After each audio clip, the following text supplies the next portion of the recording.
Mzima Audio Library presents All Quiet on the Western Front by Erich Maria Remarque. This book is to be neither an accusation nor a confession, and least of all an adventure, for death is not an adventure to those who stand face to face with it. It will try simply to tell of a generation of men who, even though they may have escaped its shells, were destroyed by the war. Chapter 1. We are at rest 5 miles behind the front. Yesterday we were relieved, and now our bellies are full of beef and haricot beans. We are satisfied and at peace. Each man has another mess tin full for the evening, and, what is more, there is a double ration of sausage and bread. That puts a man in fine trim. We have not had such luck as this for a long time. The cook with his carroty head is begging us to eat. He beckons with his ladle to every one that passes, and spoons him out a great dollop. He does not see how he can empty his stew pot in time for coffee. Jaden and Müller have produced 2 wash basins and had them filled up to the brim as a number of English heavies opened up on us with high explosive, drumming ceaselessly on our position, so that we suffered severely and came back only 80 strong. Last night we moved back and settled down to get a good sleep for once. Kaczynski is right when he says it would not be such a bad war if only one could get a little more sleep. In the line we have had next to none, and 14 days is a long time at one stretch. It was noon before the first of us crawled out of our quarters. Half an hour later every man had his mess tin and we gathered at the cookhouse, which smelt greasy and nourishing. At the head of the queue of course were the hungriest little Albert Kropp, the clearest thinker among us and therefore only a lance corporal, Müller, who still carries his school textbooks with him, dreams of examinations, and during a bombardment mutters propositions in physics, Lear, who wears a full beard and has a preference for the girls from officers' brothels. He swears that they are obliged by an army order to wear silk chemises and to bathe before entertaining guests of the rank of captain and upwards. And as the fourth, myself, Paul Baumer. And 4 are 19 years of age, and all 4 joined up from the same class as volunteers for the war. Close behind us were our friends, Jaden, a skinny locksmith of our own age, the biggest eater of the company. He sits down to eat as thin as a grasshopper and gets up as big as a bug in the family way. Hay Westhus, of the same age, a peat digger, who can easily hold a ration loaf in his hand and say, "Guess what I've got in my fist," then deterring, a peasant, who thinks of nothing but his farmyard and his wife, and finally Stanislaus Kaczynski, the leader of our group, shrewd, cunning, and hard-bitten, 40 years of age, with a face of the soil, blue eyes, bent shoulders, and a remarkable nose for dirty weather, good food, and soft jobs. Our gang formed the head of the queue before the cookhouse. We were growing impatient, for the cook paid no attention to us. Finally Kaczynski called to him, "Say, Heinrich, open up the soup kitchen. Anyone can see the beans are done." He shook his head sleepily. "You must all be there first." Jaden grinned. "We are all here." The sergeant cook still took no notice. "That may do for you," he said. "But where are the others? They won't be fed by you today. They're either in the dressing station or pushing up daisies." The cook was quite disconcerted as the facts dawned on him. He was staggered. "And have cooked for 150 men," Kropp poked him in the ribs. "Then for once we'll have enough. Come on, begin." Suddenly a vision came over Jaden. His sharp, mousy features began to shine, his eyes grew small with cunning, his jaws twitched, and he whispered hoarsely, "Man. Then you've got bread for 150 men too, eh?" The sergeant cook nodded absent-minded, and bewildered. Jaden seized him by the tunic. "And sausage?" Ginger nodded again. Jaden's chaps quivered. "Tobacco too?" "Yes, everything." Jaden beamed. "What a bean feast." "That's all for us. Each man gets wait a bit, yes, practically 2 issues." Then Ginger stirred himself and said, "That won't do." We got excited and began to crowd around. "Why won't that do, you old carrot?" demanded Kaczynski. 80 men can't have what is meant for 150. We'll soon show you, growled Müller. Don't care about the stew, but I can only issue rations for 80 men, persisted Ginger. Kaczynski got angry. You might be generous for once. You haven't drawn food for 80 men. You've drawn it for the second company. Good. Let's have it then. We are the second company. We began to jostle the fellow. No one felt kindly toward him, for it was his fault that the food often came up to us in the line too late and cold. Under shellfire he wouldn't bring his kitchen up near enough, so that our soup carriers had to go much farther than those of the other companies. Now Bulk of the first company is a much better fellow. He is as fat as a hamster in winter, but he trundles his pots when it comes to that right up to the very front line. We were in just the right mood, and there would certainly have been a dust-up if our company commander had not appeared. He informed himself of the dispute, and only remarked, "Yes, we did have heavy losses yesterday." He glanced into the Dixie. "The beans look good." Ginger nodded. "Cooked with meat and fat." The lieutenant looked at us. He knew what we were thinking. And he knew many other things too, because he came to the company as a non-com, and was promoted from the ranks. He lifted the lid from the Dixie again and sniffed. Then passing on he said, "Bring me a plate full. Serve out all the rations. We can do with them." Ginger looked sheepish as Jaden danced round him. "It doesn't cost you anything. Anyone would think the quartermaster's store belonged to him. And now get on with it, you old blubber sticker, and don't you miscount either." "You be hanged," spat out Ginger. When things get beyond him he throws up the sponge altogether, he just goes to pieces. And as if to show that all things were equal to him, of his own free will he issued in addition 1/2 pound of synthetic honey to each man. Today is wonderfully good. The mail has come, and almost every man has a few letters and papers. We stroll over to the meadow behind the billets. Crop has the round lid of a margarine tub under his arm. On the right side of the meadow a large common latrine has been built, a roofed and durable construction. But that is for recruits who as yet have not learned how to make the most of whatever comes their way. We want something better. Scattered about everywhere there are separate, individual boxes for the same purpose. They are square, neat boxes with wooden sides all round, and have unimpeachably satisfactory seats. On the sides are hand grips enabling one to shift them about. We move 3 together in a ring and sit down comfortably. And it will be 2 hours before we get up again. Well remembered how embarrassed we were as recruits in barracks when we had to use the general latrine. There were no doors and 20 men sat side by side as in a railway carriage, so that they could be reviewed all at one glance, for soldiers must always be under supervision. Since then we have learned better than to be shy about such trifling immodesties. In time things far worse than that came easy to us. Here in the open air though, the business is entirely a pleasure. No longer understand why we should always have shied at these things before. They are, in fact, just as natural as eating and drinking.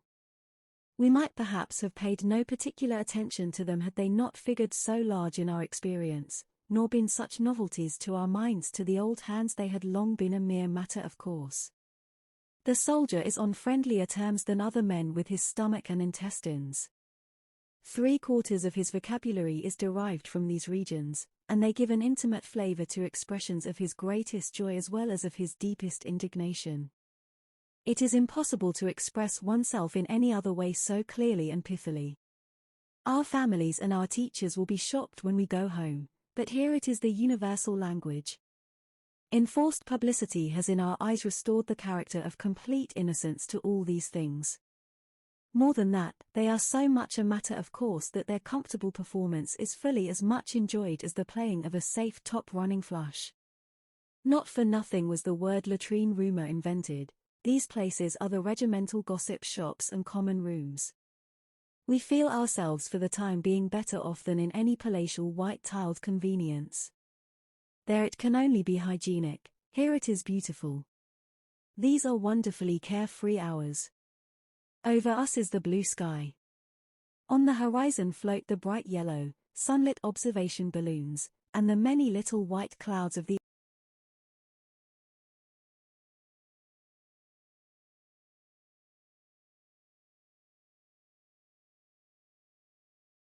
thunder, bumblebees droning by quite drown it. Around us stretches the flowery meadow. The grasses sway their tall spears, the white butterflies flutter around and float on the soft warm wind of the late summer. We read letters and newspapers and smoke. We take off our caps and lay them down beside us. The wind plays with our hair, it plays with our words and thoughts. The 3 boxes stand in the midst of the glowing, red field poppies. We set the lid of the margarine tub on our knees and so have a good table for a game of scat. Crop has the cards with him. After every misère verte we have a round of nap. One could sit like this forever. The notes of an accordion float across from the billets. Often we lay aside the cards and look about us. One of us will say, "Well, boys." Or "It was a near thing that time." And for a moment we fall silent. There is in each of us a feeling of constraint. We are all sensible of it, it needs no words to communicate it. It might easily have happened that we should not be sitting here on our boxes today, it came damn near to that. And so everything is new and brave, red poppies and good food, cigarettes and summer breeze. Crop asks, "Anyone seen Kemmerich lately? He's up at St. Joseph's, tell him." Muller explains that he has a flesh wound in his thigh, a good blighty. We decide to go and see him this afternoon. Crop pulls out a letter. "Cantorek sends you all his best wishes." We laugh. Muller throws his cigarette away and says, "I wish he was here." Cantorek had been our schoolmaster, a stern little man in a grey tailcoat, with a face like a shrew mouse. He was about the same size as Corporal Himmelstoss, the terror of Klosterberg. It is very queer that the unhappiness of the world is so often brought on by small men. They are so much more energetic and uncompromising than the big fellows. Have always taken good care to keep out of sections with small company commanders. They are mostly confounded little martinets. During drill time Cantorek gave us long lectures until the whole of our class went, under his shepherding, to the district commandant and volunteered. Can see him now, as he used to glare at us through his spectacles and say in a moving voice, "Won't you join up, comrades?" These teachers always carry their feelings ready in their waistcoat pockets, and trot them out by the hour. But we didn't think of that then. There was, indeed, one of us who hesitated and did not want to fall into line. That was Joseph Bem, a plump, homely fellow. But he did allow himself to be persuaded, otherwise he would have been ostracized. And perhaps more of us thought as he did, but no one could very well stand out, because at that time even one's parents were ready with the word coward, no one had the vaguest idea what we were in for. The wisest were just the poor and simple people. They knew the war to be a misfortune, whereas those who were better off, and should have been able to see more clearly what the consequences would be, were beside themselves with joy. Kaczynski said that was a result of their upbringing. It made them stupid. And what Kat said, he had thought about. Strange to say, Bem was one of the first to fall. He got hit in the eye during an attack, and we left him lying for dead. We couldn't bring him with us, because we had to come back helter-skelter. In the afternoon suddenly we heard him call, and saw him crawling about in no man's land. He had only been knocked unconscious. Because he could not see, and was mad with pain, he failed to keep under cover, and so was shot down before anyone could go and fetch him in. Naturally we couldn't blame Cantorek for this. Where would the world be if one brought every man to book? There were thousands of Cantoreks, all of whom were convinced that they were acting for the best in a way that cost them nothing. And that is why they let us down so badly. For us lads of 18 they ought to have been mediators and guides to the world of maturity, the world of work, of duty, of culture, of progress to the future. We often made fun of them and played jokes on them, but in our hearts we trusted them. The idea of authority, which they represented, was associated in our minds with a greater insight and a more humane wisdom. But the first death we saw shattered this belief. We had to recognize that our generation was more to be trusted than theirs. They surpassed us only in phrases and in cleverness. The first bombardment showed us our mistake, and under it the world as they had taught it to us broke in pieces. While they continued to write and talk, we saw the wounded and dying. While they taught that duty to one's country is the greatest thing, we already knew that death throes are stronger. But for all that we were no mutineers, no deserters, no cowards, they were very free with all these expressions. We loved our country as much as they, we went courageously into every action, but also we distinguished the false from true.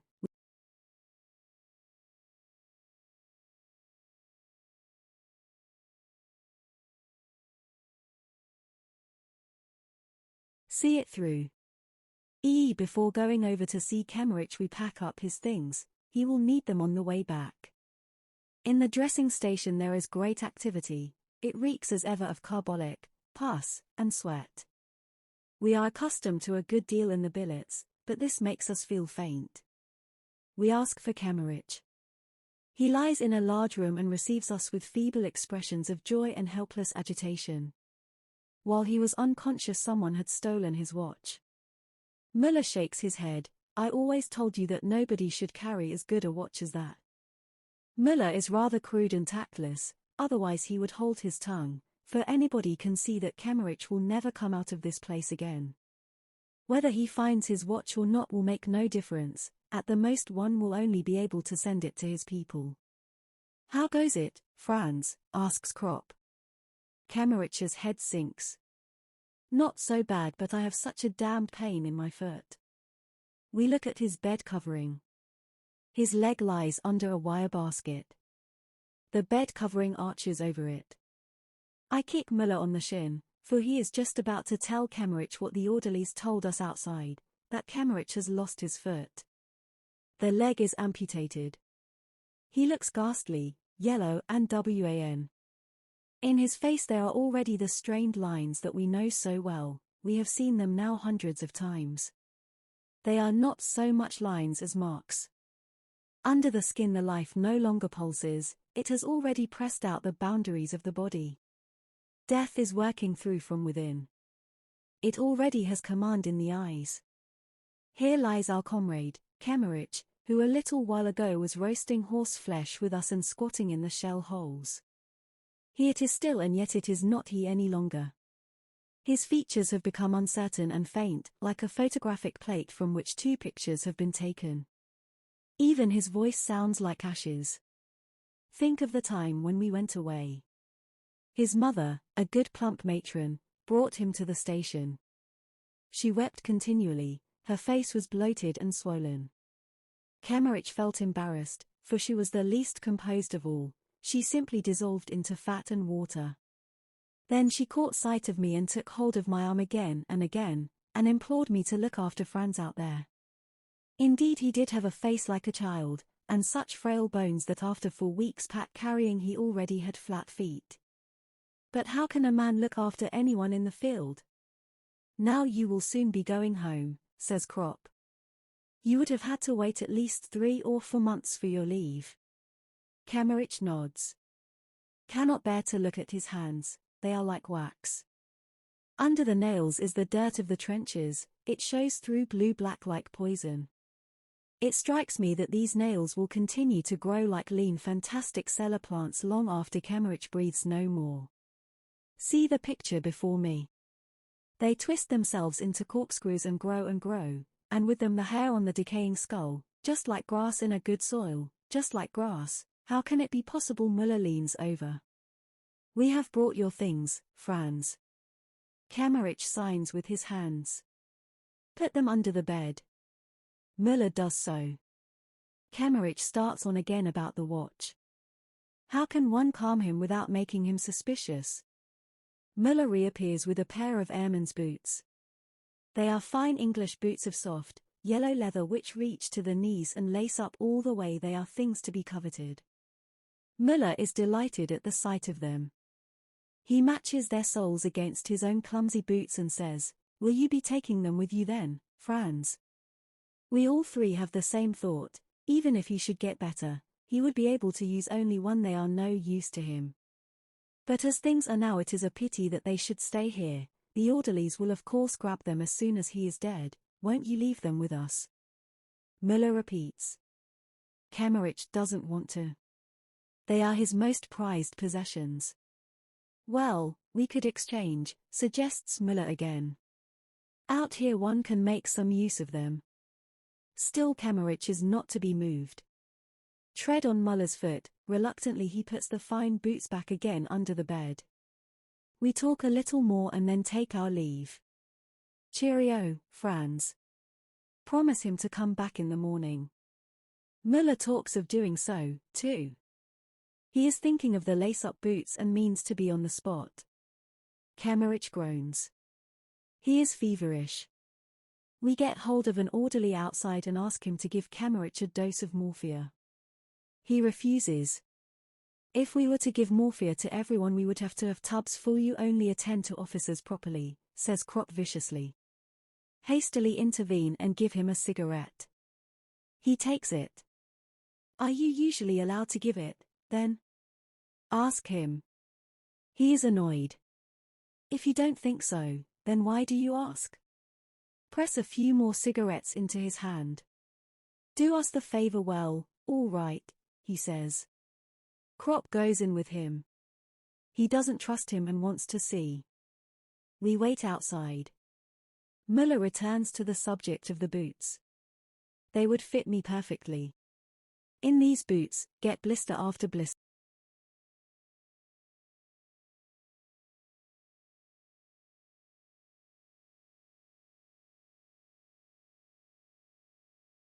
Think, he asks. Done for, says Müller emphatically. We go back to the huts. Think of the letter that must write tomorrow to Kemmerich's mother. Am freezing. Could do with a tot of rum. Müller pulls up some grass and chews it. Suddenly little Kropp throws his cigarette away, stamps on it savagely, and looking around him with a broken and distracted face, stammers, "Damned shit, the damned shit." We walk on for a long time. Kropp has calmed himself. We understand, he saw red. Out here every man gets like that sometime. What has Cantorek written to you? Müller asks him. He laughs. We are the Iron Youth. We all three smile bitterly. Kropp rails. He is glad that he can speak. Yes, that's the way they think, these 100,000 Cantoreks. Iron Youth. Youth. We are none of us more than 20 years old. But young? Youth. That is long ago. We are old folk. Chapter 2. It is strange to think that at home in the drawer of my writing table there lies the beginning of a play called Saul and a bundle of poems. Many an evening have worked over them. We all did something of the kind, but that has become so unreal to me I cannot comprehend it any more. Our early life is cut off from the moment we came here, and that without our lifting a hand. We often try to look back on it and to find an explanation, but never quite succeed. For us young men of 20 everything is extraordinarily vague, for Kropp, Müller, Lear, and for me, for all of us whom Cantorek calls the Iron Youth. All the older men are linked up with their previous life. They have wives, children, occupations, and interests. They have a background which is so strong that the war cannot obliterate it. We young men of 20, however, have only our parents, and some, perhaps, a girl. That is not much, for at our age the influence of parents is at its weakest and girls have not yet got a hold over us. Besides this there was little else, some enthusiasm, a few hobbies, and our school. Beyond this our life did not extend. And of this nothing remains. Cantorek would say that we stood on the threshold of life. And so it would seem. We had as yet taken no root. The war swept us away. For the others, the older men, it is but an interruption. They are able to think beyond it. We, however, have been gripped by it and do not know what the end may be. We know only that in some strange and melancholy way we have become a wasteland. All the same, we are not often sad. Though Müller would be delighted to have Kemmerich's boots, he is really quite as sympathetic as another who could not bear to think of such a thing for grief. He merely sees things clearly. Were Kemmerich able to make any use of the boots, then Müller would rather go barefoot over barbed wire than scheme how to get hold of them. But as it is, the boots are quite inappropriate to Kemmerich's circumstances, whereas Müller can make good use of them. Kemmerich will die, it is immaterial who gets them. Why, then, should Müller not succeed to them? He has more right than a hospital orderly. When Kemmerich is dead it will be too late. Therefore Müller is already on the watch. We have lost all sense of other considerations, because they are artificial. Only the facts are real and important for us. And good boots are scarce. Once it was different. When we went to the district commandant to enlist, we were a class of 20 young men, many of whom proudly shaved for the first time before going to the barracks. We had no definite plans for our future. Our thoughts of a career and occupation were as yet of too unpractical a character to furnish any scheme of life. We were still crammed full of vague ideas which gave to life, and to the war also an ideal and almost romantic character. We were trained in the army for 10 weeks and in this time more profoundly influenced than by 10 years at school. We learned that a bright button is weightier than 4 volumes of Schopenhauer. At first astonished, then embittered, and finally indifferent, we recognized that what matters is not the mind but the boot brush, not intelligence but the system, not freedom but drill. We became soldiers with eagerness and enthusiasm, but they have done everything to knock that out of us. After 3 weeks it was no longer incomprehensible to us that a braided postman should have more authority over us than had formerly our parents, our teachers, and the whole gamut of culture from Plato to Goethe. With our young, awakened eyes we saw that the classical conception of the fatherland held by our teachers resolved itself here into a renunciation of personality such as one would not ask of the meanest servant salutes, springing to attention, parade marches, presenting arms, right wheel, left wheel, clicking the heels, insults, and 1,000 pettifogging details. We had fancied our task would be different, only to find we were to be trained for heroism as though we were circus ponies. But we soon accustomed ourselves to it. We learned in fact that some of these things were necessary, but the rest merely show. Soldiers have a fine nose for such distinctions. By 3s and 4s our class was scattered over the platoons amongst Frisian fishermen, peasants, and labourers with whom we soon made friends. Kropp, Müller, Kemmerich, and went to number 9 platoon under Corporal Himmelstoss. He had the reputation of being the strictest disciplinarian in the camp, and was proud of it. He was a small undersized fellow with a foxy, waxed moustache, who had seen 12 years' service and was in civil life a postman. He had a special dislike of Kropp, Jaden, Westhus, and me, because he sensed a quiet defiance. Have remade his bed 14 times in one morning. Each time he had some fault to find and pulled it to pieces.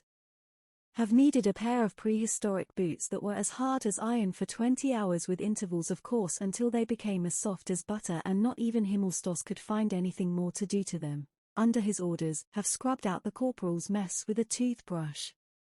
Kropp and were given the job of clearing the barrack square of snow with a hand broom and a dustpan, and we would have gone on till we were frozen had not a lieutenant accidentally appeared who sent us off, and hauled Himmelstoss over the coals. But the only result of this was to make Himmelstoss hate us more. For 6 weeks consecutively, did guard every Sunday and was hut orderly for the same length of time.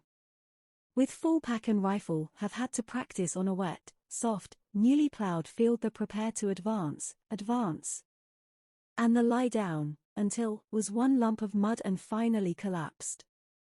For hours later, had to report to Himmelstoss with my clothes scrubbed clean, my hands chafed and bleeding.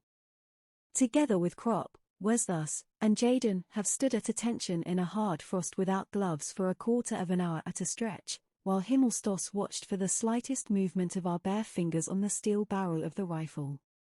Have run 8 times from the top floor of the barracks down to the courtyard in my shirt at 2 o'clock in the morning because my drawers projected 3 inches beyond the edge of the stool on which one had to stack all one's things.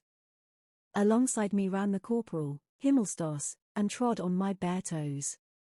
At bayonet practice had constantly to fight with Himmelsstoss, with a heavy iron weapon, whilst he had a handy wooden one with which he easily struck my arms till they were black and blue. Once, indeed, became so infuriated that ran at him blindly and gave him a mighty jab in the stomach and knocked him down. When he reported me, the company commander laughed at him and told him he ought to keep his eyes open. He understood Himmelsstoss, and apparently was not displeased at his discomfiture. Became a past master on the parallel bars and excelled at physical jerks. We have trembled at the mere sound of his voice, but this runaway post horse never got the better of us. One Sunday, as Krop and were lugging a latrine bucket on a pole across the barrack yard, Himmelsstoss came by, all polished up and spry for going out. He planted himself in front of us and asked how we liked the job. In spite of ourselves, we tripped and emptied the bucket over his legs. He raved, but the limit had been reached. "That means clink," he yelled. But Krop had had enough. "There'll be an inquiry first," he said, "and then we'll unload." "Mind how you speak to a non-commissioned officer," bawled Himmelsstoss. "Have you lost your senses? You wait till you're spoken to. What will you do, anyway?" "Show you up, Corporal," said Krop, his thumbs in line with the seams of his trousers. Himmelsstoss saw that we meant it and went off without saying a word. But before he disappeared he growled, "You'll drink this," but that was the end of his authority. He tried it on once more in the ploughed field with his prepare to advance, and lie down. We obeyed each order, since an order's an order and has to be obeyed. But we did it so slowly that Himmelsstoss became desperate. Carefully we went down on our knees, then on our hands, and so on. In the meantime, quite infuriated, he had given another command. But before we had even begun to sweat he was hoarse. After that he left us in peace. He did indeed always refer to us as swine, but there was, nevertheless, a certain respect in his tone. There were many other staff corporals, the majority of whom were more decent. But above all, each of them wanted to keep his good job there as long as possible, and this he could do only by being strict with the recruits. So we were put through every conceivable refinement of parade ground soldiering till we often howled with rage. Many of us became ill through it. Wolf actually died of inflammation of the lung. But we would have felt ridiculous had we hauled down our colors. We became hard, suspicious, pitiless, vicious, tough, and that was good, for these attributes were just what we lacked. Had we gone into the trenches without this period of training, most of us would certainly have gone mad. Only thus were we prepared for what awaited us. We did not break down, but adapted ourselves. Our 20 years, which made many another thing so grievous, helped us in this. But by far the most important result was that it awakened in us a strong, practical sense of esprit de corps, which in the field developed into the finest thing that arose out of the war: comradeship. Sit by Kemmerich's bed. He is sinking steadily. Around us is a great commotion. A hospital tram has arrived and the wounded fit to be moved are being selected. The doctor passes by Kemmerich's bed without once looking at him. "Next time, Franz, say." He raises himself on the pillow with his elbows. "They have amputated my leg." He knows it too then. Nod and answer, "You must be thankful you've come off with that." He is silent. Resume, "It might have been both legs, Franz. Wegeler has lost his right arm. That's much worse. Besides, you will be going home." He looks at me. "Do you think so?" "Of course." "Do you think so?" he repeats. "Sure, Franz. Once you've got over the operation." He beckons me to bend down. I stoop over Bin and he whispers, I don't think so. Don't talk rubbish, Franz, in a couple of days you'll see for yourself. What is it anyway, an amputated leg? Here they patch up far worse things than that. He lifts one hand. Look here though, these fingers. That's the result of the operation. Just eat decently and you'll soon be well again. Do they look after you properly? He points to a dish that is still half full. Get excited. Franz, you must eat. Eating is the main thing. That looks good too. He turns away. After a pause he says slowly, I wanted to become a head forester once. So you may still, assure him. There are splendid artificial limbs now, you'd hardly know there was anything missing. They are fixed onto the muscles. You can move the fingers and work and even write with an artificial hand. And besides, they will always be making new improvements. For a while he lies still. Then he says, you can take my lace-up boots with you for Miller. Nod and wonder what to say to encourage him. His lips have fallen away, his mouth has become larger, his teeth stick out and look as though they were made of chalk. The flesh melts, the forehead bulges more prominently, the cheekbones protrude. The skeleton is working itself through. The eyes are already sunken in. In a couple of hours it will be over. He is not the first that have seen thus, but we grew up together and that always makes it a bit different. Have copied his essays. At school he used to wear a brown coat with a belt and shiny sleeves. He was the only one of us, too, who could do the giant's turn on the horizontal bar. His hair flew in his face like silk when he did it. Kantorek was proud of him. But he couldn't stand cigarettes. His skin was very white, he had something of the girl about him. Glance at my boots. They are big and clumsy, the breeches are tucked into them, and standing up one looks well-built and powerful in these great drainpipes. But when we go bathing and strip, suddenly we have slender legs again and slight shoulders. We are no longer soldiers but little more than boys, no one would believe that we could carry packs. It is a strange moment when we stand naked, then we become civilians, and almost feel ourselves to be so. When bathing Franz Kammerich looked as slight and frail as a child. There he lies now, but why? The whole world ought to pass by this bed and say, that is Franz Kammerich, 19.5 years old, he doesn't want to die.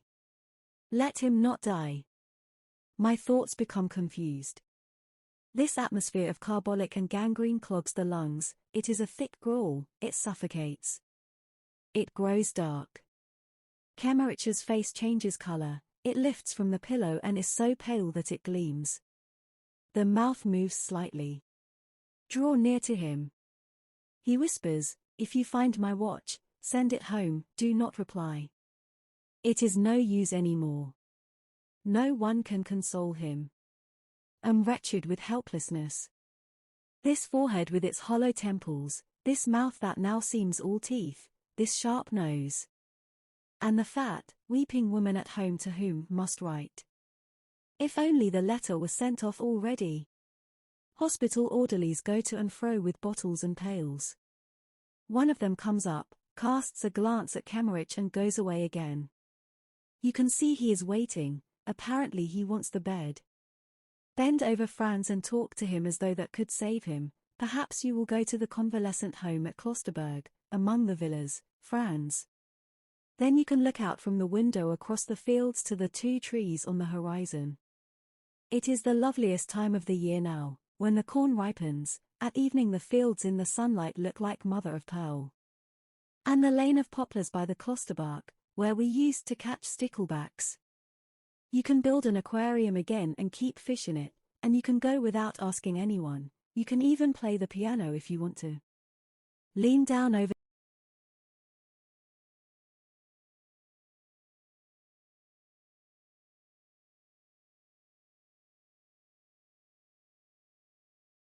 with my foolish talk. But Franz put my arm round his shoulder and put my face against his. Will you sleep now? He does not answer. The tears run down his cheeks. Would like to wipe them away, but my handkerchief is too dirty. An hour passes. Sit tensely and watch his every movement in case he may perhaps say something. What if he were to open his mouth and cry out? But he only weeps, his head turned aside. He does not speak of his mother or his brothers and sisters. He says nothing, all that lies behind him. He is entirely alone now with his little life of 19 years, and cries because it leaves him. This is the most disturbing and hardest parting that I ever have seen, although it was pretty bad too with Tai Jen, who called for his mother a big bear of a fellow who, with wild eyes full of terror, held off the doctor from his bed with a dagger until he collapsed. Suddenly Kemerich groans and begins to gurgle. Jump up, stumble outside and demand, "Where is the doctor? Where is the doctor?" As catch sight of the white apron, seize hold of it, "Come quick, Franz Kemerich is dying." He frees himself and asks an orderly standing by, "Which will that be?" He says, "Bed 26, amputated thigh." He sniffs, "How should know anything about it? I've amputated 5 legs today." He shoves me away, says to the hospital orderly, "You see to it," and hurries off to the operating room. Tremble with rage as, go along with the orderly. The man looks at me and says, "One operation after another since 5 o'clock this morning. You know, today alone there have been 16 deaths, yours is the 17th. There will probably be 20 altogether, become faint, all at once, cannot do any more. Won't revile any more, it is senseless, could drop down and never rise up again." We are by Kemerich's bed. He is dead. The face is still wet from the tears. The eyes are half open and yellow like old horn buttons. The orderly pokes me in the ribs. "Are you taking his things with you?" Nod. He goes on, "We must take him away at once, we want the bed." Outside they are lying on the floor. Collect Kemerich's things, and untie his identification disc. The orderly asks about the pay book. Say that it is probably in the orderly room, and go.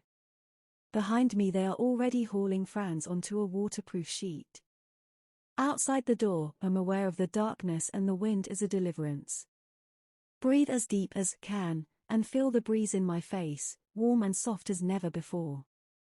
Thoughts of girls, of flowery meadows, of white clouds suddenly come into my head. My feet begin to move forward in my boots, go quicker, run. Soldiers pass by me, hear their voices without understanding. The earth is streaming with forces which pour into me through the soles of my feet. The night crackles electrically, the front thunders like a concert of drums. My limbs move supplely, feel my joints strong, breathe the air deeply. The night lives, live. Feel a hunger, greater than comes from the belly alone. Müller stands in front of the hut waiting for me. Give him the boots. We go in and he tries them on. They fit well. He roots among his supplies and offers me a fine piece of savory. With it goes hot tea and rum. Chapter 3. Reinforcements have arrived. The vacancies have been filled and the sacks of straw in the huts are already booked. Some of them are old hands, but there are 25 men of a later draft from the base. They are about 2 years younger than us. Krop nudges me, "Seen the infants?" Nod. We stick out our chests, shave in the open, shove our hands in our pockets, inspect the recruits and feel ourselves Stone Age veterans. Kaczynski joins us.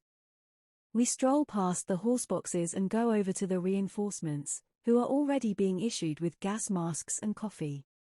"Long time since you've had anything decent to eat, eh?" Kat asks one of the youngsters. He grimaces.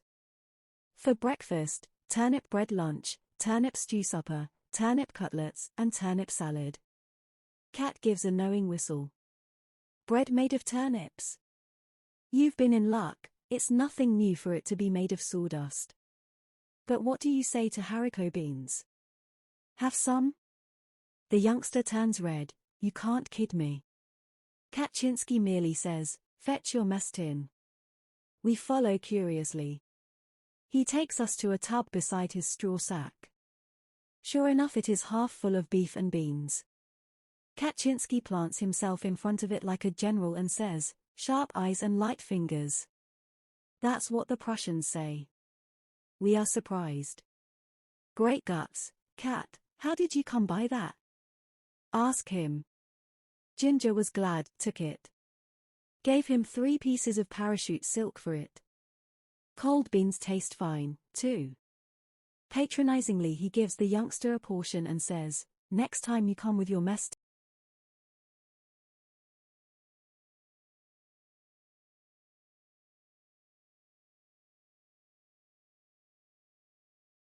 We couldn't do without Kaczynski, he has a sixth sense. There are such people everywhere, but one does not appreciate it at first. Every company has one or two. Kaczynski is the smartest, no. By trade he is a cobbler, believe, but that hasn't anything to do with it, he understands all trades. It's a good thing to be friends with him, as Krop and Hay was thus too, more or less. But Hay is rather the executive arm, operating under Kat's orders when things come to blows. For that he has his qualifications. For example, we land at night in some entirely unknown spot, a sorry hole, that has been eaten out to the very walls. We are quartered in a small dark factory adapted to the purpose. There are beds in it, or rather bunks, a couple of wooden beams over which wire netting is stretched. Wire netting is hard. And there's nothing to put on it. Our waterproof sheets are too thin. We use our blankets to cover ourselves. Kat looks at the place and then says to Hay, "Wes thus come with me." They go off to explore. Half an hour later they are back again with arms full of straw. Kat has found a horse box with straw in it. Now we might sleep if we weren't so terribly hungry. Krop asks an artilleryman who has been some time in this neighborhood, "Is there a canteen anywhere about?" "Is there a what?" He laughs.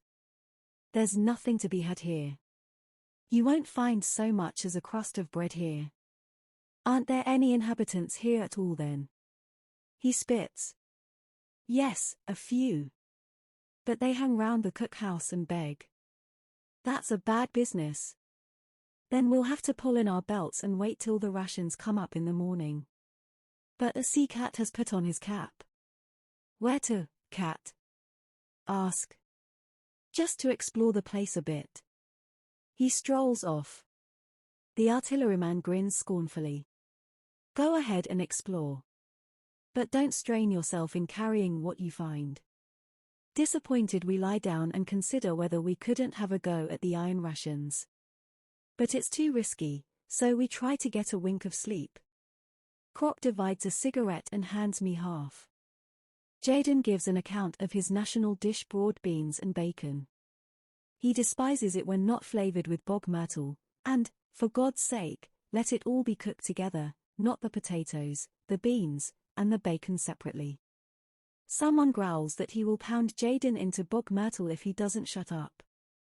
Then all becomes quiet in the big room, only the candles flickering from the necks of a couple of bottles and the artilleryman spitting every now and then.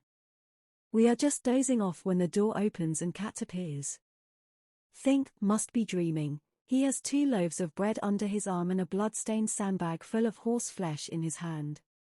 The artilleryman's pipe drops from his mouth. He feels the bread. Real bread, by God, and still hot too. Cat gives no explanation. He has the bread, the rest doesn't matter. I'm sure that if he were planted down in the middle of the desert, in half an hour he would have gathered together a supper of roast meat, dates, and wine. "Cut some wood," he says curtly to Hay. Then he hauls out a frying pan from under his coat, and a handful of salt as well as a lump of fat from his pocket. He has thought of everything. Hay makes a fire on the floor. It lights up the empty room of the factory. We climb out of bed. The artilleryman hesitates. He wonders whether to praise Cat and so perhaps gam a little for himself. But Kaczynski doesn't even see him, he might as well be thin air. He goes off cursing. Cat knows the way to roast horse flesh so that it's tender. It shouldn't be put straight into the pan, that makes it tough. It should be boiled first in a little water. With our knives we squat round in a circle and fill our bellies. That is cat. If for 1 hour in a year something eatable were to be had in some one place only, within that hour, as if moved by a vision, he would put on his cap, go out and walk directly there, as though following a compass, and find it. He finds everything if it is cold, a small stove and wood, hay and straw, a table and chairs, but above all food. It is uncanny, one would think he conjured it out of the air. His masterpiece was 4 boxes of lobsters. Admittedly we would rather have had a good beefsteak. We have settled ourselves on the sunny side of the hut. There is a smell of tar, of summer, and of sweaty feet. Cat sits beside me. He likes to talk. Today we have done an hour's saluting drill because Jaden failed to salute a major smartly enough. Cat can't get it out of his head. You take it from me, we are losing the war because we can salute too well, he says. Crop stalks up, with his breeches rolled up and his feet bare. He lays out his washed socks to dry on the grass. Cat turns his eyes to heaven, lets off a mighty fart, and says meditatively, every little bin must be heard as well as seen. The two begin to argue. At the same time they lay a bottle of beer on the result of an air fight that's going on above us. Kaczynski won't budge from the opinion which is an old front hog, he rhymes, give 'em all.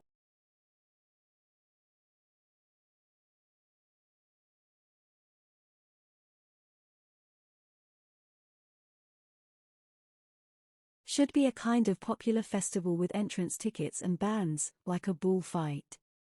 Then in the arena the ministers and generals of the 2 countries, dressed in bathing drawers and armed with clubs, can have it out among themselves. Whoever survives, his country wins. That would be much simpler and more just than this arrangement, where the wrong people do the fighting. The subject is dropped. Then the conversation turns to drill. A picture comes before me. Burning midday in the barrack yard. The heat hangs over the square. The barracks are deserted. Everything sleeps.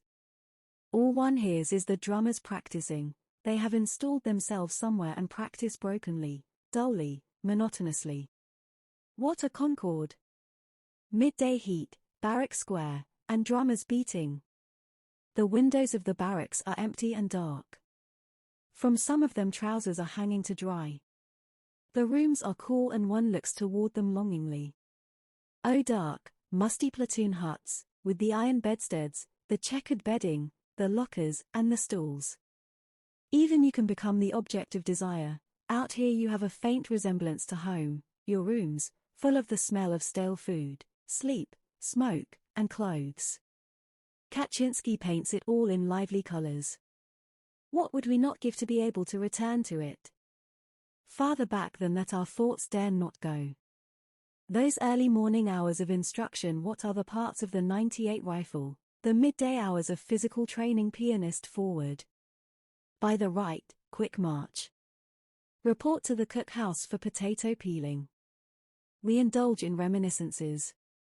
Crop laughs suddenly and says, change at loan. That was our corporal's favorite game. Loan is a railway junction. In order that our fellows going on shouldn't get lost there, Himmelstos used to practice the change in the barrack room. We had to learn that at Loan, to reach the branch line, we must pass through a subway. The beds represented the subway and each man stood at attention on the left side of his bed. Then came the command, change at Loan, and like lightning everyone scrambled under the bed to the opposite side. We practiced this for hours on end. Meanwhile the German aeroplane has been shot down. Like a comet it bursts into a streamer of smoke and falls headlong. Krop has lost the bottle of beer. Disgruntled he counts out the money from his wallet.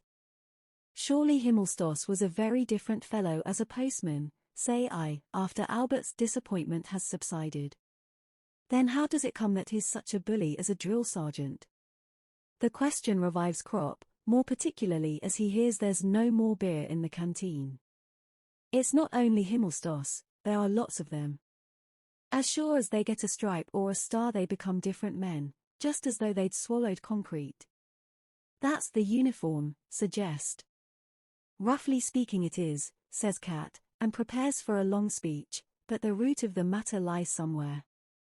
For instance, if you train a dog to eat potatoes and then afterwards put a piece of meat in front of him, he'll snap at it, it's his nature. And if you give a man a little bit of authority he behaves just the same way, he snaps at it too. The things are precisely the same. In himself man is essentially a beast, only he butters it over like a slice of bread with a little decorum. The army is based on that, one man must always have power over the other. The mischief is merely that each one has much too much power. A non-com can torment a private, a lieutenant a non-com, a captain a lieutenant, until he goes mad. And because they know they can, they all soon acquire the habit more or less. Take a simple case, we are marching back from the parade ground dog-tired. Then comes the order to sing.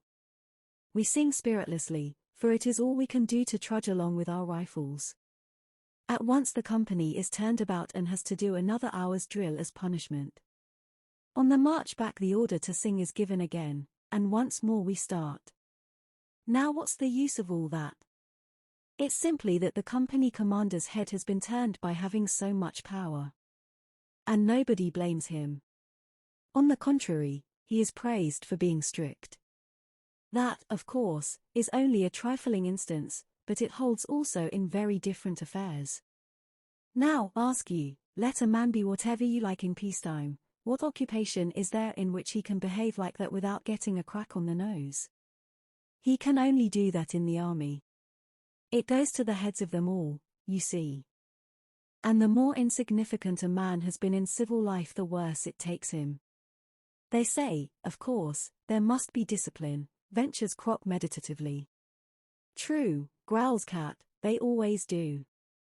And it may be so, still it oughtn't to become an abuse. But you try to explain that to a blacksmith or a laborer or a workman, you try to make that clear to a peasant, and that's what most of them are here. All he sees is that he has been put through the mill and sent to the front, but he knows well enough what he must do and what not. It's simply amazing, tell you, that the ordinary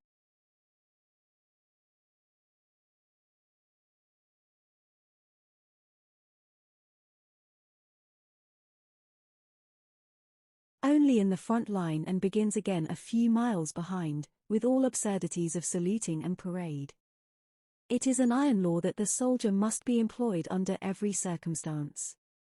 Here Jaden comes up with a flushed face. He is so excited that he stutters. Beaming with satisfaction he stammers out, Himmelstoss is on his way. He's coming to the front. Jaden has a special grudge against Himmelstoss, because of the way he educated him in the barracks. Jaden wets his bed, he does it at night in his sleep. Himmelstoss maintained that it was sheer laziness and invented a method worthy of himself for curing Jaden. He hunted up another pisser bed, named Kindervater, from a neighboring unit, and quartered him with Jaden. In the huts there were the usual bunks, one above the other in pairs, with mattresses of wire netting. Himmelstoss put these two so that one occupied the upper and the other the lower bunk. The man underneath of course had a vile time. The next night they were changed over and the lower one put on top so that he could retaliate. That was Himmelstoss's system of self-education. The idea was not low but ill-conceived. Unfortunately it accomplished nothing because the first assumption was wrong, it was not laziness in either of them. Anyone who looked at their sallow skin could see that. The matter ended in one of them always sleeping on the floor, where he frequently caught cold. Meanwhile Hay sits down beside us. He winks at me and rubs his paws thoughtfully. We once spent the finest day of our army life together the day before we left for the front. We had been allotted to one of the recently formed regiments, but were first to be sent back for equipment to the garrison, not to the reinforcement depot, of course, but to another barracks. We were due to leave next morning early. In the evening we prepared ourselves to square accounts with Himmelstoss.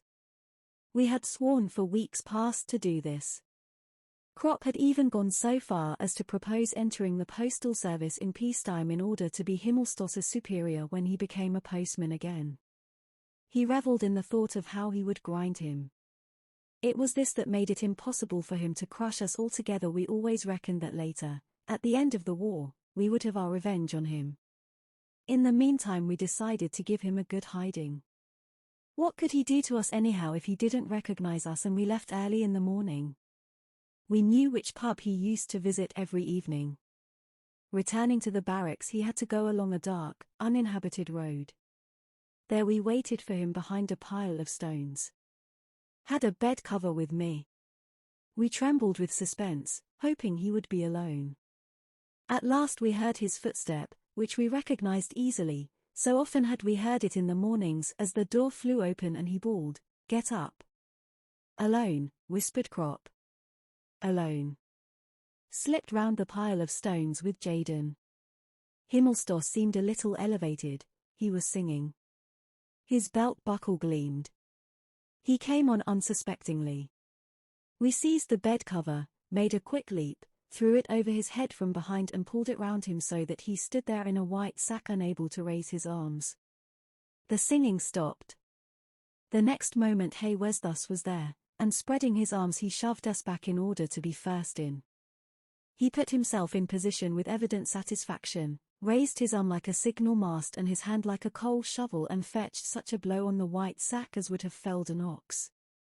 Himmelstoss was thrown down, he rolled 5 yards and started to yell. But we were prepared for that and had brought a cushion. Hay squatted down, laid the cushion on his knees, felt where Himmelstoss's head was and pressed it down on the pillow. Immediately his voice was muffled. Hay let him get a gasp of air every so often, when he would give a mighty yell that was immediately hushed. Jaden unbuttoned Himmelstoss's braces and pulled down his trousers, holding the whip meantime in his teeth. Then he stood up and set to work.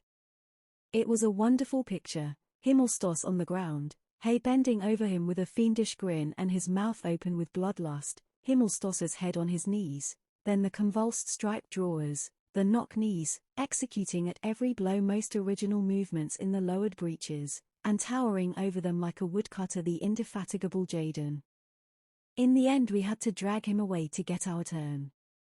Finally Hay stood Himmelstoss on his feet again and gave one last personal remonstrance. As he stretched out his right arm preparatory to giving him a box on the ear, he looked as if he were going to reach down a star. Himmelstoss toppled over. Hay stood him up again, made ready and fetched him a second, well-aimed beauty with the left hand. Himmelstoss yelled and made off on all fours. His striped postman's backside gleamed in the moonlight. We disappeared at full speed. Hay looked round once again and said wrathfully, satisfied and rather mysteriously, "Revenge is black pudding." Himmelstoss ought to have been pleased, his saying. That we should each educate one another had borne fruit for himself. We had become successful students of his method. He never discovered whom he had to thank for the business. At any rate he scored a bed cover out of it, for when we returned a few hours later to look for it, it was no longer to be found. That evening's work made us more or less content to leave next morning. And an old buffer was pleased to describe us as young heroes. Chapter 4. We have to go up on wiring fatigue. The motor lorries roll up after dark. We climb in. It is a warm evening and the twilight seems like a canopy under whose shelter we feel drawn together. Even the stingy Jaden gives me a cigarette and then a light. We stand jammed in together, shoulder to shoulder, there is no room to sit. But we do not expect that. Muller is in a good mood for once, he is wearing his new boots. The engines drone, the lorries bump and rattle. The roads are worn and full of holes. We dare not show a light, so we lurch along and are often almost pitched out. That does not worry us, however. It can happen if it likes, a broken arm is better than a hole in the guts, and many a man would be thankful enough for such a chance of finding his home way again. Beside us stream the munition columns in long files. They are making the pace, they overtake us continually. We joke with them and they answer back. A wall becomes visible, it belongs to a house which lies on the side of the road. Suddenly prick up my ears. Am deceived. Again hear distinctly the cackle of geese. A glance at Kaczynski, a glance from him to me. We understand one another. Cat, hear some aspirants for the frying pan over there. He nods. It will be attended to when we come back. Have their number. Of course Cat has their number. He knows all about every leg of goose within a radius of 15 miles. The lorries arrive at the artillery lines. The gun emplacements are camouflaged with bushes against aerial observation, and look like a kind of military feast of the tabernacles. These branches might seem gay and cheerful were not cannon embowered there. The air becomes acrid with the smoke of the guns and the fog. The fumes of powder taste bitter on the tongue. The roar of the guns makes our lorry stagger, the reverberation rolls raging away to the rear, everything quakes. Our faces change imperceptibly. We are not, indeed, in the front line, but only in the reserves, yet in every face can be read, this is the front, now we are within its embrace. It is not fear. Men who have been up as often as we have become thick-skinned. Only the young recruits are agitated. Cat explains to them, that was a 12-inch. You can tell by the report, now you'll hear the burst. But the muffled thud of the burst does not reach us. It is swallowed up in the general murmur of the front. Cat listens, there'll be a bombardment tonight. We all listen. The front is restless. The Tommies are firing already, says Crop. The shelling can be heard distinctly. It is the English batteries to the right of our section. They are beginning an hour too soon. According to us they start punctually at 10 o'clock. What's got them, says Miller, their clocks must be fast. There'll be a bombardment, I tell you. Can feel it in my bones. Cat shrugs his shoulders. 3 guns open fire close beside us. The burst of flame shoots across the fog, the guns roar and boom. We shiver and are glad to think that we shall be back in the huts early in the morning. Our faces are neither paler nor more flushed than usual, they are not more tense nor more flabby, and yet they are changed. We feel that in our blood a contact has shot home. That is no figure of speech, it is fact. It is the front, the consciousness of the front, that makes this contact. The moment that the first shells whistle over and the air is rent with the explosions, there is suddenly in our veins, in our hands, in our eyes a tense waiting, a watching, a heightening alertness, a strange sharpening of the senses. The body with one bound is in full readiness. It often seems to me as though it were the vibrating, shuddering air that with a noiseless leap springs upon us, or as though the front itself emitted an electric current which awakened unknown nerve centers. Every time it is the same. We start out for the front plain soldiers, either cheerful or gloomy, then come the first gun emplacements and every word of our speech has a new ring. When Cat stands in front of the hut and says, there'll be a bombardment, that is merely his own opinion, but if he says it here, then the sentence has the sharpness of a bayonet in the moonlight, it cuts clean through the thought, it thrusts nearer and speaks to this unknown tiling that is awakened in us, a dark meaning there will be a bombardment. Perhaps it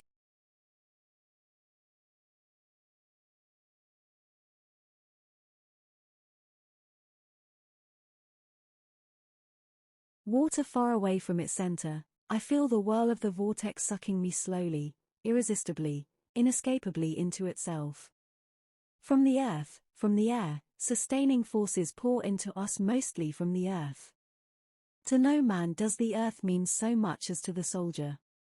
When he presses himself down upon her long and powerfully, when he buries his face and his limbs deep in her from the fear of death by shell fire, then she is his only friend, his brother, his mother, he stifles his terror and his cries in her silence and her security, she shelters him and releases him for 10 seconds to live, to run, 10 seconds of life, receives him again and often forever. Earth! Earth! Earth! Earth with thy folds, and hollows, and holes, into which a man may fling himself and crouch down.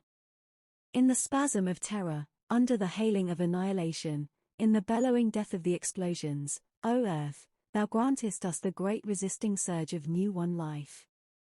Our being, almost utterly carried away by the fury of the storm, streams back through our hands from thee, and we, thy redeemed ones, bury ourselves in thee, and through the long minutes in a mute agony of hope bite into thee with our lips. At the sound of the first droning of the shells we rush back, in one part of our being, 1,000 years. By the animal instinct that is awakened in us we are led and protected. It is not conscious, it is far quicker, much more sure, less fallible, than consciousness. One cannot explain it. A man is walking along without thought or heed, suddenly he throws himself down on the ground and a storm of fragments flies harmlessly over him, yet he cannot remember either to have heard the shell coming or to have thought of flinging himself down. But had he not abandoned himself to the impulse he would now be a heap of mangled flesh. It is this other, this second sight in us, that has thrown us to the ground and saved us, without our knowing how. If it were not so, there would notice one man alive from Flanders to the Vosges. We march up, moody or good-tempered soldiers we reach the zone where the front begins and become on the instant human animals. An indigent-looking wood receives us. We pass by the soup kitchens. Under cover of the wood we climb out. The lorries turn back. They are to collect us again in the morning before dawn. Mist and the smoke of guns lie breast high over the fields. The moon is shining. Along the road troops file. Their helmets gleam softly in the moonlight. The heads and the rifles stand out above the white mist, nodding heads, rocking barrels. Farther on the mist ends. Here the heads become figures, coats, trousers, and boots appear out of the mist as from a milky pool. They become a column. The column marches on, straight ahead, the figures resolve themselves into a block, individuals are no longer recognizable, the dark wedge presses onward, fantastically topped by the heads and weapons floating on the milky pool. A column, not men at all. Guns and munition wagons are moving along a crossroad. The backs of the horses shine in the moonlight, their movements are beautiful, they toss their heads, and their eyes gleam. The guns and the wagons float past the dun background of the moonlit landscape, the riders in their steel helmets resemble knights of a forgotten time, it is strangely beautiful and arresting. We push on to the pioneer dump.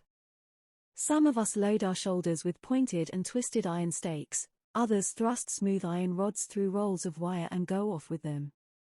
The burdens are awkward and heavy. The ground becomes more broken.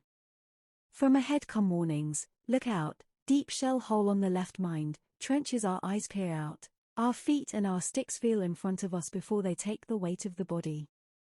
Suddenly the line halts, bump my face against the roll of wire carried by the man in front and curse. There are some shell-smashed lorries in the road. Another order, cigarettes and pipes out. We are near the line. In the meantime it has become pitch dark. We skirt a small wood and then have the front line immediately before us. An uncertain red glow spreads along the skyline from one end to the other. It is in perpetual movement, punctuated with the bursts of flame from the nozzles of the batteries. Balls of light rise up high above it, silver and red spheres which explode and rain down in showers of red, white, and green stars. French rockets go up, which unfold a silk parachute to the air and drift slowly down. They light up everything as bright as day, their light shines on us and we see our shadows sharply outlined on the ground. They hover for the space of a minute before they burn out. Immediately fresh ones shoot up in the sky, and again green, red, and blue stars. Bombardment, says Cat. The thunder of the gun swells to a single heavy roar and then breaks up again into separate explosions. The dry bursts of the machine guns rattle. Above us the air teems with invisible swift movement, with howls, pipings, and hisses.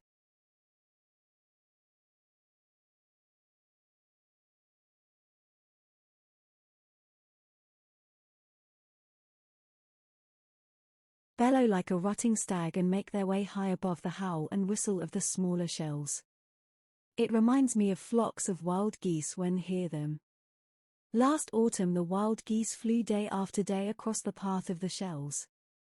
The searchlights begin to sweep the dark sky. They slide along it like gigantic tapering rulers. One of them pauses, and quivers a little. Immediately a second is beside him, a black insect is caught between them and tries to escape the airman. He hesitates, is blinded and falls. At regular intervals we ram in the iron stakes. 2 men hold a roll and the others spool off the barbed wire. It is that awful stuff with close set, long spikes. I'm not used to unrolling it and tear my hand. After a few hours it is done. But there is still some time before the lorries come. Most of us lie down and sleep. Try also, but it has turned too chilly.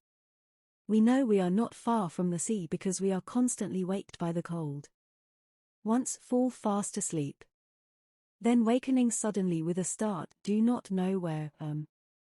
See the stars, see the rockets, and for a moment have the impression that have fallen asleep at a garden fete. Don't know whether it is morning or evening, lie in the pale cradle of the twilight, and listen for soft words which will come, soft and near, crying. Put my hand to my eyes, it is so fantastic, am the child. Smooth skin, it lasts only a second, then recognize the silhouette of Kaczynski. The old veteran, he sits quietly and smokes his pipe, a covered pipe of course. When he sees Lamb awake, he says, "That gave you a fright." It was only a nose cap, it landed in the bushes over there. Sit up, feel myself strangely alone. It's good cat is there. He gazes thoughtfully at the front and says, "Mighty fine fireworks if they weren't so dangerous."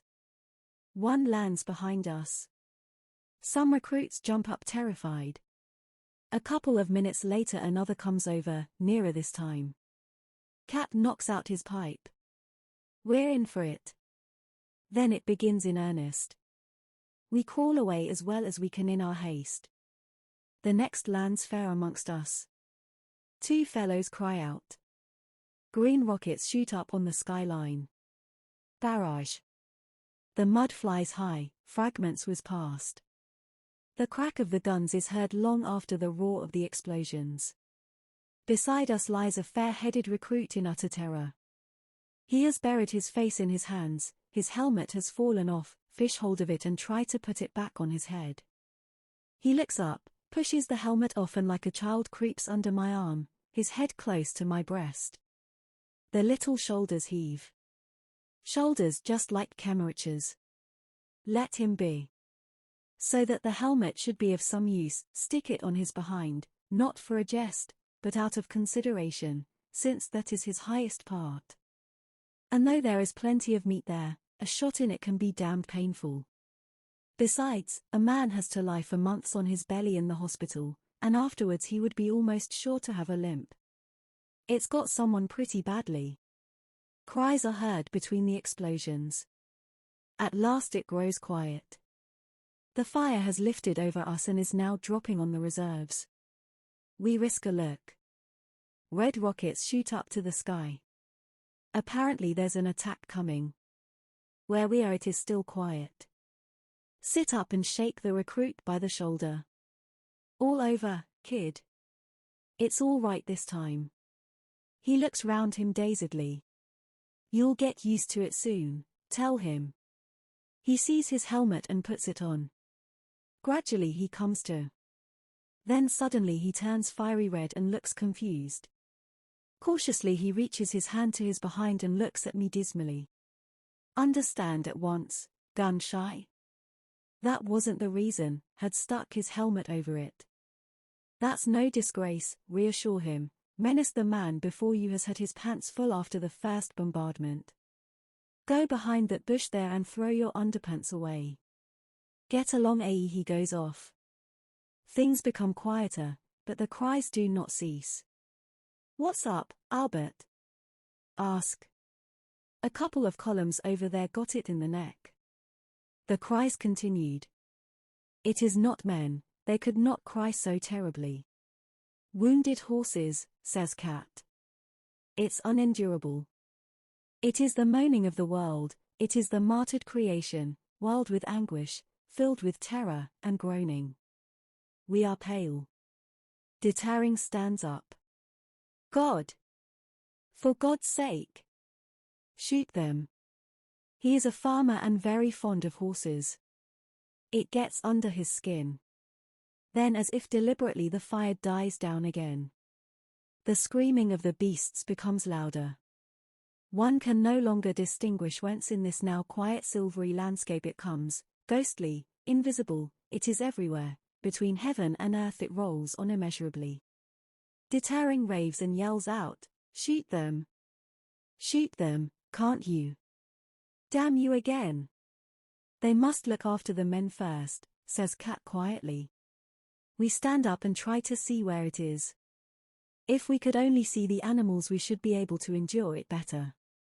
Müller has a pair of glasses. We see a dark group, bearers with stretchers, and larger black clumps moving about. Those are the wounded horses. But not all of them. Some gallop away in the distance, fall down, and then run on farther. The belly of one is ripped open, the guts trail out.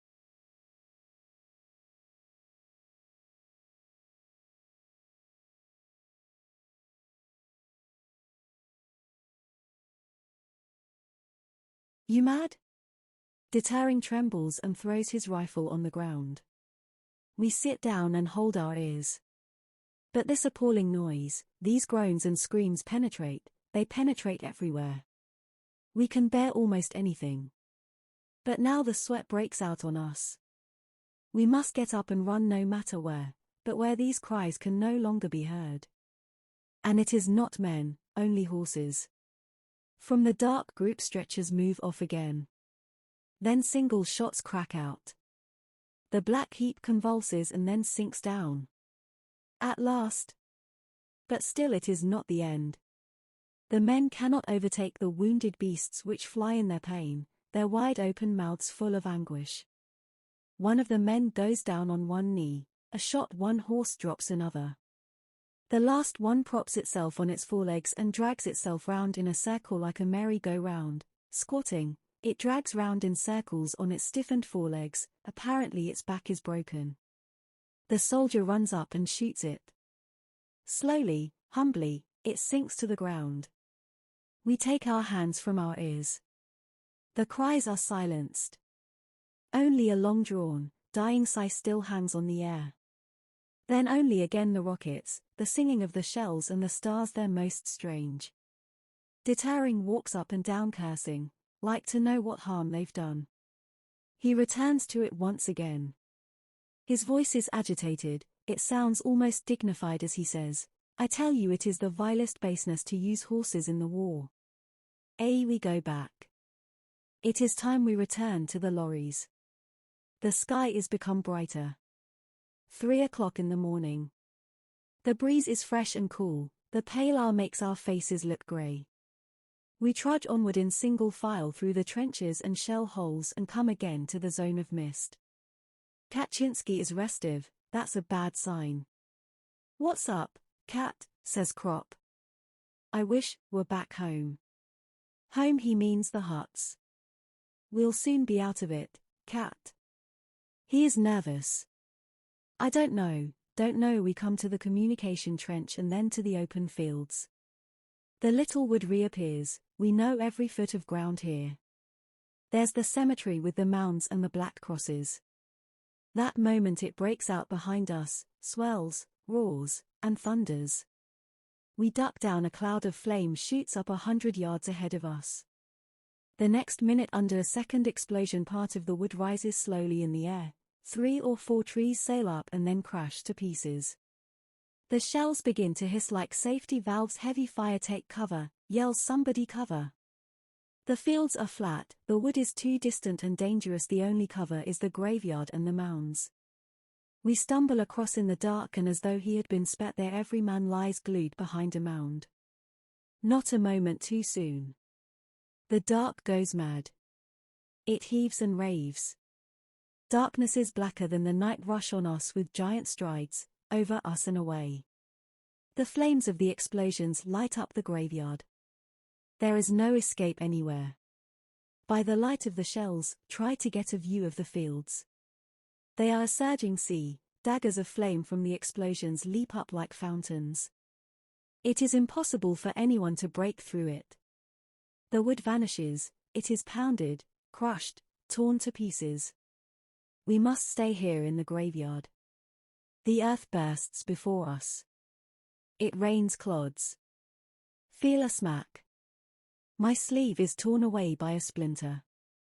Shut my fist. No pain. Still that does not reassure me, wounds don't hurt till afterwards. Feel the arm all over. It is grazed but sound. Now a crack on the skull, begin to lose consciousness. Like lightning the thought comes to me, don't faint. Sink down in the black broth and immediately come up to the top again.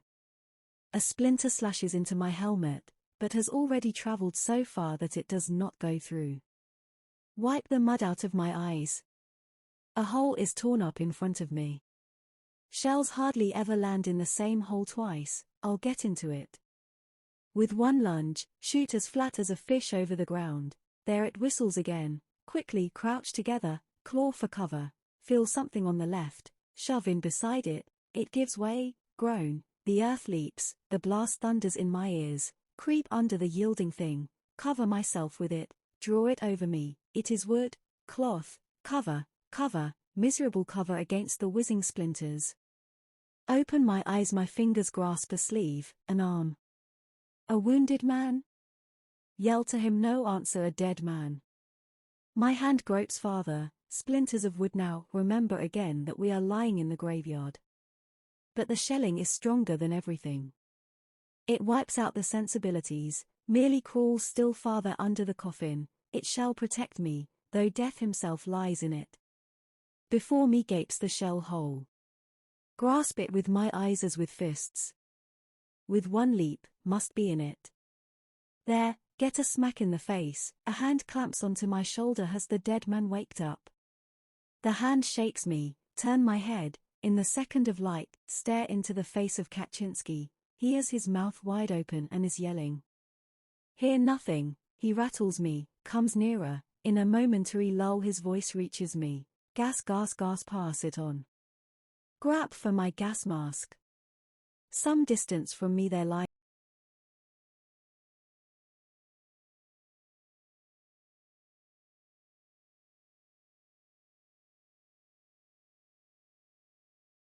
Again he merely ducks. It's a recruit. I'll look at Cat desperately. He has his mask on. I'll pull out mine, too. My helmet falls to one side. It slips over my face. Reach the man. His satchel is on the side nearest me. Seize the mask. Pull it over his head. He understands. Let go and with a jump drop into the shell hole.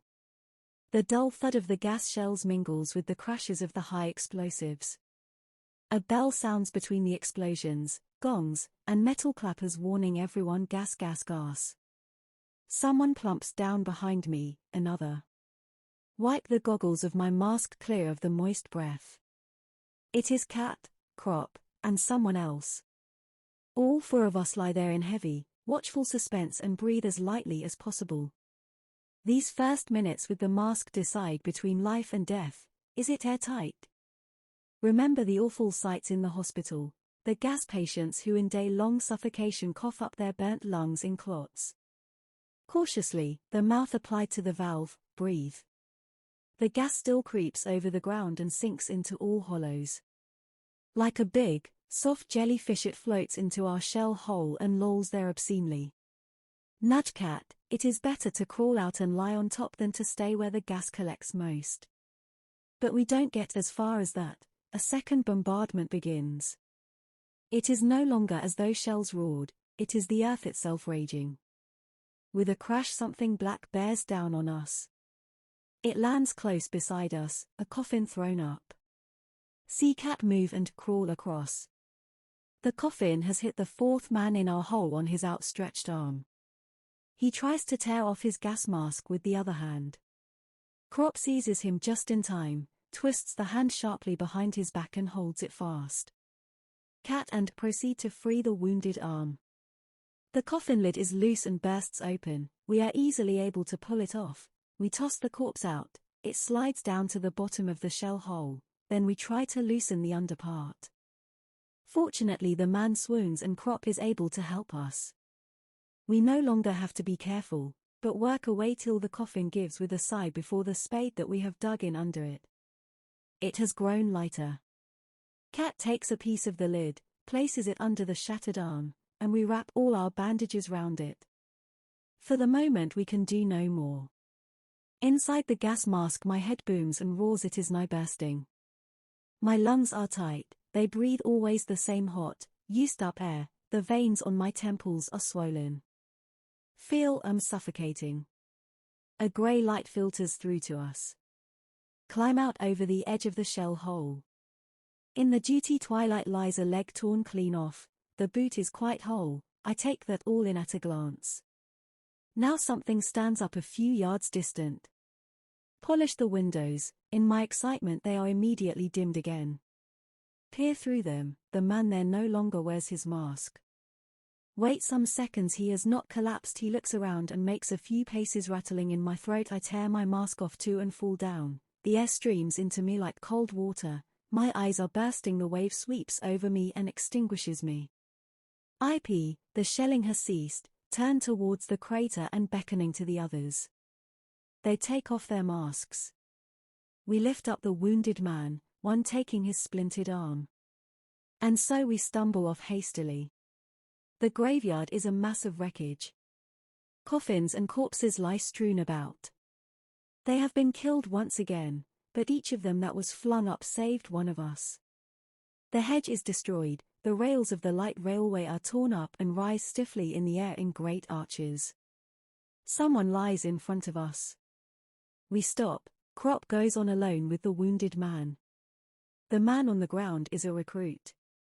His hip is covered with blood, he is so exhausted that, "Feel for my water bottle, where have rum and tea." Cat restrains my hand and stoops over him. "Where's it got you, comrade?" His eyes move. He is too weak to answer. We slit open his trousers carefully. He groans. "Gently, gently, it is much better if he has been hit in the stomach, he oughtn't to drink anything." There's no vomiting, that's a good sign. We lay the hip bare.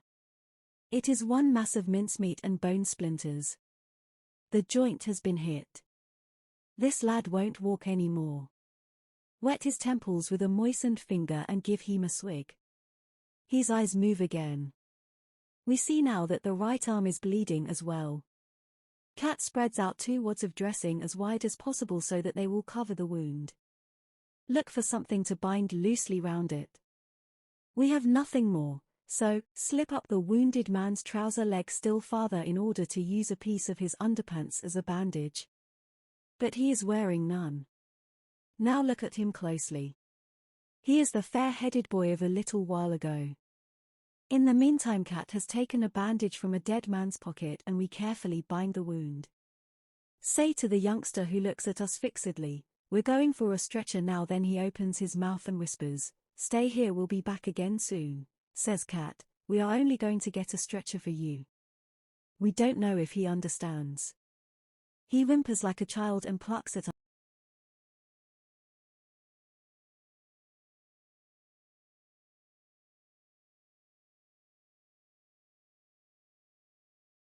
He will only last a few days. What he has gone through so far is nothing to what is in for till he dies. Now he is numb and feels nothing. In an hour he will become one screaming bundle of intolerable pain. Every day that he can live will be a howling torture. And to whom does it matter whether he has them or not? Nod. Yes, Cat, we ought to put him out of his misery. He stands still a moment. He has made up his mind. We look round, but we are no longer alone. A little group is gathering, from the shell holes and trenches appear heads. We get a stretcher. Cat shakes his head. "Such a kid," he repeats it. "Young innocents, our losses are less than was to be expected, 5 killed and 8 wounded. It was in fact quite a short bombardment. 2 of our dead lie in the upturned graves. We merely throw the earth in on them. We go back. We trot off silently in single file, one behind the other. The wounded are taken to the dressing station. The morning is cloudy. The bearers make a fuss about numbers and tickets, the wounded whimper. It begins to rain. An hour later we reach our lorries and climb in. There is more room now than there was. The rain becomes heavier. We take out waterproof sheets and spread them over our heads. The rain rattles down, and flows off at the sides in streams. The lorries bump through the holes, and we rock to and fro in a half-sleep. 2 men in the front of the lorry have long forked poles. They watch for telephone wires which hang crosswise over the road so low that they might easily pull our heads off. The 2 fellows take them at the right moment on their poles and lift them over behind us. We hear their call mind wire, dip the knee in a half-sleep and straighten up again. Monotonously the lorries sway, monotonously come the calls, monotonously falls the rain. It falls on our heads and on the heads of the dead up in the line. On the body of the little recruit with the wound that is so much too big for his hip, it falls on Kemmerich's grave, it falls in our hearts. An explosion sounds somewhere. We wince, our eyes become tense, our hands are ready to vault over the side of the lorry into the ditch by the road. Nothing happens, only the monotonous cry, mind wire, our knees bend, we are again half asleep. Chapter 5. Killing each separate louse is a tedious business when a man has hundreds. The little beasts are hard and the everlasting cracking with one's fingernails very soon becomes wearisome. So Jaden has rigged up the lid of a boot polish tin with a piece of wire over the lighted stump of a candle. The lice are simply thrown into this little pan. Crack! And they're done for. We sit around with our shirts on our knees, our bodies naked to the warm air and our hands at work. Hay has a particularly fine brand of louse, they have a red cross on their heads. He suggests that he brought them back from the hospital at Thorhout, where they attended personally on a Surgeon General. He says he means to use the fat that slowly accumulates in the tin lid for polishing his boots, and roars with laughter for half an hour at his own joke. But he gets little response today, we are too preoccupied with another affair. The rumor has materialized. Himmelstoss has come. He appeared yesterday, we've already heard the well-known voice. He seems to have overdone it with a couple of young recruits on the ploughed field at home, and unknown to him the son of the local magistrate was watching. That cooked his goose. He will get some surprises here. Jaden has been meditating for hours what to say to him. Hay gazes thoughtfully at his great paws and winks at me. The thrashing was the high water mark of his life. He tells me he often dreams of it. Kropp and Müller are amusing themselves. From somewhere or other, probably the Pioneer cookhouse, Kropp has bagged for himself a mess tin full of beans. Müller squints hungrily into it but checks himself and says, Albert, what would you do if it were suddenly peacetime again? There won't be any peacetime, says Albert bluntly. Well, but if persists Müller, what would you do? Clear out of this, growls Kropp. Of course. And then what? Get drunk, says Albert. Don't talk rot, mean seriously so do I, says Kropp, what else should a man do? Cat becomes interested. He levies tribute on Kropp's tin of beans, swallows some, then considers for a while and says, you might get drunk first, of course, but then you'd take the next train for home and mother. Peacetime, man, Albert. He fumbles in his oilcloth pocketbook for a photograph and suddenly shows it all round. My old woman. Then he puts it back and swears, damned lousy war, it's all very well for you to talk, I tell him. You've a wife and children.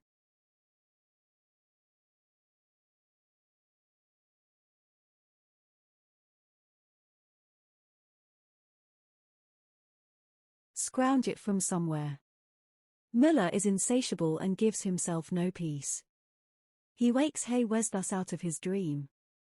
Hey, what would you do if it was peacetime? Give you a kick in the backside for the way you talk, say. How does it come about exactly? How does the cow shit come on the roof, retorts Müller laconically, and turns to Hey where's thus again. It is too much for Hey. He shakes his freckled head. You mean when the war's over?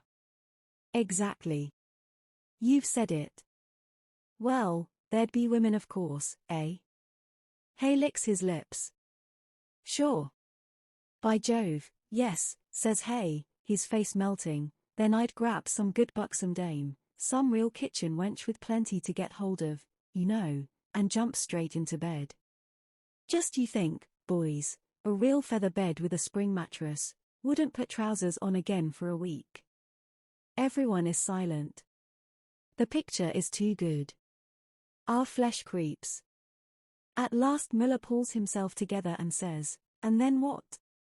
A pause.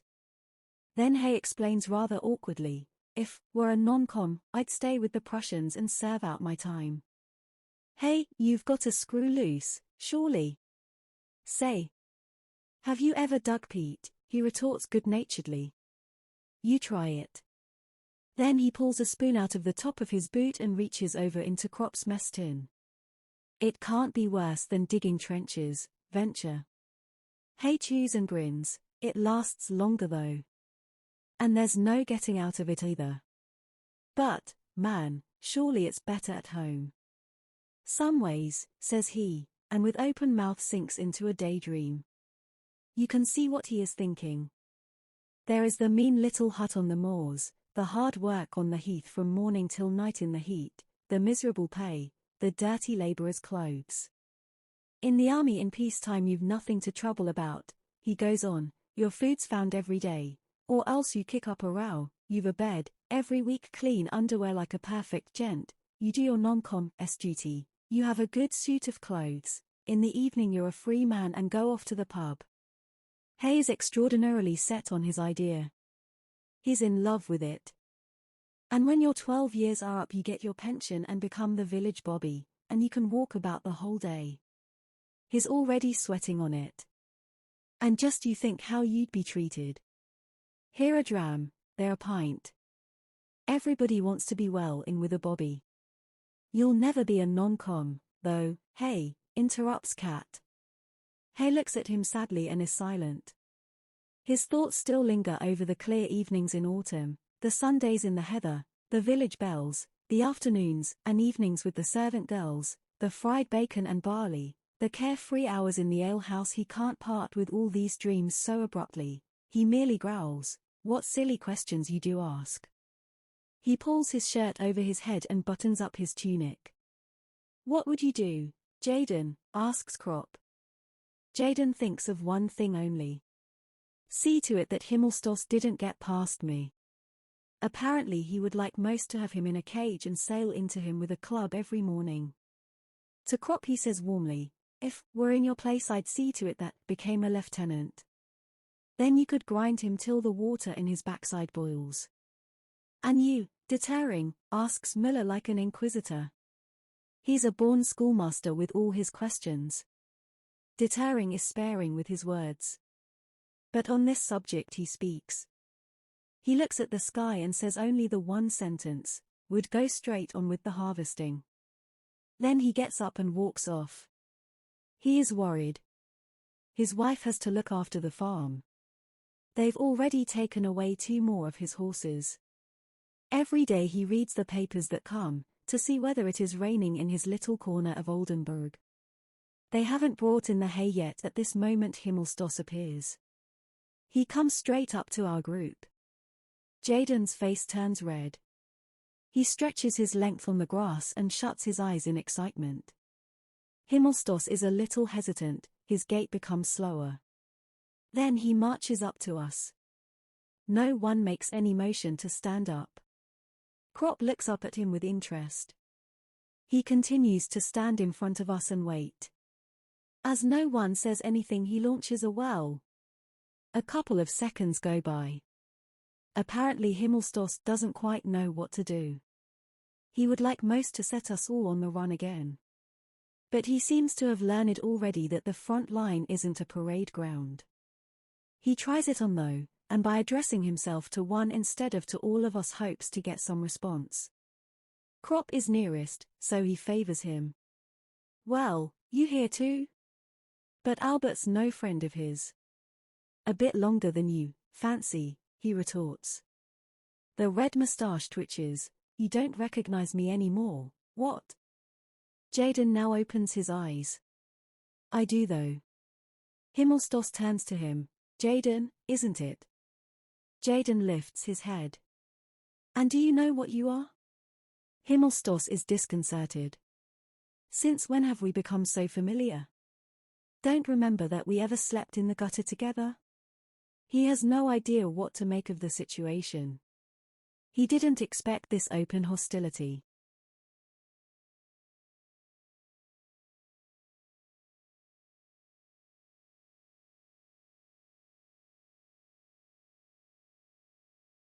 Witty, no, you slept there by yourself. Himmelstos begins to boil. But Jaden gets in ahead of him. He must bring off his insult.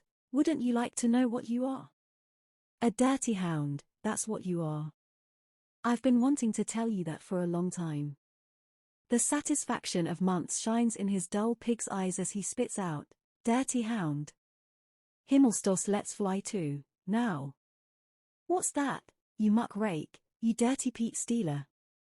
Stand up there, bring your heels together when your superior officer speaks to you. Jaden waves him off. You take a run and jump at yourself, Himmelstos. Himmelstos is a raging book of army regulations. The Kaiser couldn't be more insulted. Jaden, command you, as your superior officer, stand up. Anything else you would like, asks Jaden. Will you obey my order or not? Jaden replies, without knowing it, in the well-known classical phrase. At the same time he ventilates his backside. I'll have you court-martialed, storms Himmelstos. We watch him disappear in the direction of the orderly room. Hay and Jaden burst into a regular Pete Digger's bellow. Hay laughs so much that he dislocates his jaw, and suddenly stands there helpless with his mouth wide open. Albert has to put it back again by giving it a blow with his fist. Cat is troubled. If he reports you, it'll be pretty serious. Do you think he will? Asks Jaden. Sure to, say. The least you'll get will be 5 days close arrest, says Cat. That doesn't worry Jaden. 5 days clink are 5 days rest. And if they send you to the fortress, urges the thoroughgoing Müller. Well, for the time being the war will be over so far as I'm concerned. Jaden is a cheerful soul. There aren't any worries for him. He goes off with Hay and Lear so that they won't find him in the first flush of excitement. A. Müller hasn't finished yet. He tackles Krop again. Albert, if you were really at home now, what would you do? Krop is contented now and more accommodating. How many of us were there in the class exactly? We count up, out of 20, 7 are dead, 4 wounded, 1 in a madhouse. That makes 12. 3 of them are lieutenants, says Müller. Do you think they would still let Cantorek sit on them? We guess not. We wouldn't let ourselves be sat on for that matter. What do you mean by the threefold theme in William Tell, says Krop reminiscently, and roars with laughter. What was the purpose of the Poetic League of Göttingen? Asked Müller suddenly and earnestly. How many children had Charles the Bald? Interrupt gently. You'll never make anything of your life, Baumer, croaks Müller. When was the Battle of Zonna? Krop wants to know. You lack the studious mind, Krop, sit down, 3-, say. What offices did Lycurgus consider the most important for the state? Asks Müller, pretending to take off his pince-nez. Does it go, we Germans fear God and none else in the whole world, or we, the Germans, fear God and submit? How many inhabitants has Melbourne? Asks Müller. How do you expect to succeed in life if you don't know that? Ask Albert hotly. Which he caps with, what is meant by cohesion? We remember mighty little of all that rubbish. Anyway, it has never been the slightest use to us. At school nobody ever taught us how to light a cigarette in a storm of rain, nor how a fire could be made with wet wood, nor that it is best to stick a bayonet in the belly because there it doesn't get jammed, as it does in the ribs. Muller says thoughtfully, "What's the use? We'll have to go back and sit on the forms again.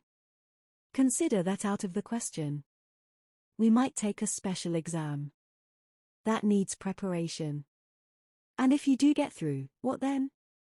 A student's life isn't any better. If you have no money, you have to work like the devil. It's a bit better. But it's rot all the same, everything they teach you." Kropp supports me. "How can a man take all that stuff seriously when he's once been out here?" "Still, you must have an occupation of some sort," insists Muller, as though he were Cantorek himself. Albert cleans his nails with a knife. We are surprised at this delicacy. But it is merely pensiveness.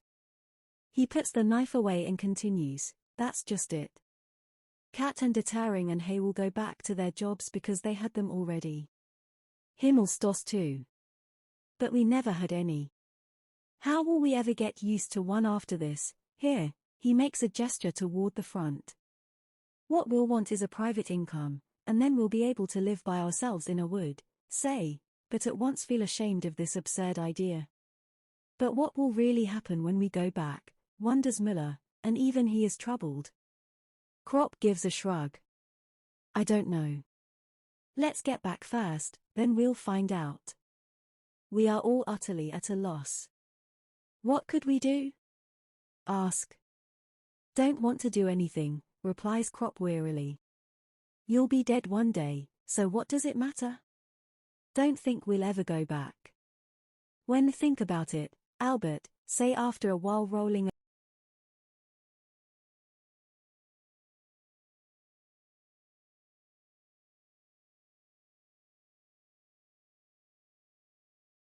having lain here in the muck but can't even imagine anything. All that you know is that this business about professions and studies and salaries and so on, it makes me sick, it is and always was disgusting. Don't see anything at all, Albert. All at once everything seems to me confused and hopeless." Kropp feels it too. It will go pretty hard with us all. But nobody at home seems to worry much about it. 2 years of shells and bombs, a man won't peel that off as easy as a sock. We agree that it's the same for everyone, not only for us here, but everywhere, for everyone who is of our age, to some more, and to others less. It is the common fate of our generation. Albert expresses it, "The war has ruined us for everything." He is right. We are not youth any longer. We don't want to take the world by storm. We are fleeing. We fly from ourselves. From our life. We were 18 and had begun to love life and the world, and we had to shoot it to pieces. The first bomb, the first explosion, burst in our hearts. We are cut off from activity, from striving, from progress. We believe in such things no longer, we believe in the war. The orderly room shows signs of life. Himmelstos seems to have stirred them up. At the head of the column trots the fat sergeant major. It is queer that almost all of the regular sergeant majors are fat. Himmelstos follows him, thirsting for vengeance. His boots gleam in the sun. We get up. "Where's Jaden?" the sergeant puffs. No one knows, of course. Himmelstos glowers at us wrathfully. "You know very well. You won't say, that's the fact of the matter. Out with it." Fatty looks round inquiringly, but Jaden is not to be seen. He tries another way.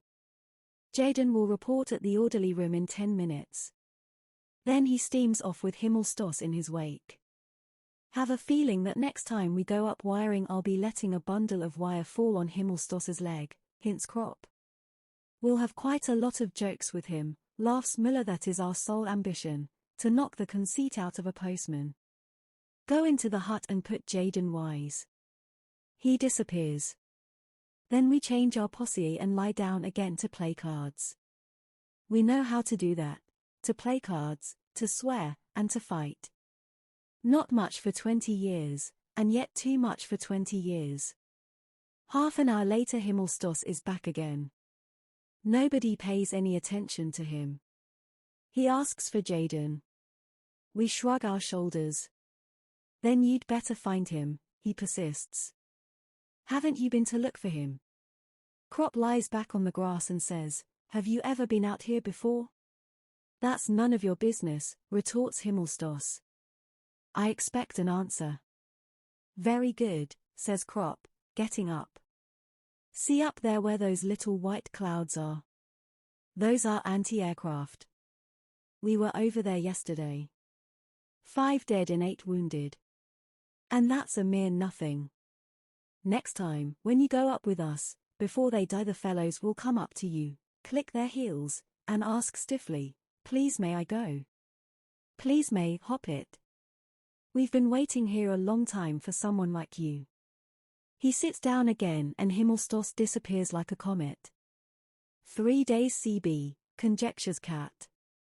Next time Illinois let fly, say to Albert. But that is the end. The case comes up for trial in the evening. In the orderly room sits our lieutenant, Bertink, and calls us in one after another. Have to appear as a witness and explain the reason of Jaden's insubordination. The story of the bed-wetting makes an impression. Himmelstoss is recalled and repeat my statement. Is that right? Bertink asks Himmelstoss. He tries to evade the question, but in the end has to confess, for Krop tells the same story. Why didn't someone report the matter, then, asks Bertink.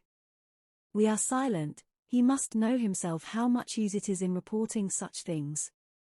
It isn't usual to make complaints in the army. He understands it all right though, and lectures Himmelstoss, making it plain to him that the front isn't our parade ground. Then comes Jaden's turn, he gets a long sermon and 3 days open arrest.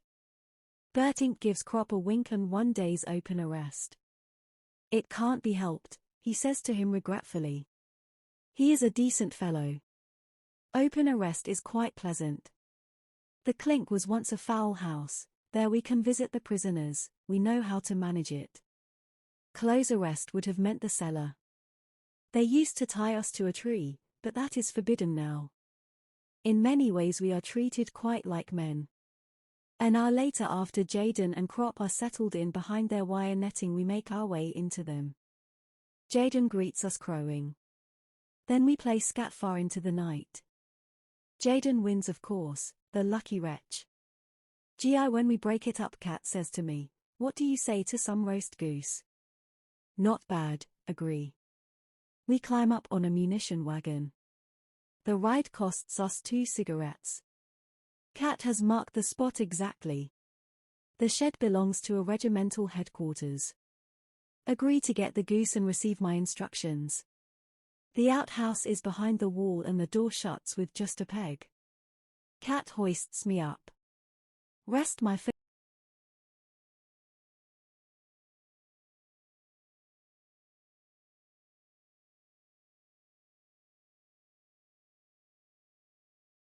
Softly, steal across, lift the peg, pull it out and open the door.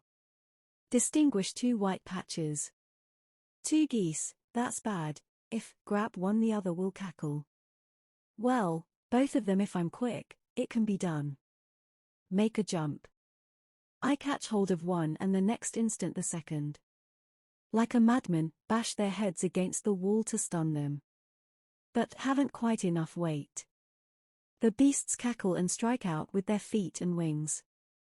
Fight desperately, but Lord! What a kick a goose has! They struggle and stagger about.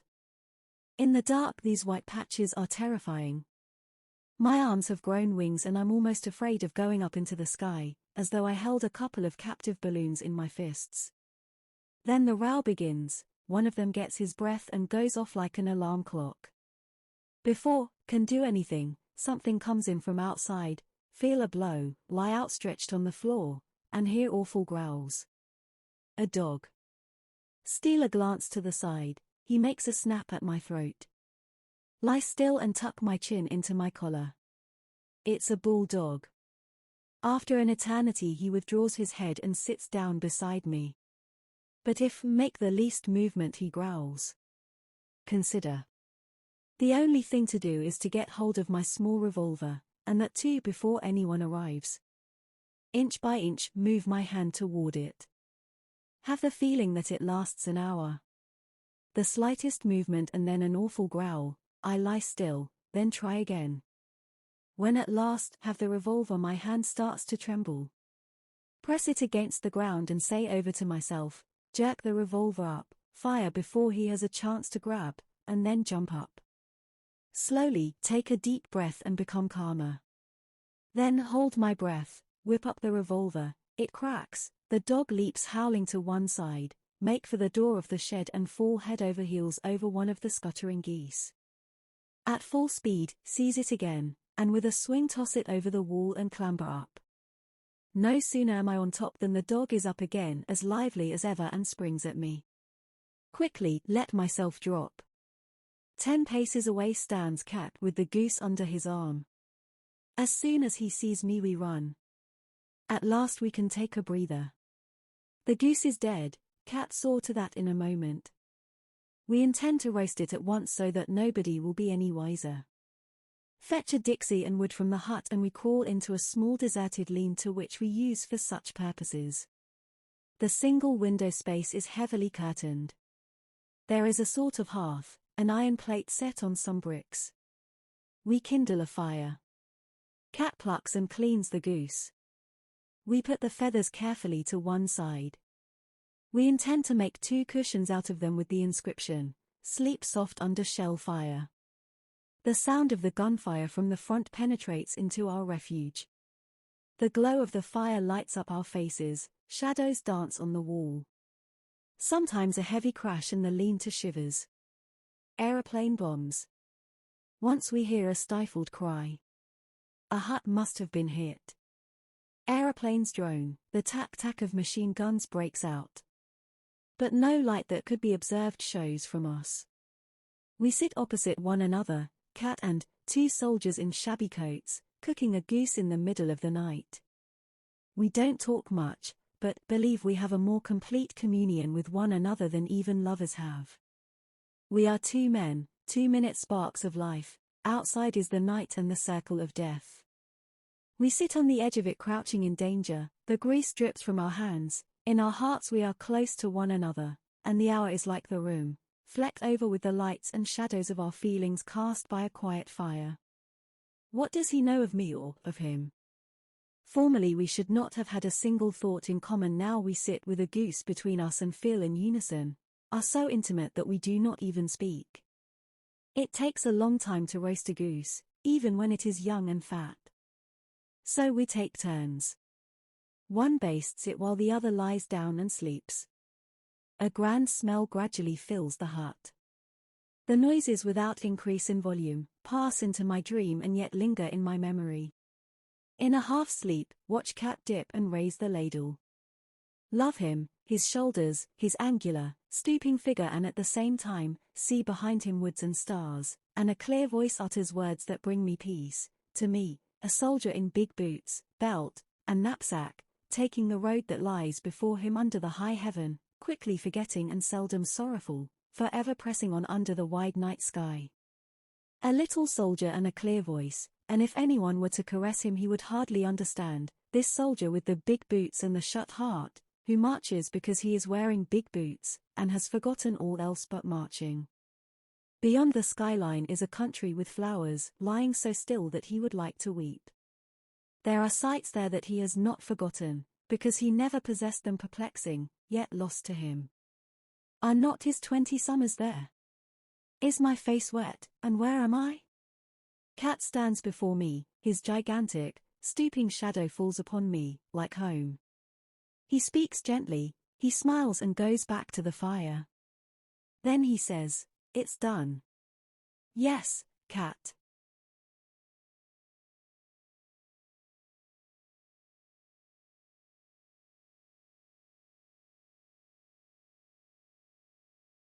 A leg. With it we have army bread dipped in gravy. We eat slowly and with gusto. How does it taste, Cat? Good. And yours? Good, cat. We are brothers and press on one another the choicest pieces. Afterwards, smoke a cigarette and cat a cigar. There is still a lot left. How would it be, cat, if we took a bit to Crop and Jaden? Sure, says he. We carve off a portion and wrap it up carefully in newspaper. The rest we thought of taking over to the hut. Cat laughs, and simply says, Jaden. Agree, we will have to take it all. So we go off to the fowl house to waken them. But first we pack away the feathers. Crop and Jaden take us for magicians. Then they get busy with their teeth. Jaden holds a wing in his mouth with both hands like a mouth organ, and gnaws. He drinks the gravy from the pot and smacks his lips. May never forget you. We go to our hut. Again there is the lofty sky with the stars and the oncoming dawn, and pass beneath it, a soldier with big boots and a full belly, a little soldier in the early morning, but by my side, stooping and angular, goes Cat, my comrade. The outlines of the huts are upon us in the dawn like a dark, deep sleep. Chapter 6. There are rumors of an offensive. We go up to the front 2 days earlier than usual. On the way we pass a shelled schoolhouse. Stacked up against its longer side is a high double wall of yellow, unpolished, brand new coffins. They still smell of resin, and pine, and the forest. There are at least 100. That's a good preparation for the offensive, says Muller astonished. They're for us, growls deterring. Don't talk rot, says Cat to him angrily. You be thankful if you get so much as a coffin, grins Jaden. They'll slip you a waterproof sheet for your old Aunt Sally of a carcass. The others jest too, unpleasant jests, but what else can a man do? The coffins are really for us. The organization surpasses itself in that kind of thing. Ahead of us everything is shimmering. The first night we try to get our bearings. When it is fairly quiet we can hear the transports behind the enemy lines rolling ceaselessly until dawn. Cat says that they do not go back but are bringing up troops, munitions, and guns. The English artillery has been strengthened, that we can detect at once. There are at least 4 more batteries of 9-inch guns to the right of the farm, and behind the poplars they have put in trench mortars. Besides these they have brought up a number of those little French beasts with instantaneous fuses. We are now in low spirits. After we have been in the dugouts 2 hours our own shells begin to fall in the trench. This is the 3rd time in 4 weeks. If it was simply a mistake in aim no one would say anything, but the truth is that the barrels are worn out. The shots are often so uncertain that they land within our own lines. Tonight 2 of our men were wounded by them. The front is a cage in which we must await fearfully whatever may happen. We lie under the network of arching shells and live in a suspense of uncertainty. Over us chance hovers. If a shot comes, we can duck, that is all. We neither know nor can determine where it will fall. It is this chance that makes us indifferent. A few months ago, was sitting in a dugout playing scat, after a while, stood up and went to visit some friends in another dugout. On my return nothing more was to be seen of the first one, it had been blown to pieces by a direct hit. Went back to the second and arrived just in time to lend a hand digging it out.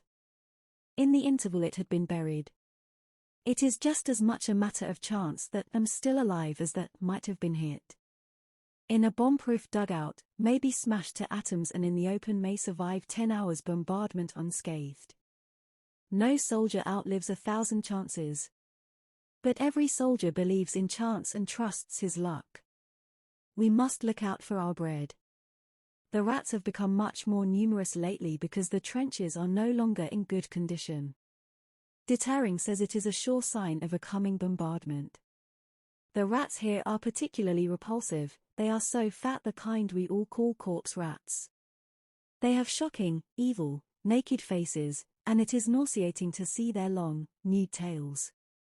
They seem to be mighty hungry.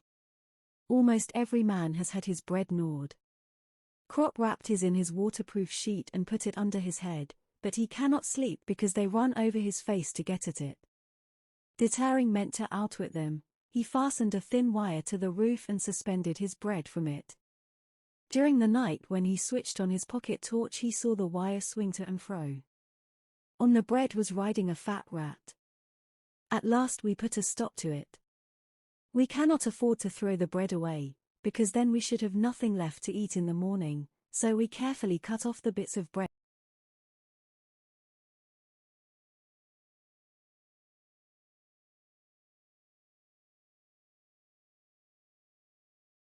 to strike. Deterring, Crop, and Cat hold their pocket torches ready. After a few minutes we hear the first shuffling and tugging.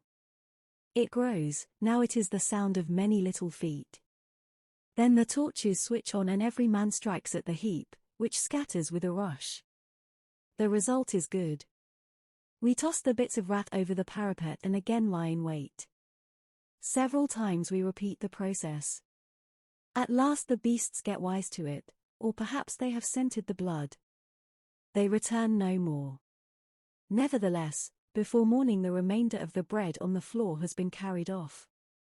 In the adjoining sector they attacked 2 large cats and a dog, bit them to death and devoured them. Next day there was an issue of Edammer cheese. Each man gets almost a quarter of a cheese. In one way that is all to the good, for Edammer is tasty, but in another way it is vile, because the fat Red Bulls have long been a sign of a bad time coming. Our forebodings increase as rum is served out. We drink it of course, but are not greatly comforted. During the day we loaf about and make war on the rats. Ammunition and hand grenades become more plentiful. We overhaul the bayonets, that is to say, the ones that have a saw on the blunt edge. If the fellows over there catch a man with one of those he's killed at sight. In the next sector some of our men were found whose noses were cut off and their eyes poked out with their own saw bayonets. Their mouths and noses were stuffed with sawdust so that they suffocated. Some of the recruits have bayonets of this sort. We take them away and give them the ordinary kind. But the bayonet has practically lost its importance. It is usually the fashion now to charge with bombs and spades only. The sharpened spade is a more handy and many-sided weapon. Not only can it be used for jabbing a man under the chin, but it is much better for striking with because of its greater weight, and if one hits between the neck and shoulder it easily cleaves as far down as the chest. The bayonet frequently jams on the thrust and then a man has to kick hard on the other fellow's belly to pull it out again, and in the interval he may easily get one himself. And what's more, the blade often gets broken off. At night they send over gas. We expect the attack to follow and lie with our masks on, ready to tear them off as soon as the first shadow appears. Dawn approaches without anything happening, only the everlasting, nerve-wracking roll behind the enemy lines, trains, lorries, but what are they concentrating? Our artillery fires on it continually, but still it does not cease. We have tired faces and avoid each other's eyes. It will be like the Somme, says Cat gloomily. There we were shelled steadily for 7 days and nights. Cat has lost all his fun since we have been here, which is bad, for Cat is an old front hog, and can smell what is coming. Only Jaden seems pleased with the good rations and the rum. He thinks we might even go back to rest without anything happening at all. It almost looks like it. Day after day passes. At night, squat in the listening post. Above me the rockets and parachute lights shoot up and float down again. I'm cautious and tense, my heart thumps. My eyes turn again and again to the luminous dial of my watch, the hands will not budge. Sleep hangs on my eyelids, work my toes in my boots in order to keep awake. Nothing happens till, I'm relieved, only the everlasting rolling over there. Gradually we grow calmer and play scat and poker continually. Perhaps we will be lucky. All day the sky is hung with observation balloons. There is a rumor that the enemy are going to put tanks over and use low-flying planes for the attack.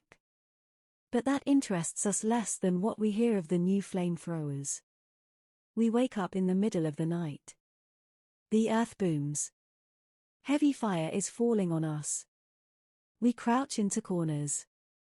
We distinguish shells of every caliber. Each man lays hold of his things and looks again every minute to reassure himself that they are still there. The dugout heaves, the night roars and flashes. We look at each other in the momentary flashes of light, and with pale faces and pressed lips shake our heads. Every man is aware of the heavy shells tearing down the parapet, rooting up the embankment and demolishing the upper layers of concrete. When a shell lands in the trench, we note how the hollow, furious blast is like a blow from the paw of a raging beast of prey. Already by morning a few of the recruits are green and vomiting. They are too inexperienced. Slowly the grey light trickles into the post and pales the flashes of the shells. Morning is come. The explosion of mines mingles with the gunfire. That is the most dementing convulsion of all. The whole region where they go up becomes one grave. The reliefs go out, the observers stagger in, covered with dirt, and trembling. One lies down in silence in the corner and eats, the other, an older man of the new draft, sobs. Twice he has been flung over the parapet by the blast of the explosions without getting any more than shell shock.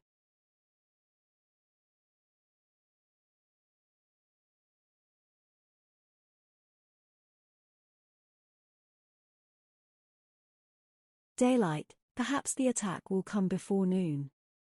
The bombardment does not diminish. It is falling in the rear too. As far as one can see spout fountains of mud and iron. A wide belt is being raked. The attack does not come, but the bombardment continues. We are gradually benumbed. Hardly a man speaks. We cannot make ourselves understood. Our trench is almost gone. At many places it is only 18 inches high, it is broken by holes, and craters, and mountains of earth. A shell lands square in front of our post. At once it is dark. We are buried and must dig ourselves out. After an hour the entrance is clear again, and we are calmer because we have had something to do. Our company commander scrambles in and reports that 2 dugouts are gone. The recruits calm themselves when they see him. He says that an attempt will be made to bring up food this evening. That sounds reassuring. No one had thought of it except Jaden. Now the outside world seems to draw a little nearer. If food can be brought up, think the recruits, then it can't really be so bad. We do not disabuse them, we know that food is as important as ammunition and only for that reason must be brought up. But it miscarries. A second party goes out, and it also turns back. Finally catch-rise, and even he reappears without accomplishing anything. No one gets through, not even a fly is small enough to get through such a barrage. We pull in our belts tighter and chew every mouthful 3 times as long. Still the food does not last out, we are damnably hungry. Take out a scrap of bread, eat the white and put the crust back in my knapsack, from time to time nibble at it. The night is unbearable. We cannot sleep, but stare ahead of us and doze. Jaden regrets that we wasted the gnawed pieces of bread on the rats. We would gladly have them again to eat now. We are short of water, too, but not seriously yet. Towards morning, while it is still dark, there is some excitement. Through the entrance rushes in a swarm of fleeing rats that try to storm the walls. Torches light up the confusion. Everyone yells and curses and slaughters. The madness and despair of many hours unloads itself in this outburst. Faces are distorted, arms strike out, the beasts scream, we just stop in time to avoid attacking one another. The onslaught has exhausted us. We lie down to wait again. It is a marvel that our post has had no casualties so far. It is one of the less deep dugouts. A corporal creeps in, he has a loaf of bread with him. 3 people have had the luck to get through during the night and bring some provisions. They say the bombardment extends undiminished as far as the artillery lines. It is a mystery where the enemy gets all his shells. We wait and wait. By midday what expected happens. One of the recruits has a fit. have been watching him for a long time, grinding his teeth and opening and shutting his fists. These hunted, protruding eyes, we know them too well. During the last few hours he has had merely the appearance of calm. He had collapsed like a rotten tree. Now he stands up, stealthily creeps across the floor, hesitates a moment and then glides towards the door. Intercept him and say, "Where are you going?" "I'll be back in a minute," says he, and tries to push past me. "Wait a bit, the shelling will stop soon." He listens for a moment and his eyes become clear.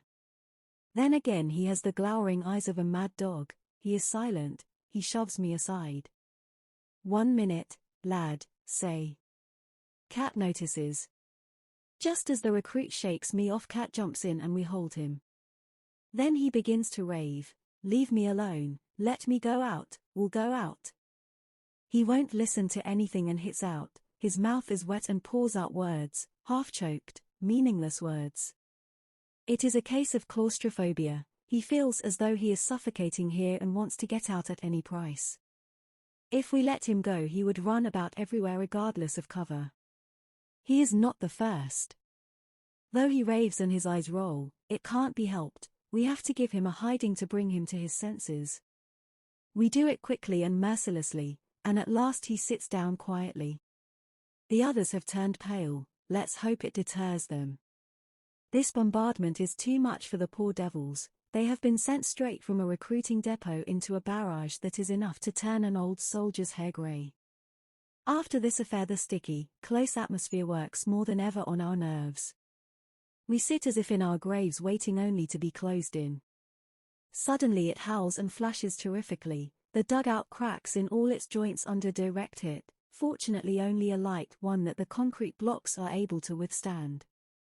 It rings metallically, the walls reel, rifles, helmets, earth, mud, and dust fly everywhere. Sulfur fumes pour in.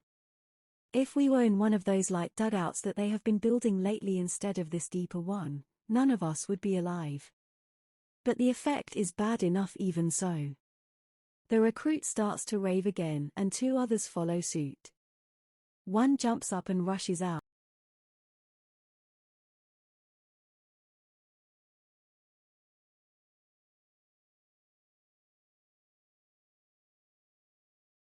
Up the wall of the trench is plastered with smoking splinters, lumps of flesh, and bits of uniform. Scramble back. The first recruit seems actually to have gone insane. He butts his head against the wall like a goat. We must try tonight to take him to the rear. Meanwhile we bind him, but in such a way that in case of attack he can be released at once. Cat suggests a game of scat. It is easier when a man has something to do. But it is no use. We listen for every explosion that comes close, miscount the tricks, and fail to follow suit. We have to give it up. We sit as though in a boiler that is being belabored from without on all sides. Night again. We are deadened by the strain, a deadly tension that scrapes along one's spine like a gapped knife.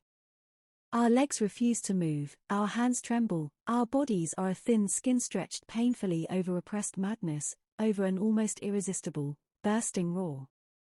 We have neither flesh nor muscles any longer. We dare not look at one another for fear of some incalculable thing. So we shut our teeth. It will end, perhaps we will come through. Suddenly the nearer explosions cease. The shelling continues, but it has lifted and falls behind us. Our trench is free. We seize the hand grenades, pitch them out in front of the dugout and jump after them. The bombardment has stopped and a heavy barrage now falls behind us. The attack has come. No one would believe that in this howling waste there could still be men, but steel helmets now appear on all sides out of the trench, and 50 yards from us a machine gun is already in position and barking. The wire entanglements are torn to pieces. Yet they offer some obstacle. We see the storm troops coming. Our artillery opens fire. Machine guns rattle, rifles crack. The charge works its way across. Hay and crop begin with the hand grenades.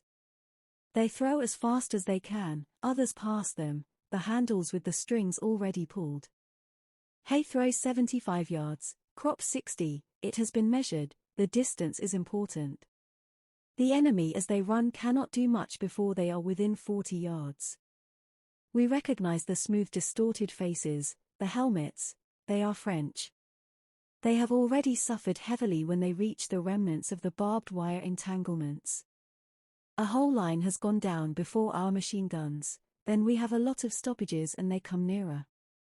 See one of them, his face upturned, fall into a wire cradle. His body collapses, his hands remain suspended as though he were praying. Then his body drops clean away and only his hands with the stumps of his arms, shot off, now hang in the wire. The moment we are about to retreat, 3 faces rise up from the ground in front of us. Under one of the helmets a dark pointed beard and 2 eyes that are fastened on me. Raise my hand, but cannot throw into those strange eyes. For one moment the whole slaughter whirls like a circus round me, and these 2 eyes alone are motionless. Then the head rises up, a hand, a movement, and my hand grenade flies through the air and into him.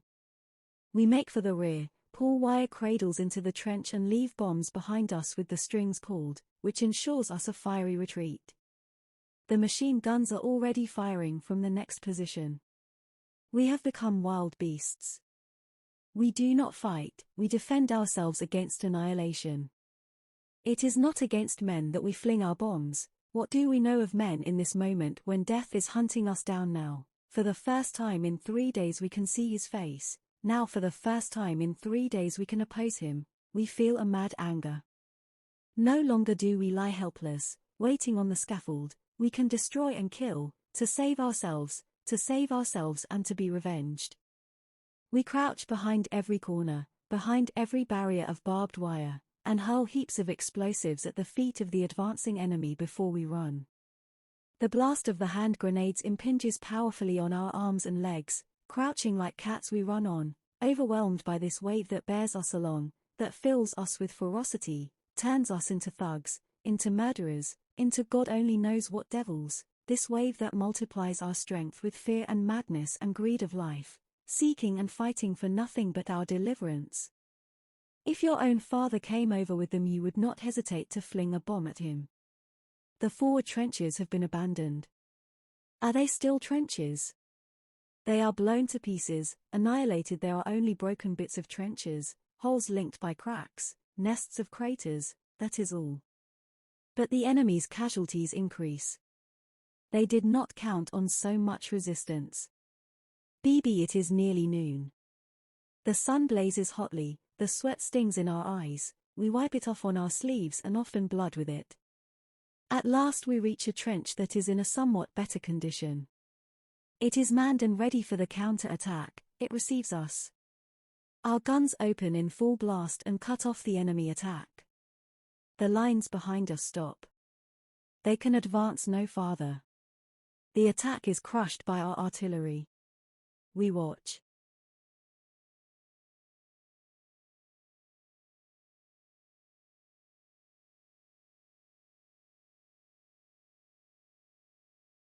Blood spouts from his neck like a fountain. It does not come quite to hand fighting, they are driven back. We arrive once again at our shattered trench and pass on beyond it. Oh, this turning back again. We reach the shelter of the reserves and yearn to creep in and disappear, but instead we must turn round and plunge again into the horror.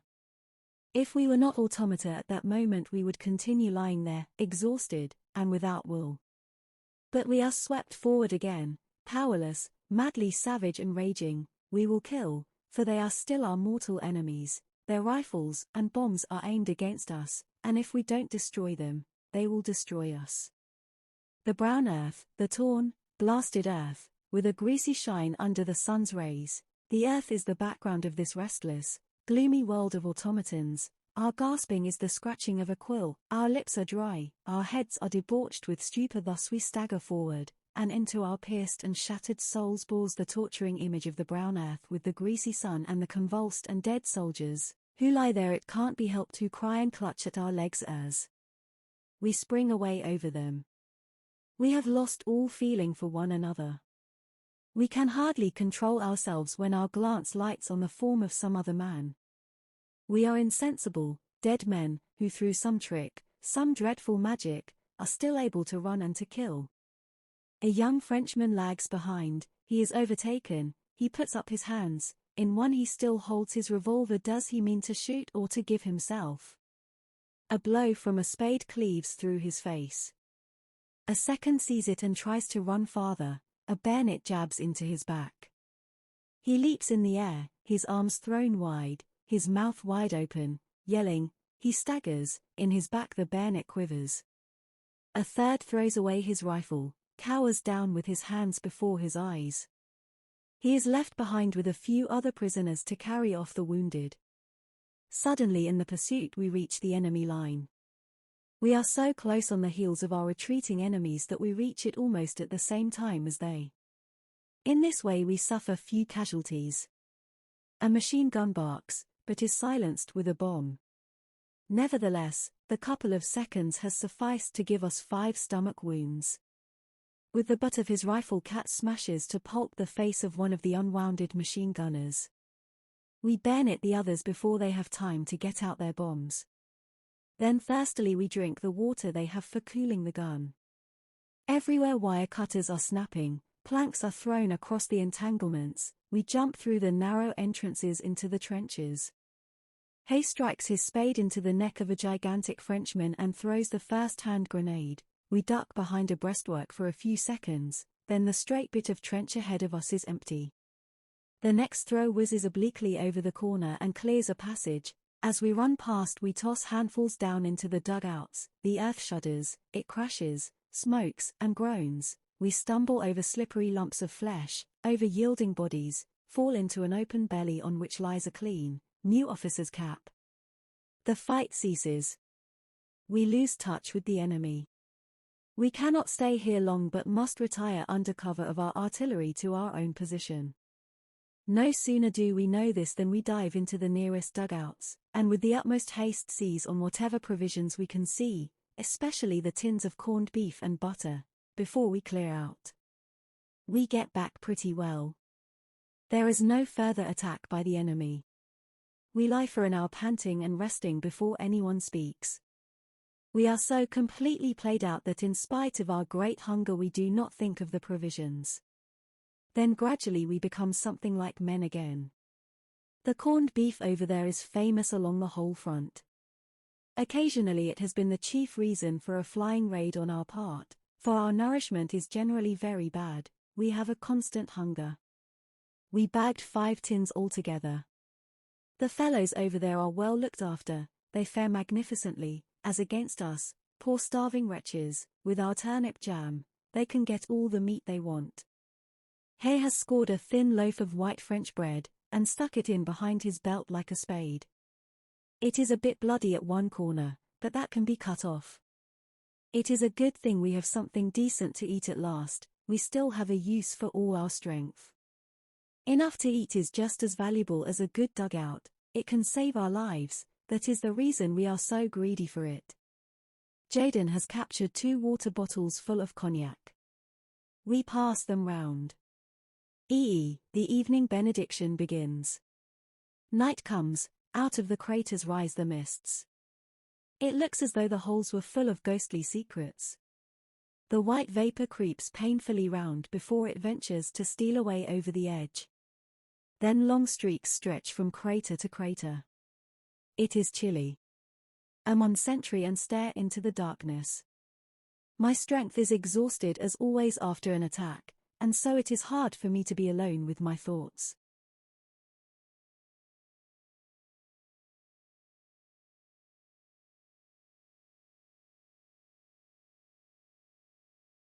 Picture, a summer evening, I'm in the cathedral cloister and look at the tall rose trees that bloom in the middle of the little cloister garden where the monks lie buried.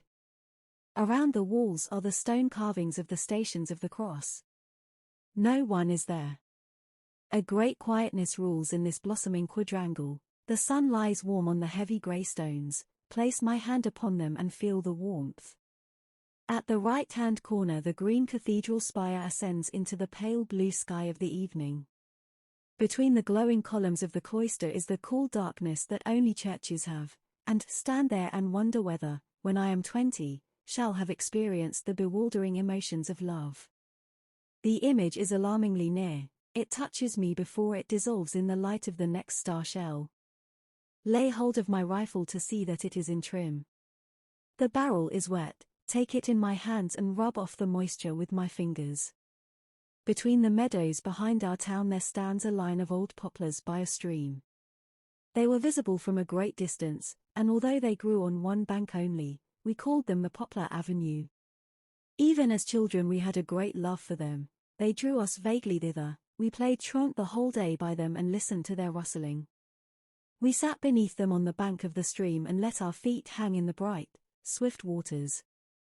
The pure fragrance of the water and the melody of the wind in the poplars held our fancies. We loved them dearly, and the image of those days still makes my heart pause in its beating.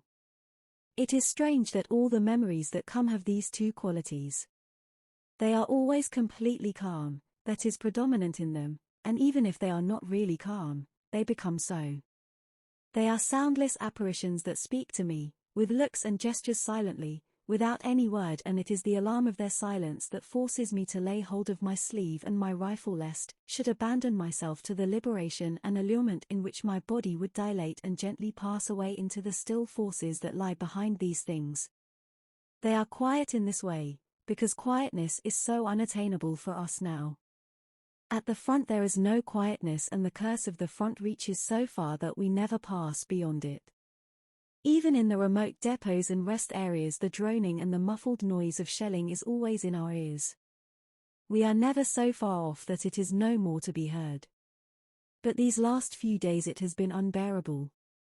Their stillness is the reason why these memories of former times do not awaken desire so much as sorrow, a vast, inapprehensible melancholy. Once we had such desires, but they return not. They are past, they belong to another world that is gone from us. In the barracks they called forth a rebellious, wild craving for their return, for then they were still bound to us, we belonged to them and they to us, even though we were already absent from them. They appeared in the soldiers' songs which we sang as we marched between the glow of the dawn and the black silhouettes of the forests to drill on the moor. They were a powerful remembrance that was in us and came from us. But here in the trenches they are completely lost to us. They arise no more, we are dead and they stand remote on the horizon. They are a mysterious reflection, an apparition, that haunts us, that we fear and love without hope. They are strong and our desire is strong, but they are unattainable, and we know it. And even if these scenes of our youth were given back to us we would hardly know what to do. The tender, secret influence that passed from them into us could not rise again. We might be amongst them and move in them, we might remember and love them and be stirred by the sight of them. But it would be like gazing at the photograph of a dead comrade. Those are his features, it is his face, and the days we spent together take on a mournful life in the memory, but the man himself it is not. We could never regain the old intimacy with those scenes. It was not any recognition of their beauty and their significance that attracted us, but the communion, the feeling of a comradeship with the things and events of our existence, which cut us off and made the world of our parents a thing incomprehensible to us, for then we surrendered ourselves to events and were lost in them, and the least little thing was enough to carry us down the stream of eternity. Perhaps it was only the privilege of our youth, but as yet we recognized no limits and saw nowhere an end. We had that thrill of expectation in the blood which united us with the course of our days. Today we would pass through the scenes of our youth like travelers. We are burnt up by hard facts, like tradesmen we understand distinctions, and like butchers, necessities. We are no longer untroubled, we are indifferent. We might exist there, but should we really live there?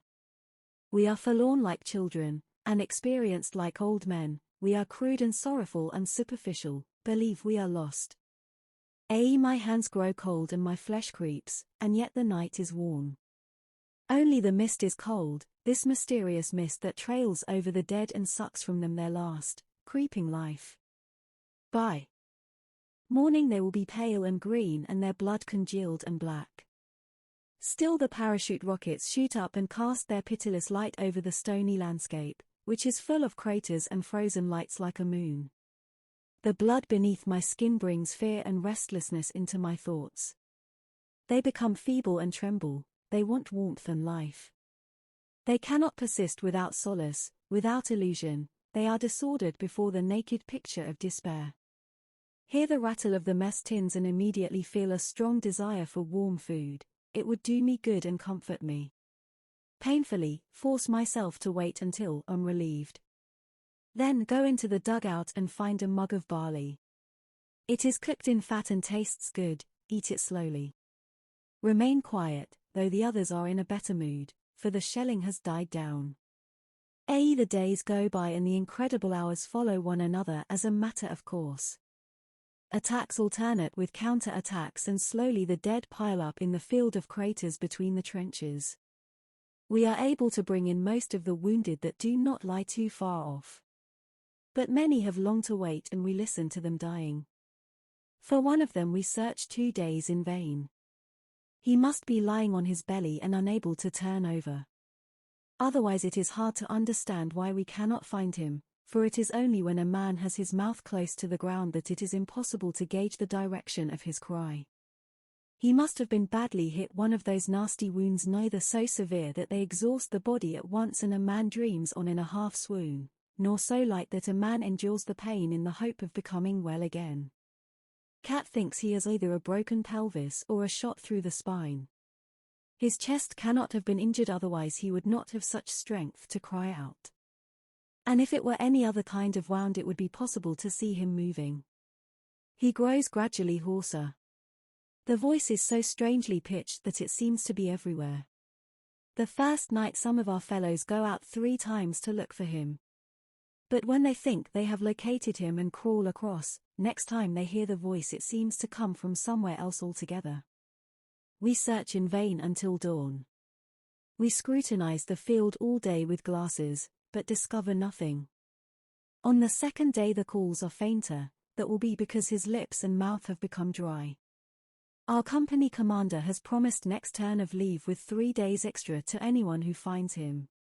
That is a powerful inducement, but we would do all that is possible without that, for his cry is terrible. Cat and Crop even go out in the afternoon, and Albert gets the lobe of his ear shot off in consequence. It is to no purpose, they come back without him. It is easy to understand what he cries. At first he called only for help, the 2nd night he must have had some delirium, he talked with his wife and his children, we often detected the name Elise. Today he merely weeps. By evening the voice dwindles to a croaking. But it persists still through the whole night. We hear it so distinctly because the wind blows toward our line. In the morning, when we suppose he must already have long gone to his rest, there comes across to us one last gurgling rattle. The days are hot and the dead lie unburied. We cannot fetch them all in, if we did we should not know what to do with them. The shells will bury them. Many have their bellies swollen up like balloons. They hiss, belch, and make movements. The gases in them make noises. The sky is blue and without clouds. In the evening it grows sultry and the heat rises from the earth. When the wind blows toward us it brings the smell of blood, which is very heavy and sweet. This deathly exhalation from the shell holes seems to be a mixture of chloroform and putrefaction, and fills us with nausea and retching. Sigh, the nights become quiet and the hunt for copper-driving bands and the silken parachutes of the French star shells begins. Why the driving bands are so desirable no one knows exactly. The collectors merely assert that they are valuable. Some have collected so many that they will stoop under the weight of them when we go back. But Hay at least gives a reason. He intends to give them to his girl to supplement her garters. At this the Frisians explode with mirth. They slap their knees. By Jove though, he's a wit, Hay is, he's got brains. Jaden especially can hardly contain himself. He takes the largest of the rings in his hand and every now and then puts his leg through it to show how much slack there is. Hey, man, she must have legs like legs. His thoughts mount somewhat higher and are behind too. She must have, like an elephant. He cannot get over it.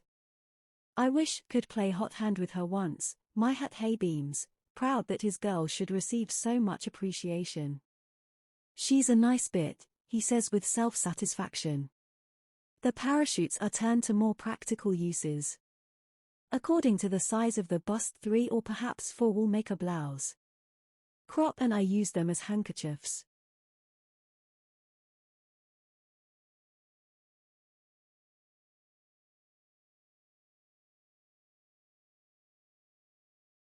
Jaden endeavoring with perfect equanimity to knock the driving band off a dud. If anyone else had tried it, the thing would have exploded, but Jaden always has his luck with him.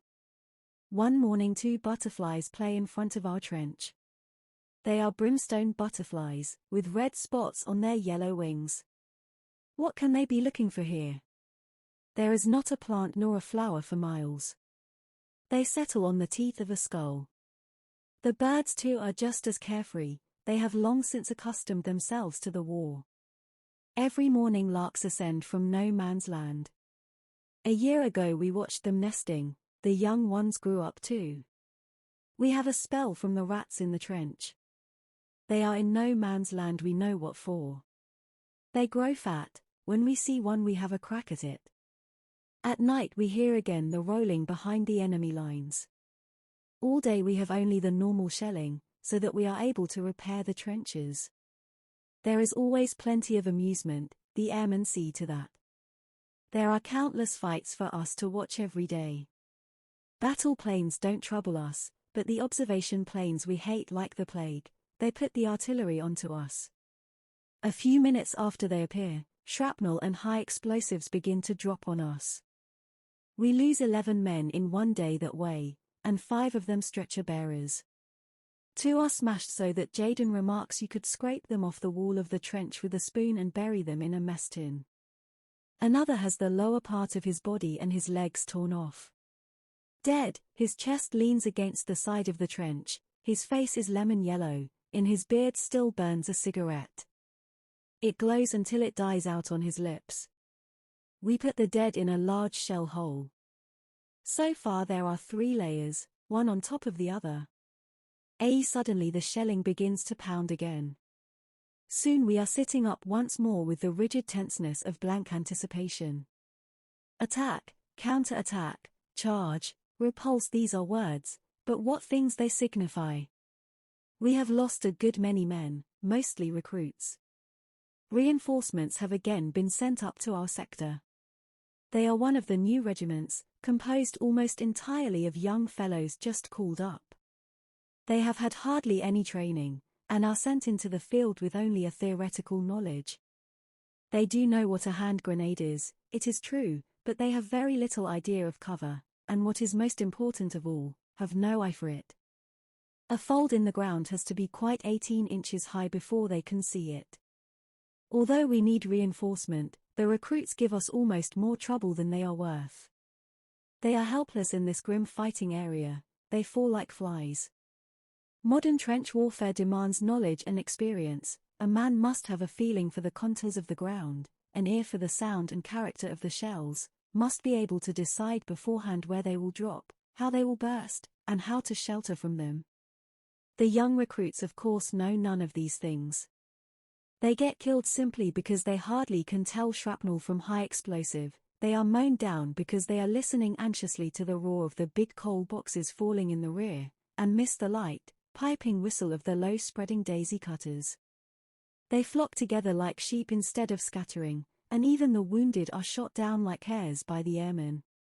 Their pale turnip faces, their pitiful clenched hands, the fine courage of these poor devils, the desperate charges and attacks made by the poor brave wretches, who are so terrified that they dare not cry out loudly, but with battered chests, with torn bellies, arms, and legs only whimper softly for their mothers and cease as soon as one looks at them. Their sharp, downy, dead faces have the awful expressionlessness of dead children. It brings a lump into the throat to see how they go over, and run and fall. A man would like to spank them, they are so stupid, and to take them by the arm and lead them away from here where they have no business to be. They wear grey coats and trousers and boots, but for most of them the uniform is far too big, it hangs on their limbs, their shoulders are too narrow, their bodies too slight, no uniform was ever made to these childish measurements. Between 5 and 10 recruits fall to every old hand. A surprise gas attack carries off a lot of them.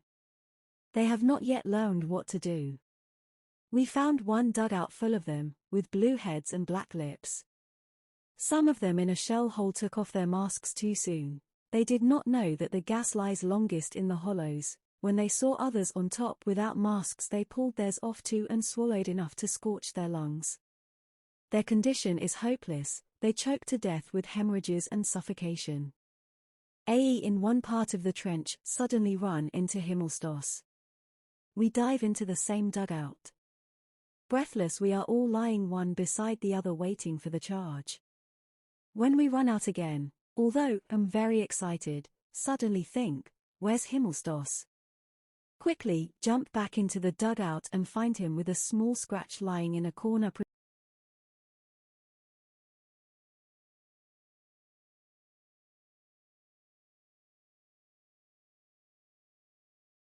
The young recruits should be out there and he here. Get out! Spit! He does not stir, his lips quiver, his moustache twitches. Out! Repeat. He draws up his legs, crouches back against the wall, and shows his teeth like a cur. Seize him by the arm and try to pull him up. He barks. That is too much for me. Grab him by the neck and shake him like a sack, his head jerks from side to side. You lump, will you get out, you hound, you skunk, sneak out of it, would you? His eye becomes glassy, knock his head against the wall, you cow, I kick him in the ribs, you swine, push him toward the door and shove him out head first. Another wave of our attack has just come up. A lieutenant is with them. He sees us and yells, forward, forward, join in, follow. And the word of command does what all my banging could not. Himmelstoss hears the order, looks round him as if awakened, and follows on. Come after and watch him go over. Once more he is the smart Himmelstoss of the parade ground. He has even outstripped the lieutenant and is far ahead. Bombardment, barrage, curtain fire, mines, gas, tanks, machine guns, hand grenades, words, but they hold the horror of the world. Our faces are encrusted, our thoughts are devastated, we are weary to death. When the attack comes, we shall have to strike many of the men with our fists to waken them and make them come with us. Our eyes are burnt, our hands are torn, our knees bleed, our elbows are raw. How long has it been? Weeks, months, years? Only days. We see time pass in the colorless faces of the dying. We cram food into us, we run, we throw, we shoot, we kill, we lie about, we are feeble and spent, and nothing supports us but the knowledge that there are still feebler, still more spent, still more helpless ones there who, with staring eyes, look upon us as gods that escaped death many times. In the few hours of rest we teach them. There, see that waggle top?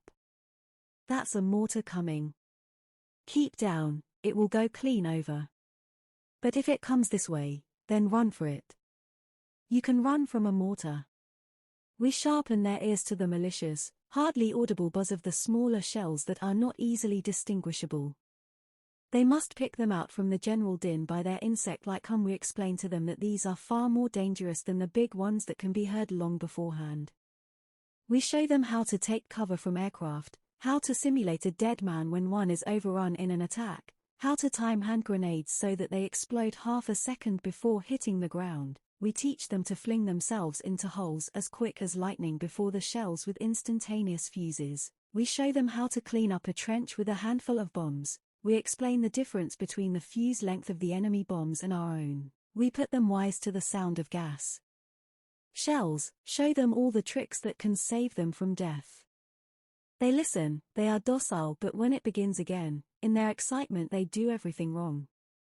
Wes thus drags off with a great wound in his back through which the lung pulses at every breath. Can only press his hand, it's all up, Paul, he groans and he bites his arm because of the pain. We see men living with their skulls blown open, we see soldiers run with their 2 feet cut off, they stagger on their splintered stumps into the next shell hole, a lance corporal crawls a mile and a half on his hands dragging his smashed knee after him, another goes to the dressing station and over his clasped hands bulge his intestines. We see men without mouths, without jaws, without faces. We find one man who has held the artery of his arm in his teeth for 2 hours in order not to bleed to death. The sun goes down, night comes, the shells whine, life is at an end. Still the little piece of convulsed earth in which we lie is held. We have yielded no more than a few hundred yards of it as a prize to the enemy. But on every yard there lies a dead man. We have just been relieved. The wheels roll beneath us, we stand dully, and when the call mind wire comes, we bend our knees. It was summer when we came up, the trees were still green, now it is autumn and the night is grey and wet. The lorries stop, we climb out a confused heap, a remnant of many names. On either side stand people, dark, calling out the numbers of the brigades, the battalions. And at each call a little group separates itself off, a small handful of dirty, pallid soldiers, a dreadfully small handful, and a dreadfully small remnant. Now someone is calling the number of our company. It is, yes, the company commander. He has come through, then, his arm is in a sling. We go over to him and recognize Kat and Albert. We stand together, lean against each other, and look at one another. And we hear the number of our company called again and again. He will call a long time, they do not hear him in the hospitals and shell holes. Once again, second company, this way. And then more softly, nobody else, second company. He is silent, and then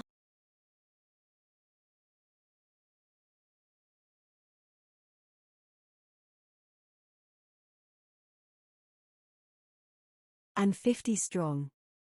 Now we freeze, it is autumn, the leaves rustle, the voices flutter out wearily, 1 2 3 4 and cease at 32.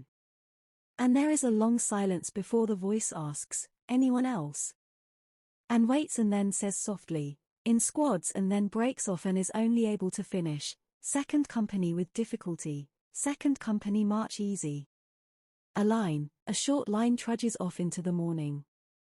32 men. Chapter 7. They have taken us farther back than usual to a field depot so that we can be reorganized. Our company needs more than 100 reinforcements. In the meantime, when we are off duty, we loaf around. After a couple of days Himmelstoss comes up to us. He has had the bounce knocked out of him since he has been in the trenches and wants to get on good terms with us. I'm willing, because, saw how he brought Im Westen in when he was hit in the back. Besides he's decent enough to treat us in the canteen when we are out of funds. Only Jaden is still reserved and suspicious. But he is won over, too, when Himmelstoss tells us that he is taking the place of the sergeant cook who has gone on leave. As a proof he produces on the spot 2 pounds of sugar for us and a half-pound of butter specially for Jaden. He even sees to it that we are detailed the next 2 or 3 days to the cookhouse for potato and turnip peeling. The grub he gives us there is real officer's fare. Thus momentarily we have the 2 things a soldier needs for contentment, good food and rest. That's not much when one comes to think of it. A few years ago we would have despised ourselves terribly. But now we are almost happy. It is all a matter of habit, even the front line. Habit is the explanation of why we seem to forget things so quickly.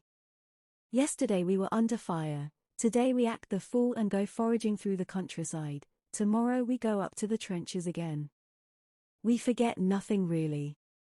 But so long as we have to stay here in the field, the front line days, when they are past, sink down in us like a stone. They are too grievous for us to be able to reflect on them at once. If we did that, we should have been destroyed long ago. Soon found out this much, terror can be endured so long as a man simply ducks, but it kills, if a man thinks about it. Just as we turn into animals when we go up to the line, because that is the only thing which brings us through safely, so we turn into wags and loafers when we are resting. We can do nothing else, it is a sheer necessity. We want to live at any price, so we cannot burden ourselves with feelings which, though they might be ornamental enough in peacetime, would be out of place here. Kemmerich is dead, Haywestus is dying, they all have a job with Hans Kramer's body at the Judgment Day, piecing it together after a direct hit. Martins has no legs anymore, Meyer is dead, Max is dead, Bayer is dead, Hammerling is dead, there are 120 wounded men lying somewhere or other. It is a damnable business, but what has it to do with us now we live?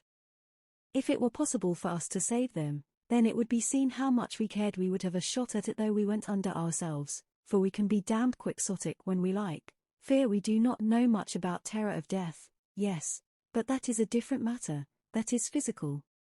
But our comrades are dead, we cannot help them, they have their rest and who knows what is waiting for us. We will make ourselves comfortable and sleep, and eat as much as we can stuff into our bellies, and drink and smoke so that hours are not wasted. Life is short. The terror of the front sinks deep down when we turn our backs upon it, we make grim, coarse jests about it. When a man dies, then we say he has nipped off his turd, and so we speak of everything that keeps us from going mad. As long as we take it that way we maintain our own resistance. But we do not forget. It's all rot that they put in the war news about the good humor of the troops, how they are arranging dances almost before they are out of the front line. We don't like that because we are in a good humor, we are in a good humor because otherwise we should go to pieces. Even so we cannot hold out much longer, our humor becomes more bitter every month. And all these things that now, while we are still in the war, sink down in us like a stone, after the war shall waken again, and then shall begin the disentanglement of life and death. The days, the weeks, the years out here shall come back again, and our dead comrades shall then stand up again and march with us, our heads shall be clear, we shall have a purpose, and so we shall march, our dead comrades beside us, the years at the front behind us, against whom? Against whom? Some time ago there was an army theatre in these parts. Colored posters of the performances are still sticking on a hoarding. With wide eyes crop and stand in front of it. We can hardly credit that such things still exist, a girl in a light summer dress, with a red patent leather belt about her hips. She is standing with one hand on a railing and with the other she holds a straw hat. She wears white stockings and white shoes, fine buckle shoes with high heels. Behind her smiles the blue sea with white horses, at the side is a bright bay.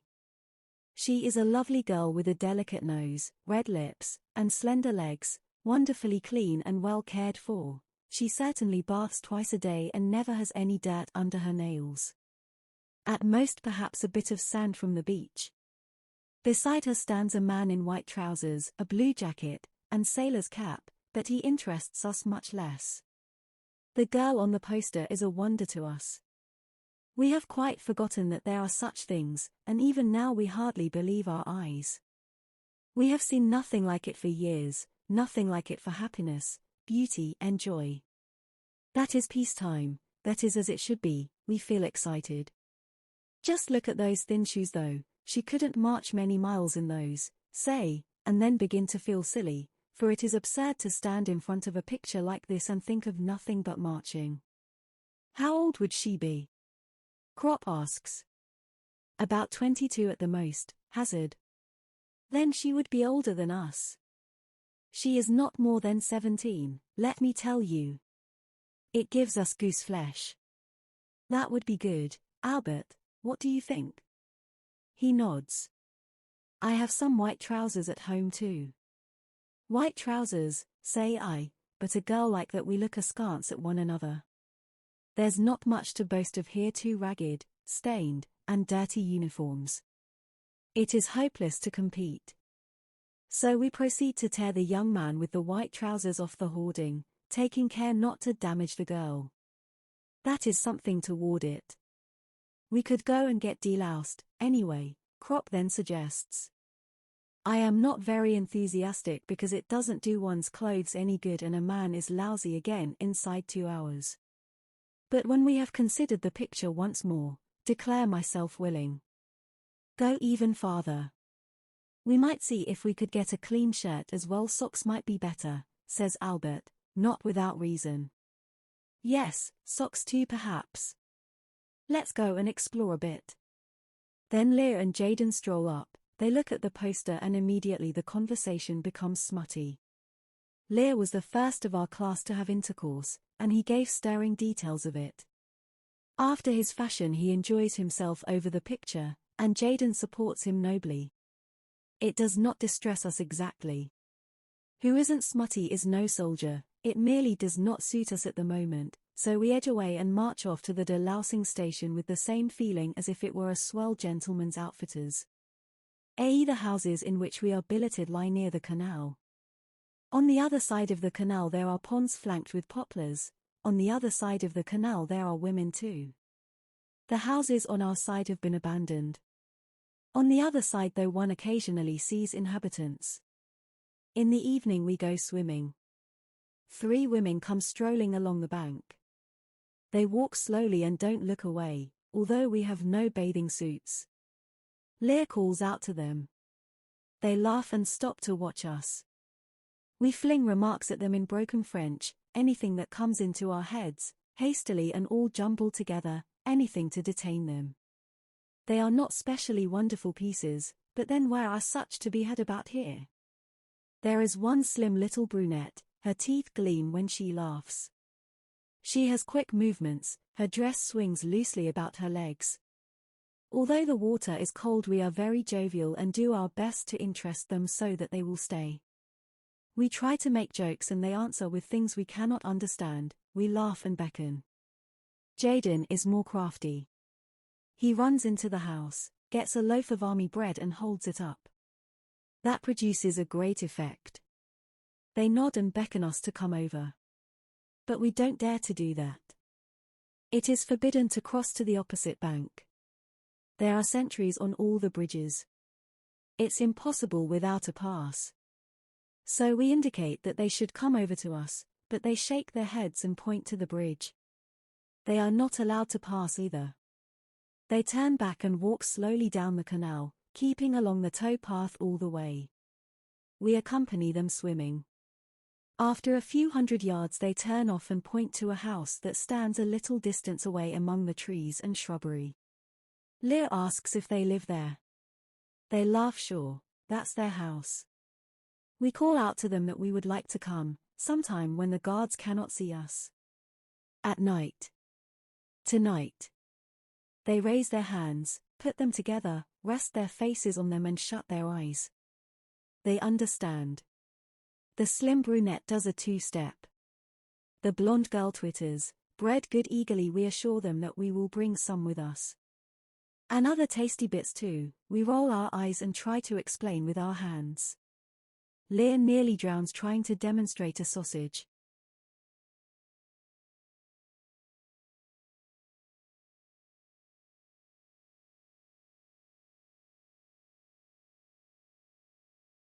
The canal and watch to see whether they go into the house, for they might easily have been lying. Then we swim back. No one can cross the bridge without leave, so we will simply have to swim over tonight. We are full of excitement. We cannot last out without a drink, so we go to the canteen where there is beer and a kind of punch. We drink punch and tell one another lying tales of our experiences. Each man gladly believes the other man's story, only waiting impatiently till he can cap it with a taller one. Our hands are fidgety, we smoke countless cigarettes, until Crop says, we might as well take them a few cigarettes too. So we put some inside our caps to keep them. The sky turns apple green. There are 4 of us, but only 3 can go. We must shake off Jaden, so ply him with rum and punch until he rocks. As it turns dark we go to our billets, Jaden in the center. We are glowing and full of a lust for adventure. The little brunette is mine, we have settled all that. Jaden drops on his sack of straw and snores.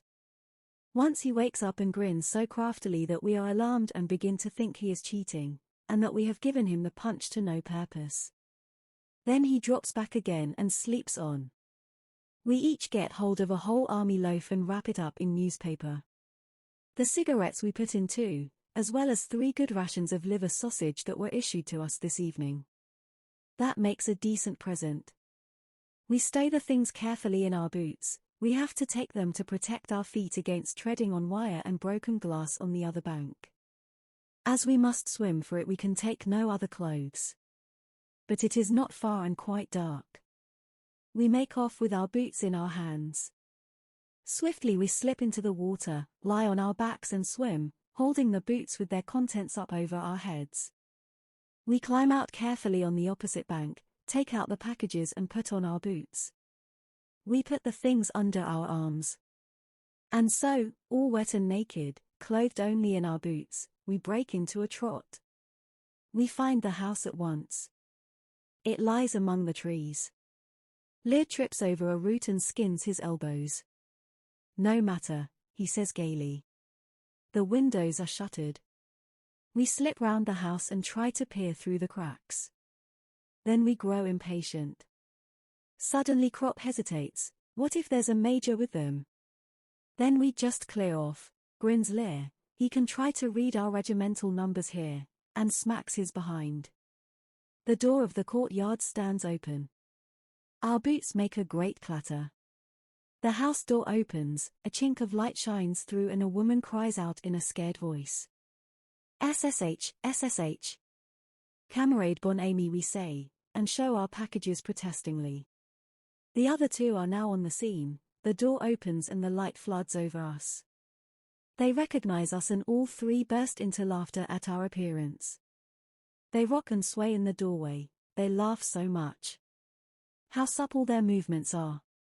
UN moment they disappear and throw us bits of clothing which we gladly wrap round ourselves. Then we are allowed in.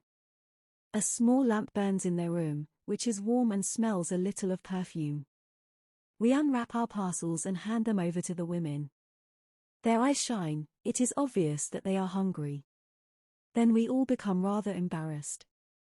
Lear makes the gestures of eating, and then they come to life again and bring out plates and knives and fall to on the food, and they hold up every slice of livered sausage and admire it before they eat it, and we sit proudly by. They overwhelm us with their chatter. We understand very little of it, but we listen and the words sound friendly. No doubt we all look very young. The little brunette strokes my hair and says what all French women say, la grande moi her pauvres garçons, hold her arm tightly and press my lips into the palm of her hand. Her fingers close round my face. Close above me are her bewildering eyes, the soft brown of her skin and her red lips. Her mouth speaks words, do not understand. Nor do fully understand her eyes. They seem to say more than we anticipated when we came here. There are other rooms adjoining. In passing, see Lear. He has made a great hit with the blonde. He's an old hand at the game. But I am lost in remoteness, in weakness, and in a passion to which yield myself trustingly. My desires are strangely compounded of yearning and misery. Feel giddy, there is nothing here that a man can hold on to. We have left our boots at the door, they have given us slippers instead, and now nothing remains to recall for me the assurance and self-confidence of the soldier, no rifle, no belt, no tunic, no cap. Let myself drop into the unknown, come what may yet, in spite of all, feel somewhat afraid. The little brunette contracts her brows when she is thinking, but when she talks they are still. An often sound does not quite become a word but suffocates or floats away over me half finished, an arch, a pathway, a comet. What have known of it, what do know of it? The words of this foreign tongue, that hardly understand, they caress me to a quietness.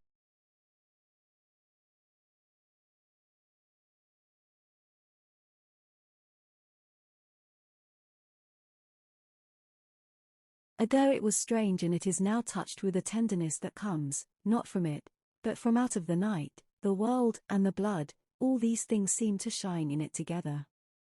The objects in the room are touched by it and transformed, they become isolated, and feel almost awed at the sight of my clear skin when the light of the lamp falls upon it and the cool, brown hand passes over it. How different this is from the conditions in the soldiers' brothels, to which we are allowed to go, and where we have to wait in long queues. Wish never thought of them, but desire turns my mind to them involuntarily and am afraid for it might be impossible ever to be free of them again. But then feel the lips of the little brunette and press myself against them, my eyes close, want it all to fall from me, war and terror and grossness, in order to awaken young and happy, think of the picture of the girl on the poster and, for a moment, believe that my life depends on winning her. And if press ever deeper into the arms that embrace me, perhaps a miracle may happen. So, after a time we find ourselves reassembled again. Lear is in high spirits. We pull on our boots and take our leave warmly. The night air cools our hot bodies. The rustling poplars loom large in the darkness. The moon floats in the heavens and in the waters of the canal. We do not run, we walk beside one another with long strides. That was worth a ration loaf, says Lear. Cannot trust myself to speak, am not in the least happy. Then we hear footsteps and dodge behind a shrub. The steps come nearer, close by us. We see a naked soldier, in boots, just like ourselves, he has a package under his arm, and gallops onward. It is Jaden in full course. He has disappeared already. We laugh. In the morning he will curse us. Unobserved, we arrive again at our sacks of straw. I'm called to the orderly room. The company commander gives me a leave pass and a travel pass and wishes me a good journey. Look to see how much leave have got.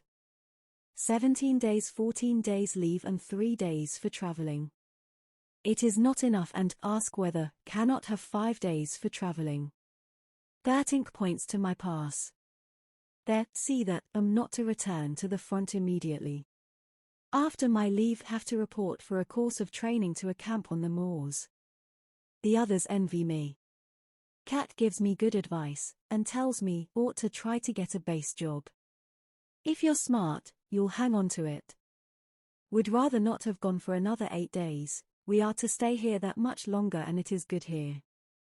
Naturally, have to stand the others' drinks at the canteen. We are all a little bit drunk. Become gloomy, we'll be away for 6 weeks, that is lucky, of course, but what may happen before, get back? Shall meet all these fellows again. Already Hay and Kemmerich have gone, who will the next be? As we drink, look at each of them in turn. Albert sits beside me and smokes, he is cheerful, we have always been together. Opposite squats Cat, with his drooping shoulders, his broad thumb, and calm voice. Muller with the projecting teeth and the booming laugh, Jaden with his mousy eyes, Lear who has grown a full beard and looks at least 40. Over us hangs a dense cloud of smoke. Where would a soldier be without tobacco?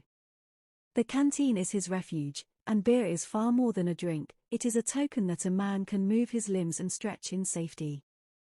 We do it ceremonially, we stretch our legs out in front of us and spit deliberately, that is the only way. How it all rises up before a man when he is going away the next morning. At night we go again to the other side of the canal. I'm almost afraid to tell the little brunette that I'm going away, and when return we will be far from here, we will never see one another again. But she merely nods and takes no special notice. At first I'm at a loss to understand, then it suddenly dawns on me.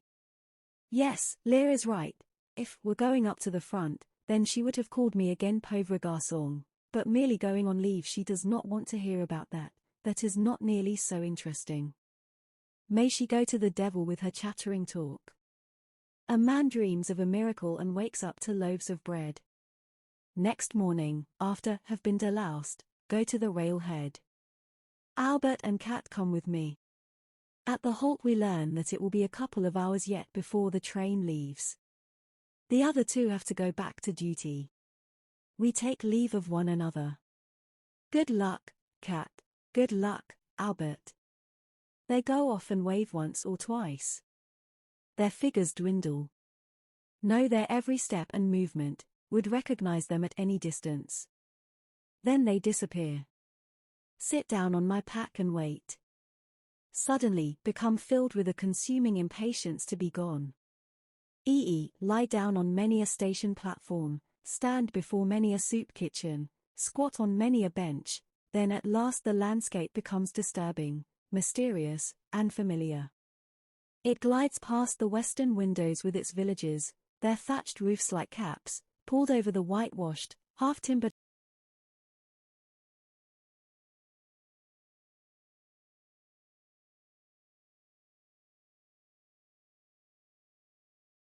The stations begin to take on meaning and my heart trembles. The train stamps and stamps onward. Stand at the window and hold on to the frame. These names mark the boundaries of my youth.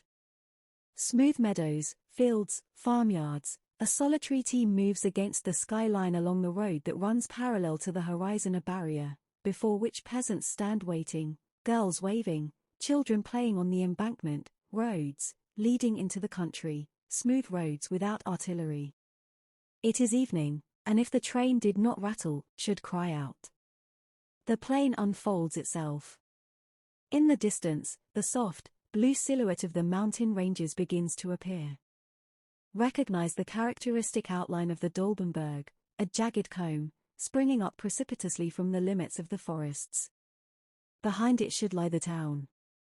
But now the sun streams through the world, dissolving everything in its golden red light. The train swings round one curve and then another. Far away, in a long line one behind the other, stand the poplars, unsubstantial, swaying and dark, fashioned out of shadow, light, and desire.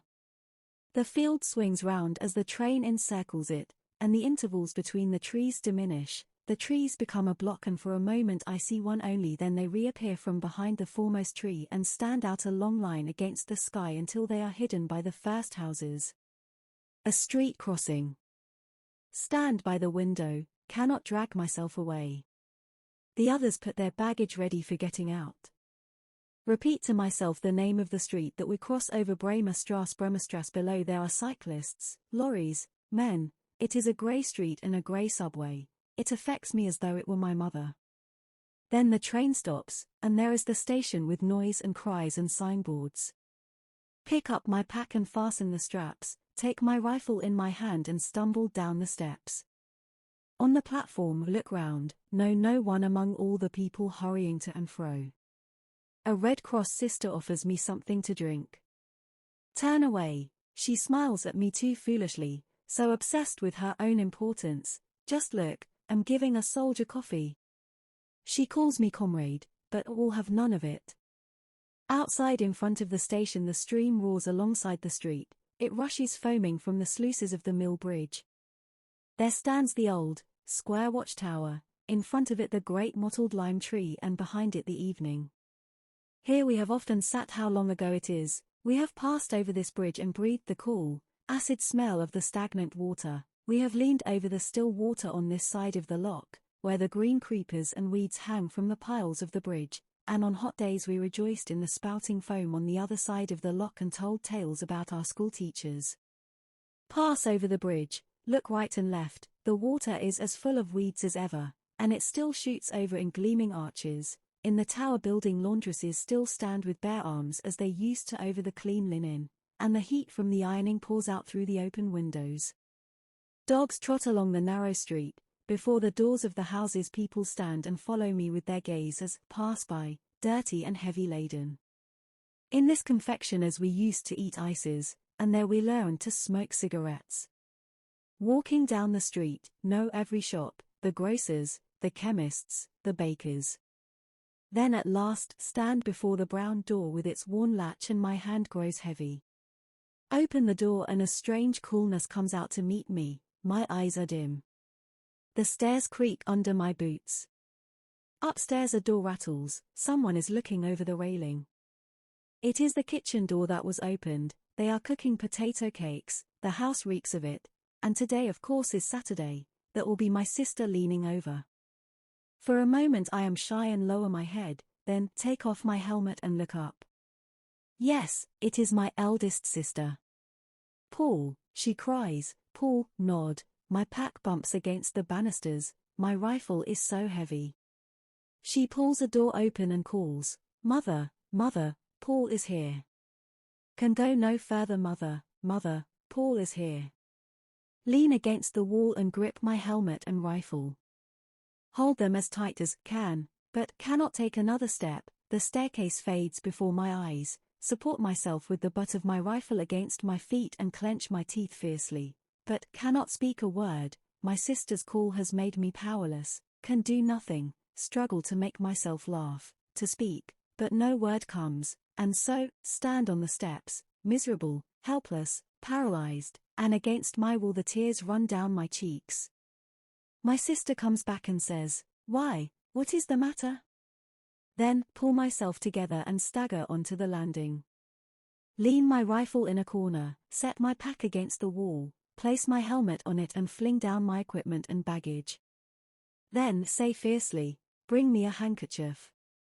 She gives me one from the cupboard and dry my face. Above me on the wall hangs the glass case with the colored butterflies that once collected. Now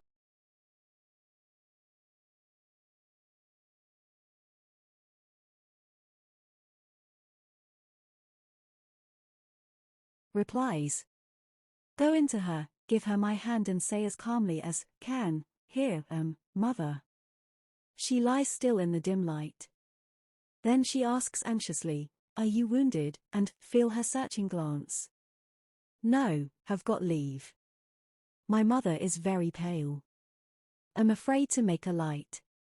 "Here, lie now," says she, "and cry instead of being glad." "Are you sick, mother?" Ask. "I am going to get up a little today," she says and turns to my sister, who is continually running to the kitchen to watch that the food does not burn, and put out that jar of preserved whortleberries. "You like that, don't you?" she asks me. "Yes, mother, haven't had any for a long time."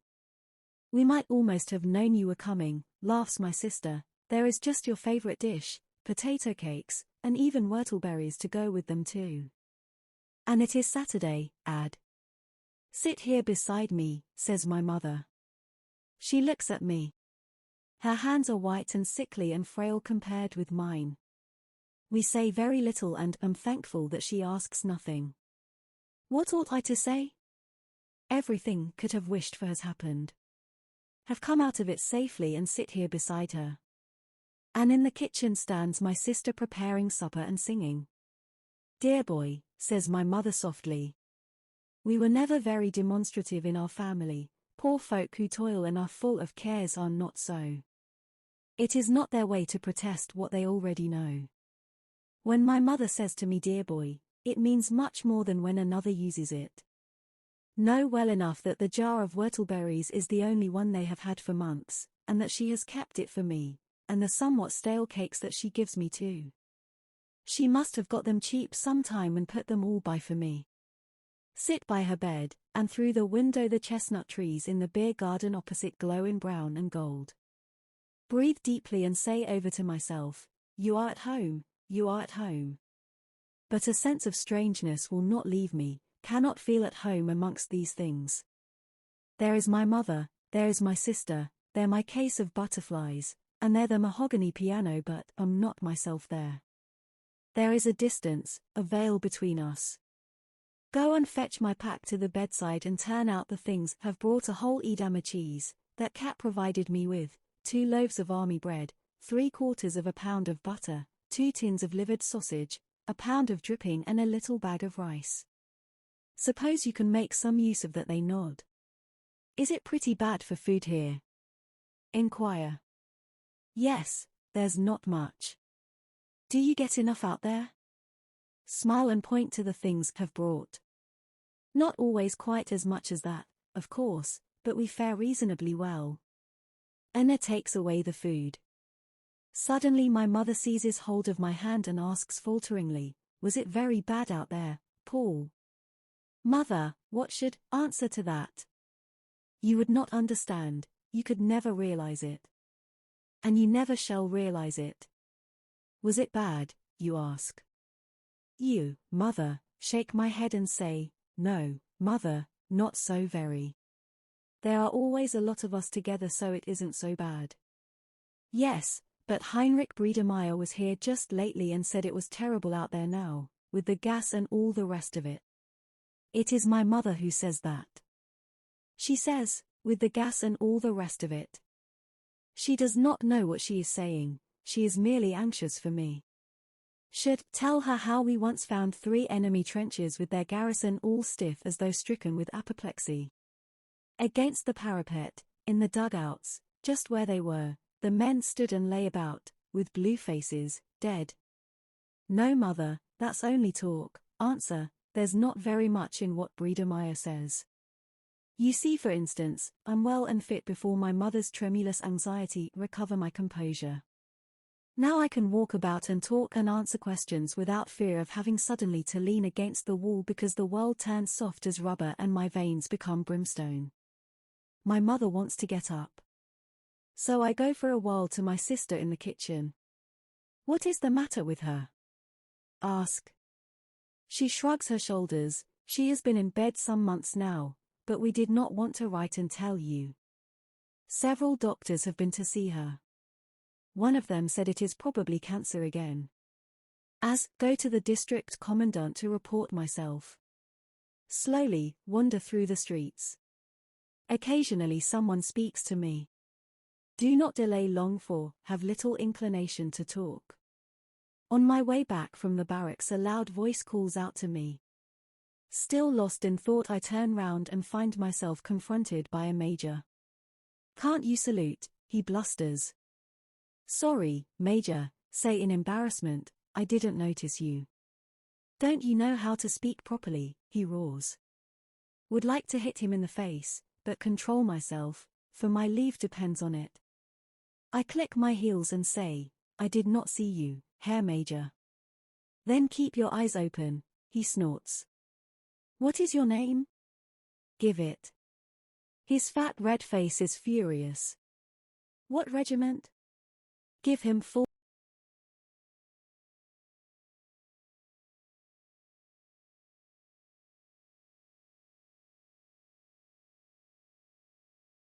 Bixshoot.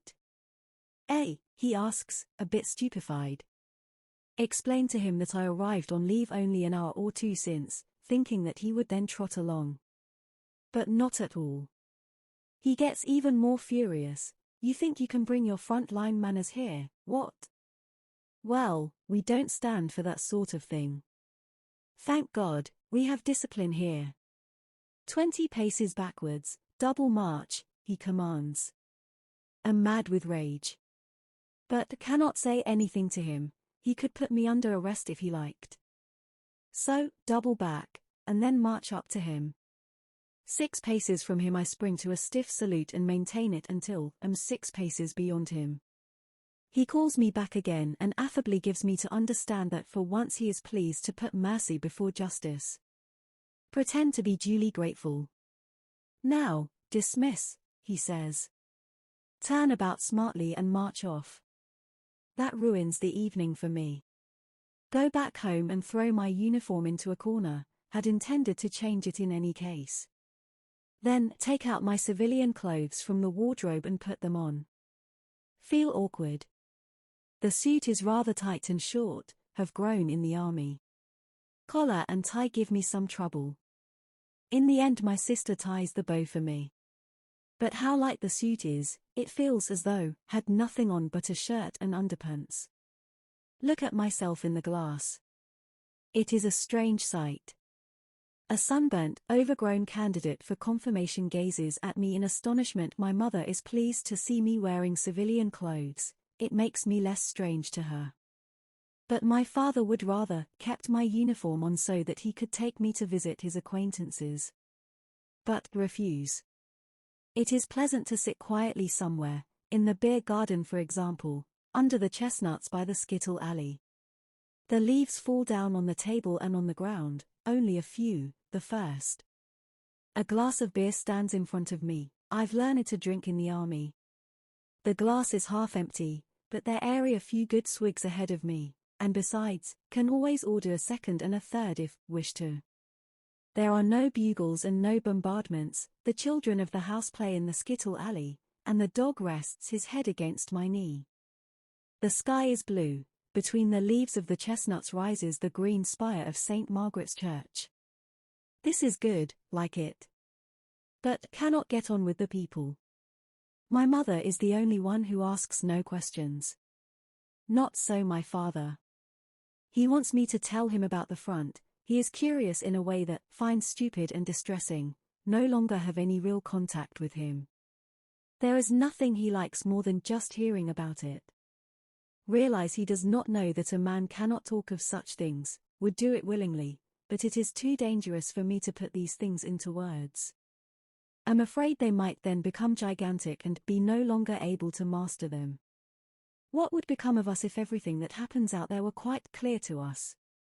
So, confine myself to telling him a few amusing things.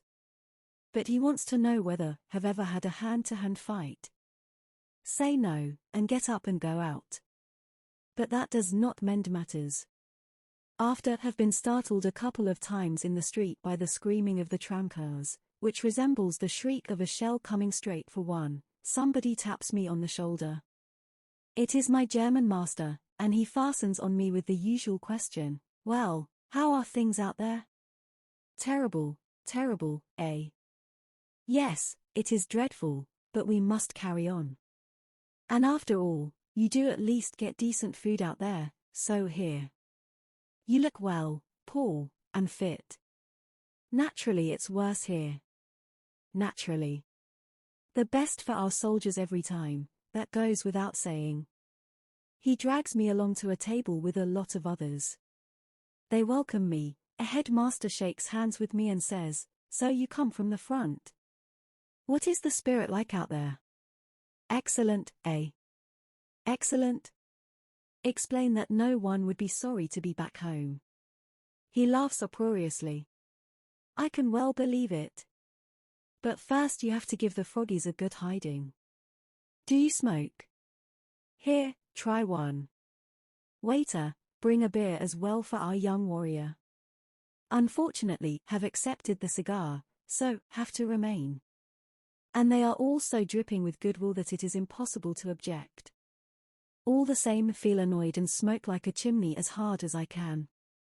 In order to make at least some show of appreciation, toss off the beer in one gulp. Immediately a second is ordered. People know how much they are indebted to the soldiers. They argue about what we ought to annex. The headmaster with the steel watch chain wants to have at least the whole of Belgium, the coal areas of France, and a slice of Russia. He produces reasons why we must have them and is quite inflexible until at last the others give in to him. Then he begins to expound just whereabouts in France the breakthrough must come, and turns to me, "Now, shove ahead a bit out there with your everlasting trench warfare, smash through the Johnnies and then there will be peace." Reply that in our opinion a breakthrough may not be possible. The enemy may have too many reserves. Besides, the war may be rather different from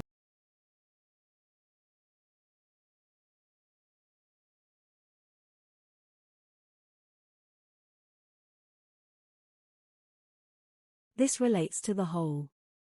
And of that you are not able to judge. You see only your little sector and so cannot have any general survey. You do your duty, you risk your lives, that deserves the highest honor. Every man of you ought to have the Iron Cross, but first of all the enemy line must be broken through in Flanders and then rolled up from the top. He blows his nose and wipes his beard. Completely rolled up they must be, from the top to the bottom. And then to Paris. Would like to know just how he pictures it to himself, and pour the third glass of beer into me. Immediately he orders another. But, break away. He stuffs a few more cigars into my pocket and sends me off with a friendly slap. All of the best. Hope we will soon hear something worthwhile from you. Imagined leave would be different from this. Indeed, it was different a year ago. It is of course that have changed in the interval.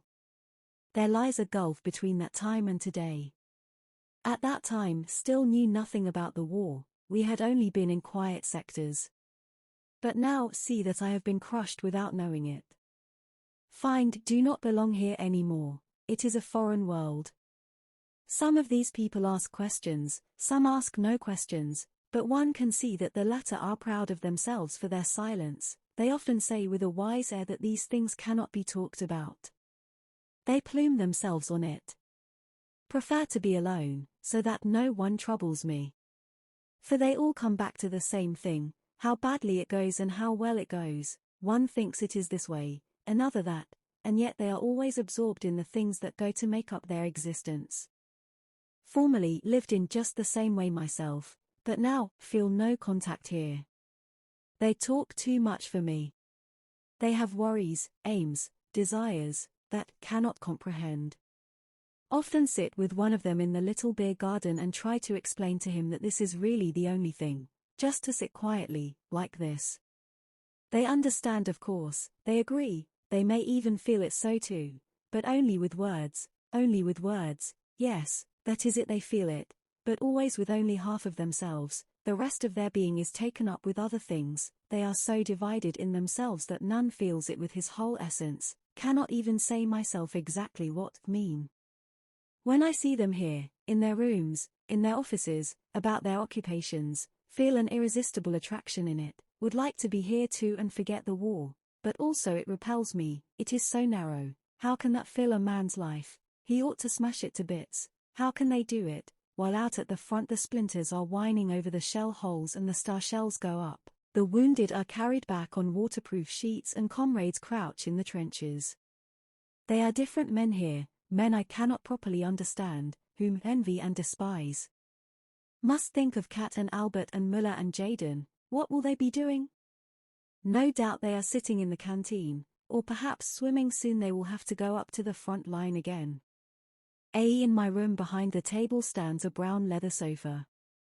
Sit down on it. On the walls are pinned countless pictures that once used to cut out of the newspapers. In between are drawings and postcards that have pleased me. In the corner is a small iron stove. Against the wall opposite stand the bookshelves with my books. Used to live in this room before, was a soldier. The books, bought gradually with the money earned by coaching. Many of them are second-hand, all the classics, for example. One volume in blue cloth boards cost 1 mark 20 pfennig. Bought them complete because it was thoroughgoing, did not trust the editors of selections to choose all the best. So, purchased only collected works. Read most of them with laudable zeal, but few of them really appealed to me. Preferred the other books, the moderns, which were of course much dearer. A few came by not quite honestly, borrowed and did not return them because did not want to part with them. One shelf is filled with school books. They are not so well cared for, they are badly thumbed, and pages have been torn out for certain purposes.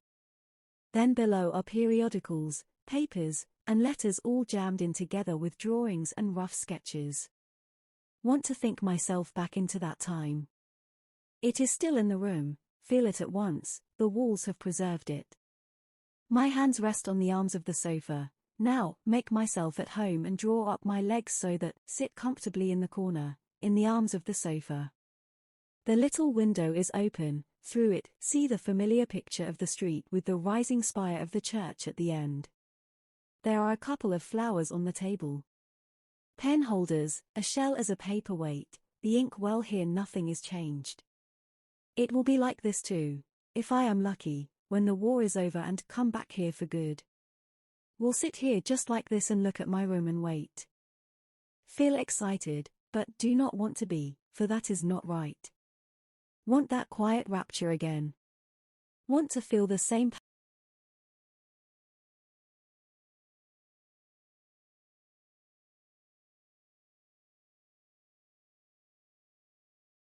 me again, melt the heavy, dead lump of lead that lies somewhere in me and waken again the impatience of the future, the quick joy in the world of thought. It shall bring back again the lost eagerness of my youth.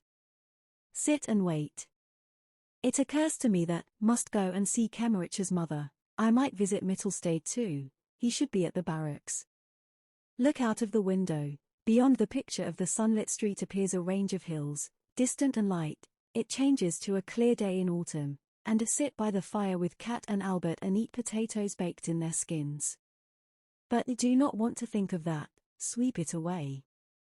The room shall speak, it must catch me up and hold me, want to feel that, belong here, want to hearken and know when, go back to the front that the wall will sink down, be drowned utterly in the great homecoming tide, know that it will then be past forever, and not gnaw us continually, that it will have none but an outward power over us. The backs of the books stand in rows. Know them all still, remember arranging them in order. Implore them with my eyes, speak to me, take me, life of my youth, you who are carefree, beautiful, receive me again, wait. Images float through my mind, but they do not grip me, they are mere shadows and memories. Nothing, my disquietude grows. A terrible feeling of foreignness suddenly rises up in me. Cannot find my way back, am shut out though, entreat earnestly and put forth all my strength. Nothing stirs, listless and wretched, like a condemned man, sit there and the past withdraws itself. And at the same time fear to importune it too much, because do not know what might happen then. Am a soldier, must cling to that. Wearily, stand up and look out of the window.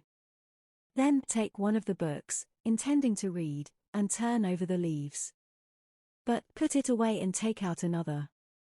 There are passages in it that have been marked.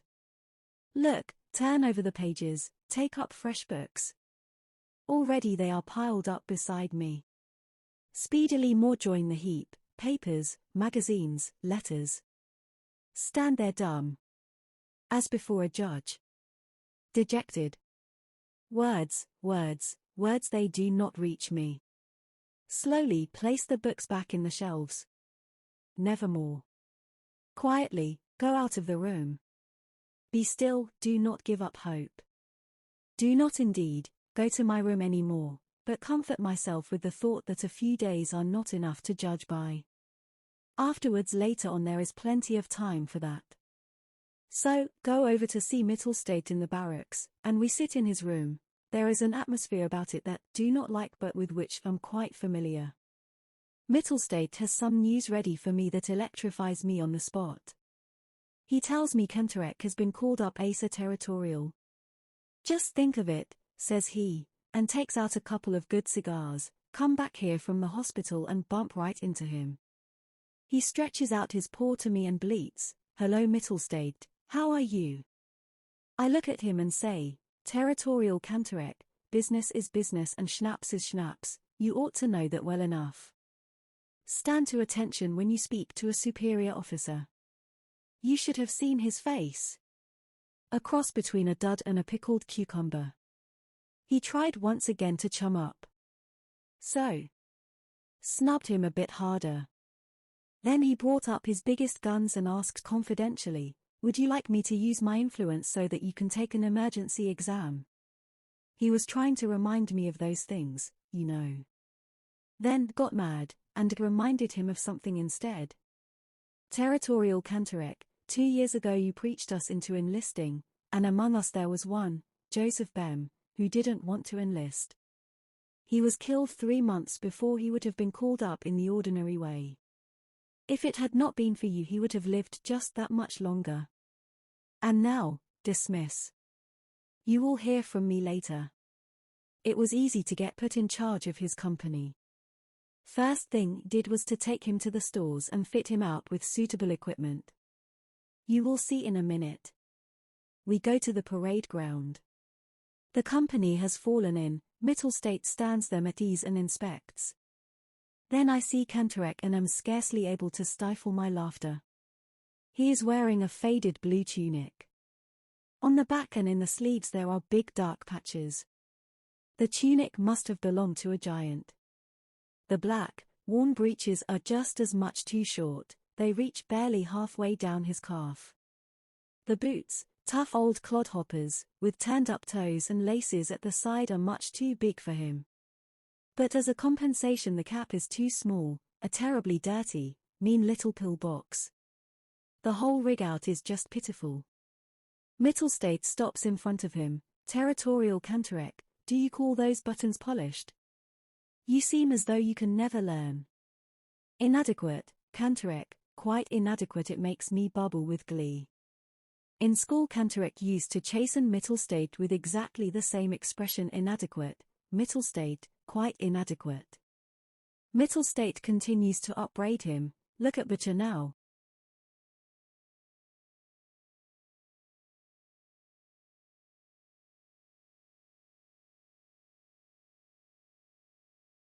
He is a model. Cantorek shoots a glance at me as if he would like to eat me. But I grin at him innocently, as though do not recognize him anymore. Nothing could look more ludicrous than his forage cap and his uniform. And this is the object before whom we used to stand in anguish as he sat up there enthroned at his desk, spearing at us with his pencil for our mistakes in those irregular French verbs with which afterwards we made so little headway in France. That is barely 2 years ago, and now here stands territorial Cantorek, the spell quite broken, with bent knees, arms like pothooks, unpolished buttons, and that ludicrous rig out an impossible soldier. Cannot reconcile this with the menacing figure at the schoolmaster's desk. Wonder what I, the old soldier, would do if this skinful of woe ever dared to say to me again, Baumer, give the imperfect a valor. Then Mittelstadt makes them practice skirmishing, and as a favor appoints Cantorek squad leader. Now, in skirmishing the squad leader has always to keep 20 paces in front of his squad. If the order comes on the march, about turn, the line of skirmishers simply turns about, but the squad leader, who now finds himself suddenly 20 paces in the rear of the line, has to rush up at the double and take his position again 20 paces in front of the squad. That makes altogether 40 paces double march. But no sooner has he arrived than the order on the march, about turn, comes again, and he once more has to race at top speed another 40 paces to the other side. In this way the squad has merely made the turnabout and a couple of paces, while the squad leader dashes backwards and forwards like a fart on a curtain pole. That is one of Himmelstoss's well-worn recipes. Cantorek can hardly expect anything else from Mittelstadt, for he once messed up the latter's chance of promotion, and Mittelstadt would be a big fool not to make the best of such a good opportunity as this before he goes back to the front again. A man might well die easier after the army has given him just one such stroke of luck. In the meantime Cantorek is dashing up and down like a wild boar. After a while Mittelstadt stops the skirmish and begins the very important exercise of creeping. On hands and knees, carrying his gun in regulation fashion, Cantorek shoves his absurd figure over the sand immediately in front of us. He is breathing hard, and his panting is music. Mittelstadt encourages Cantorek the territorial with quotations from Cantorek the schoolmaster. Territorial Cantorek, we have the good fortune to live in a great age, we must brace ourselves and triumph over hardship. Cantorek sweats and spits out a dirty piece of wood that has lodged in his teeth. Mittelstadt stoops down and says reproachfully, and in the trifles never lose sight of the great adventure, territorial Cantorek. It amazes me that Cantorek does not explode with a bang, especially when, during physical exercises, Mittelstadt copies him to perfection, seizing him by the seat of his trousers as he is pulling himself up on the horizontal bar so that he can just raise his chin above the beam, and then starts to give him good advice. That is exactly what Cantorek used to do to him at school. The extra fatigues are next detailed off. Cantorek and butcher, bread fatigue. Take the handcart with you. A few minutes later the two set off together pushing the barrow. Cantorek in a fury walks with his head down. But the porter is delighted to have scored light duty. The bakehouse is away at the other end of the town, and the two must go there and back through the whole length of it. They've done that a couple of times already, grins Mittelstadt. People have begun to watch for them coming. Excellent, say, but hasn't he reported you yet? He did try. Our CO laughed like the deuce when he heard the story. He hasn't any time for schoolmasters. Besides, I'm sweet with his daughter. He'll mess up the examination for you. Don't care, says Mittelstadt calmly. Besides, his complaint came to nothing because could show that he had had hardly anything but light duty. Couldn't you polish him up a bit? Ask. He's too stupid, couldn't be bothered, answers Mittelstadt contemptuously. What is leave? A pause that only makes everything after it so much worse. Already the sense of parting begins to intrude itself. My mother watches me silently, no she counts the days, every morning she is sad. It is one day less. She has put away my pack, she does not want to be reminded by it. The hours pass quickly if a man broods. Pull myself together, and go with my sister to the slaughterhouse to get a pound or two of bones. That is a great favor, and people line up early in the morning and stand waiting. Many of them faint. We have no luck. After waiting by turns for 3 hours, the queue disperses. The bones have not lasted out. It is a good thing that, get my rations. Bring them to my mother.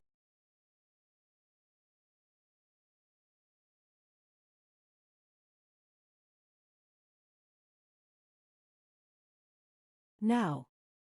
Must go and see Kemmerich's mother. Az cannot write that down.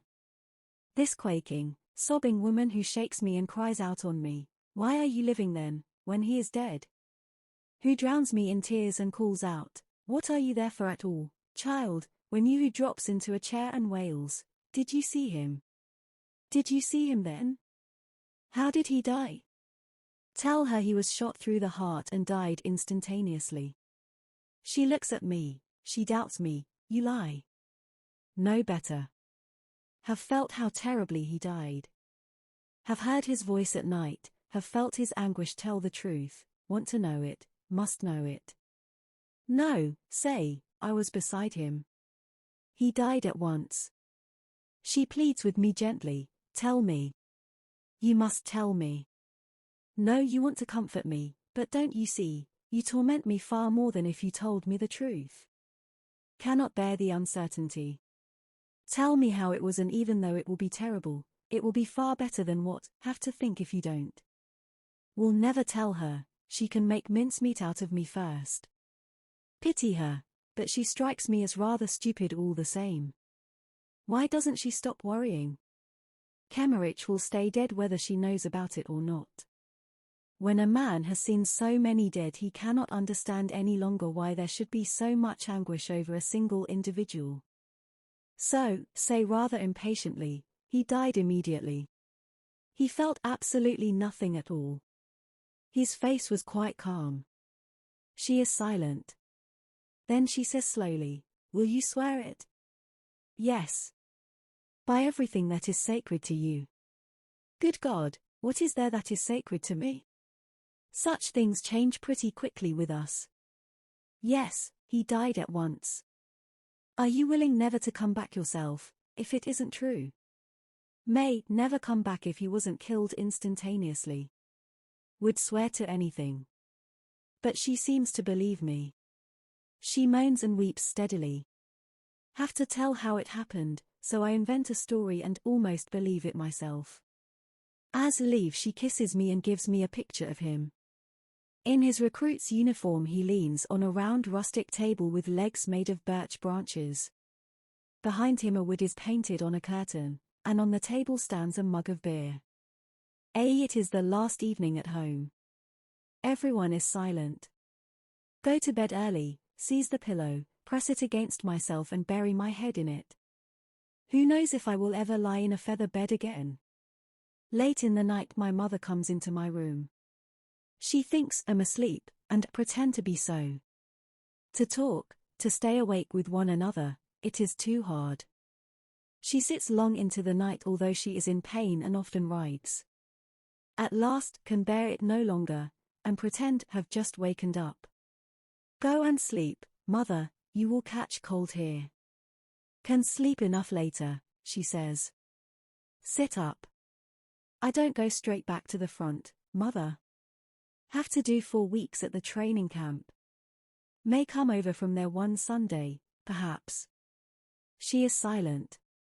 Then she asks gently, "Are you very much afraid?" No, mother. Would like to tell you to be on your guard against the women out in France. They are no good. Ah. Mother, mother. You still think I'm a child? Why can not put my head in your lap and weep? Why have always to be strong and self-controlled? Would like to weep and be comforted too. Indeed, I'm little more than a child. In the wardrobe still hang short, boys' trousers. It is such a little time ago. Why is it over? Where we are there aren't any women, mother, say as calmly as I can. And be very careful at the front, Paul. Ah, mother, mother. Why do I not take you in my arms and die with you? What poor wretches we are. Yes, mother, we'll pray for you every day, Paul. Ah, mother, mother. Let us rise up and go out, back through the years, where the burden of all this misery lies on us no more, back to you and me alone, mother. Perhaps you can get a job that is not so dangerous. Yes, mother, perhaps, can get into the cookhouse, that can easily be done. You do it then, and if the others say anything that won't worry me, mother, she sighs. Her face is a white gleam in the darkness. Now you must go to sleep, mother. She does not reply. Get up and wrap my cover round her shoulders. She supports herself on my arm, she is in pain. And so, take her to her room. Stay with her a little while. And you must get well again, mother, before, come back. Yes, yes, my child. You ought not to send your things to me, mother. We have plenty to eat out there. You can make much better use of them here. How destitute she lies there in her bed, she that loves me more than all the world. As I'm about to leave, she says hastily, have 2 pairs of underpants for you. They are all wool. They will keep you warm. You must not forget to put them in your pack. Ah, mother. Know what these underpants have cost you in waiting, and walking, and begging. Ah, mother, mother. How can it be that must part from you? Who else is there that has any claim on me but you? Here I sit and there you are lying, we have so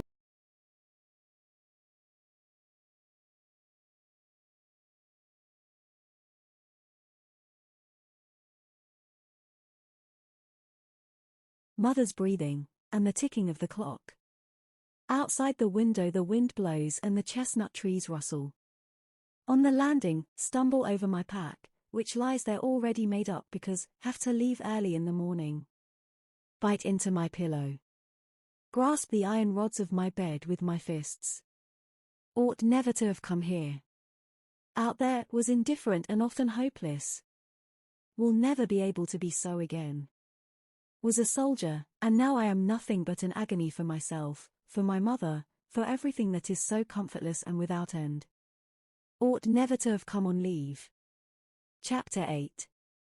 Already know the camp on the moors. It was here that Himmelsstoss gave Jaden his education. But now, no hardly anyone here, as ever, all is altered. There are only a few people that have occasionally met before. Go through the routine mechanically.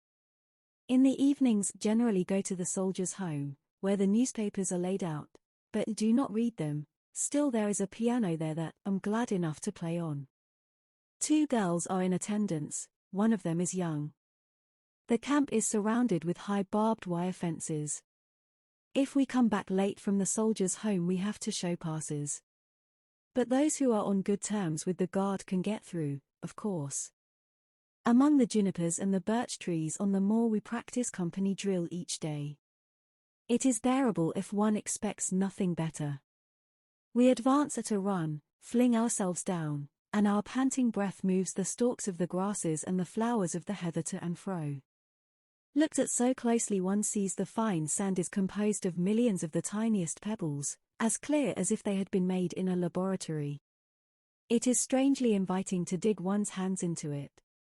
But most beautiful are the woods with their line of birch trees. Their color changes with every minute.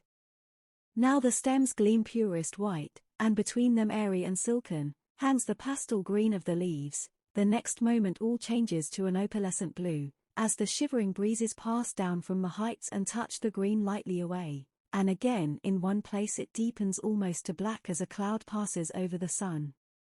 And this shadow moves like a ghost through the dim trunks and rides far out over the moor to the sky. Then the birches stand out again like gay banners on white poles, with their red and gold patches of autumn-tinted leaves.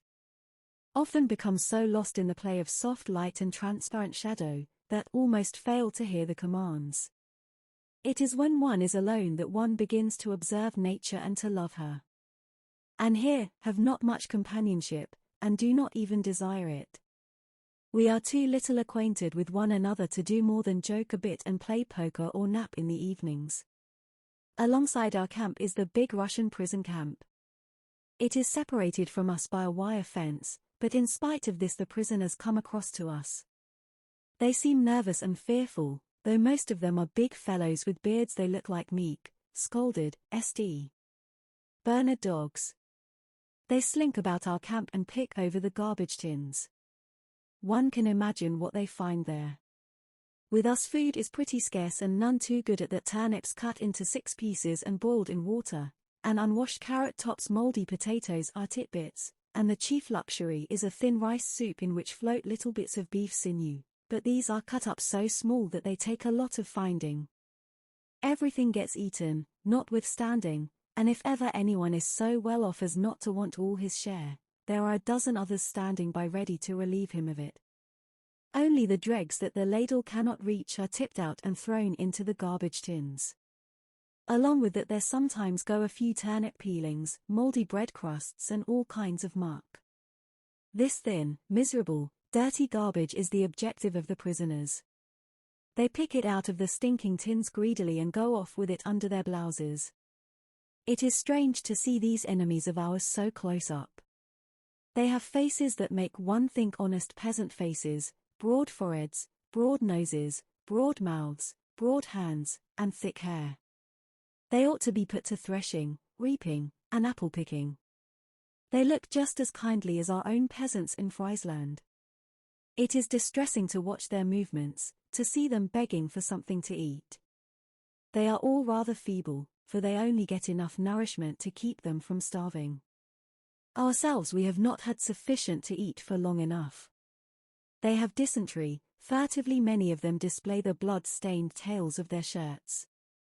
Their backs, their necks are bent, their knees sag, their heads droop as they stretch out their hands and beg in the few words of German that they know, beg with those soft, deep, musical voices, that are like warm stoves and cozy rooms at home. Some men there are who give them a kick, so that they fall over, but those are not many. The majority do nothing to them, just ignore them. Occasionally, when they are too groveling, it makes a man mad and then he kicks them. If only they would not look at one so. What great misery can be in 2 such small spots, no bigger than a man's thumb in their eyes. They come over to the camp in the evenings and trade. They exchange whatever they possess for bread. Often they have fair success, because they have very good boots and ours are bad. The leather of their knee boots is wonderfully soft, like suede. The peasants among us who get titbits sent from home can afford to trade.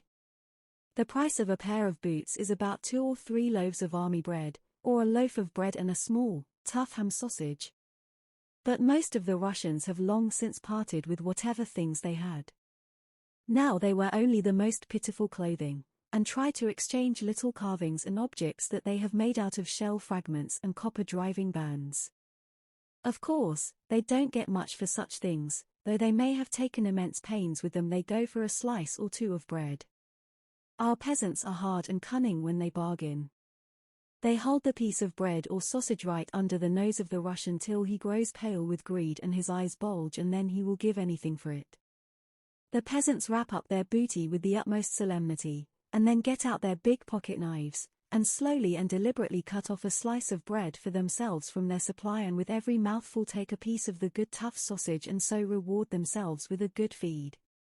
It is distressing to watch them take their afternoon meal thus. One would like to crack them over their thick pates. They rarely give anything away. How little we understand one another. I am often on guard over the Russians. In the darkness one sees their forms move like 6 storks, like great birds. They come close up to the wire fence and lean their faces against it, their fingers hook round the mesh. Often many stand side by side, and breathe the wind that comes down from the moors and the forest. They rarely speak, and then only a few words. They are more human and more brotherly towards one another, it seems to me, than we are. But perhaps that is merely because they feel themselves to be more unfortunate than us. Anyway, the war is over so far as they are concerned. But to wait for dysentery is not much of a life either. The territorials who are in charge of them say that they were much more lively at first. They used to have intrigues among themselves, as always happens, and it would often come to blows and knives. But now they are quite apathetic and listless. Most of them do not masturbate anymore. They are so feeble, though otherwise things come to such a pass that whole huts full of them do it. They stand at the wire fence, sometimes one goes away and then another at once takes his place in the line. Most of them are silent, occasionally one begs a cigarette butt. See their dark forms, their beards move in the wind. Know nothing of them except that they are prisoners, and that is exactly what troubles me. Their life is obscure and guiltless. If could know more of them, what their names are, how they live, what they are waiting for, what are their burdens, then my emotion would have an object and might become sympathy. But as it is, perceive behind them only the suffering of the creature, the awful melancholy of life and the pitilessness of men. A word of command has made these silent figures our enemies. A word of command might transform them into our friends. At some table a document is signed by some persons whom none of us knows, and then for years together that very crime on which formerly the world's condemnation and severest penalty fall, becomes our highest aim. But who can draw such a distinction when he looks at these quiet men with their childlike faces and apostles' beards? Any non-commissioned officer is more of an enemy to a recruit, any schoolmaster to a pupil, than they are to us. And yet we would shoot at them again and they at us if they were free. I'm frightened, dare think this way no more. This way lies the abyss. It is not now the time, but will not lose these thoughts, will keep them, shut them away until the war is ended. My heart beats fast, this is the aim, the great, the sole aim, that have thought of in the trenches, that have looked for as the only possibility of existence after this annihilation of all human feeling. This is a task that will make life afterward worthy of these hideous years. Take out my cigarettes, break each one in half and give them to the Russians. They bow to me and then light the cigarettes. Now red points glow in every face. They comfort me. It looks as though there were little windows in dark village cottages saying that behind them are rooms full of peace. The days go by. On a foggy morning another of the Russians is buried. Almost every day one of them dies. I'm on guard during the burial. The prisoners sing a chorale, they sing in parts, and it sounds almost as if there were no voices, but an organ far away on the moor. The burial is quickly over. In the evening they stand again at the wire fence and the wind comes down to them from the beech woods. The stars are cold. Now know a few of those who speak a little German. There is a musician amongst them, he says he used to be a violinist in Berlin. When he hears that can play the piano he fetches his violin and plays. The others sit down and lean their backs against the fence. He stands up and plays. Sometimes he has that absent expression which violinists get when they close their eyes, or again he sways the instrument to the rhythm and smiles across to me. He plays mostly folk songs and the others hum with him. They are like a country of dark hills that sing far down under the ground. The sound of the violin stands like a slender girl above it and is clear and alone.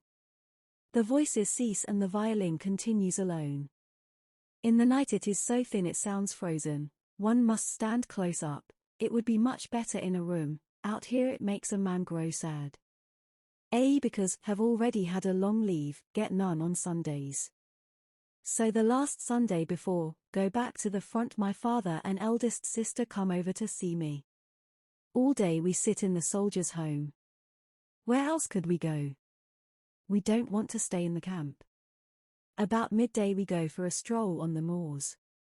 The hours are a torture, we do not know what to talk about, so we speak of my mother's illness. It is now definitely cancer, she is already in the hospital and will be operated on shortly. The doctors hope she will recover, but we have never heard of cancer being cured. Where is she then? Ask. In the Louisa Hospital, says my father. In which class? Third. We must wait till we know what the operation costs. She wants to be in the third herself. She said that then she would have some company. And besides, it is cheaper. So she is lying there with all those people. If only she could sleep properly. My father nods. His face is broken and full of furrows. My mother has always been sickly, and though she has only gone to the hospital when she has been compelled to, it has cost a great deal of money, and my father's life has been practically given up to it. If only knew how much the operation costs, says he. Have you not asked? Not directly, cannot do that. The surgeon might take it amiss and that would not do. He must operate on mother. Yes, think bitterly, that's how it is with us, and with all poor people. They don't dare ask the price, but worry themselves dreadfully beforehand about it, but the others, for whom it is not important, they settle the price first as a matter of course. And the doctor does not take it amiss from them. The dressings afterwards are so expensive, says my father. Doesn't the Invalids Fund pay anything toward it, then? Ask. Mother has been ill too long. Have you any money at all? He shakes his head, no, but can do some overtime. No. He will stand at his desk folding and pasting and cutting until 12 o'clock at night. At 8 o'clock in the evening he will eat some miserable rubbish they get in exchange for their food tickets, then he will take a powder for his headache and work on.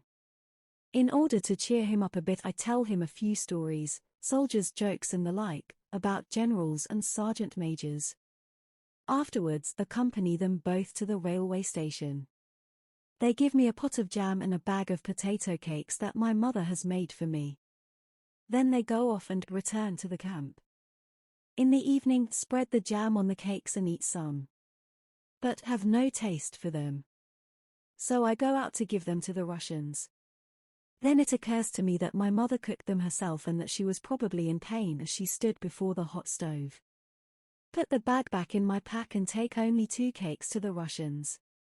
We travel for several days. The first aeroplanes appear in the sky. We roll on past transport lines. Guns, guns. The light railway picks us up. Search for my regiment. No one knows exactly where it lies. Somewhere or other, put up for the night, somewhere or other, receive provisions and a few vague instructions. And so with my pack and my rifle, set out again on the way. By the time come up they are no longer in the devastated place.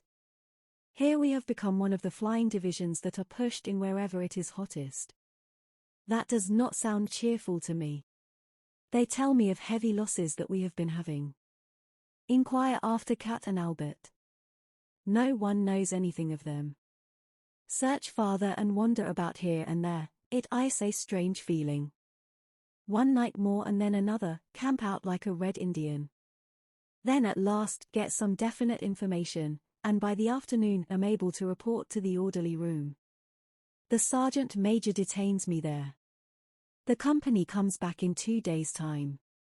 There is no object in sending me up now. What was it like on leave? He asks. Pretty good, eh? In parts, say. Yes, he sighs, yes, if a man didn't have to come away again. The second half is always rather messed up by that. Loaf around until the company comes back in.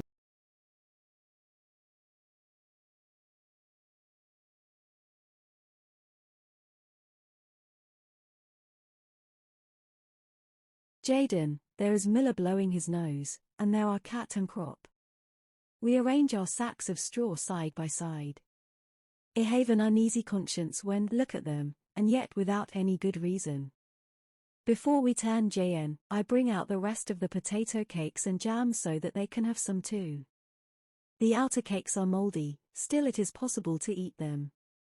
Keep those for myself and give the fresh ones to Cat and Crop. Cat chews and says, "These are from your mother?" Nod. "Good," says he, "I can tell by the taste." Could almost weep. Can hardly control myself any longer. But it will soon be all right again back here with Cat and Albert. This is where belong. You've been lucky, whispers Crop to me before we drop off to sleep. They say we are going to Russia. To Russia? It's not much of a war over there. In the distance the front thunders. The walls of the hut rattle. There's a great deal of polishing being done. We are inspected at every turn. Everything that is torn is exchanged for new. Score a spotless new tunic out of it and cat, of course, an entire outfit. A rumor is going round that there may be peace, but the other story is more likely that we are bound for Russia. Still, what do we need new things for in Russia? At last it leaks out the Kaiser is coming to review us. Hence all the inspections. For 8 whole days one would suppose we were in a base camp, there is so much drill and fuss. Everyone is peevish and touchy, we do not take kindly to all this polishing, much less to the full dress parades. Such things exasperate a soldier more than the front line. At last the moment arrives. We stand to attention and the Kaiser appears. We are curious to see what he looks like. He stalks along the line, and am really rather disappointed. Judging from his pictures I imagined him to be bigger and more powerfully built, and above all to have a thundering voice. He distributes iron crosses, speaks to this man and that. Then we march off. Afterwards we discuss it. Jadon says with astonishment, "So that is the all-highest." And everyone, bar nobody, has to stand up stiff in front of him. He meditates. Hindenburg too, he has to stand up stiff to him, eh? Sure, says Kat. Jadon hasn't finished yet. He thinks for a while and then asks, and would a king have to stand up stiff to an emperor? None of us is quite sure about it, but we don't suppose so. They are both so exalted that standing strictly to attention is probably not insisted on. What rot you do hatch out, says Kat. The main point is that you have to stand stiff yourself. But Jadon is quite fascinated. His otherwise prosy fancy is blowing bubbles. But look, he announces, I simply can't believe that an emperor has to go to the latrine the same as have. You can bet your boots on it. 4.5 wit makes 7, says Kat. You've got a maggot in your brain, Jadon, just you run along to the latrine quick, and get your head clear, so that you don't talk like a 2-year-old. Jadon disappears. But what would like to know, says Albert, is whether there would not have been a war if the Kaiser had said no. I'm sure there would, interject, he was against it from the first. Well, if not him alone, then perhaps if 20 or 30 people in the world had said no. That's probable, agree, but they damned well said yes. It's queer, when one thinks about it, goes on Crop, we are here to protect our fatherland. And the French are over there to protect their fatherland. Now who's in the right? Perhaps both, say, without believing it.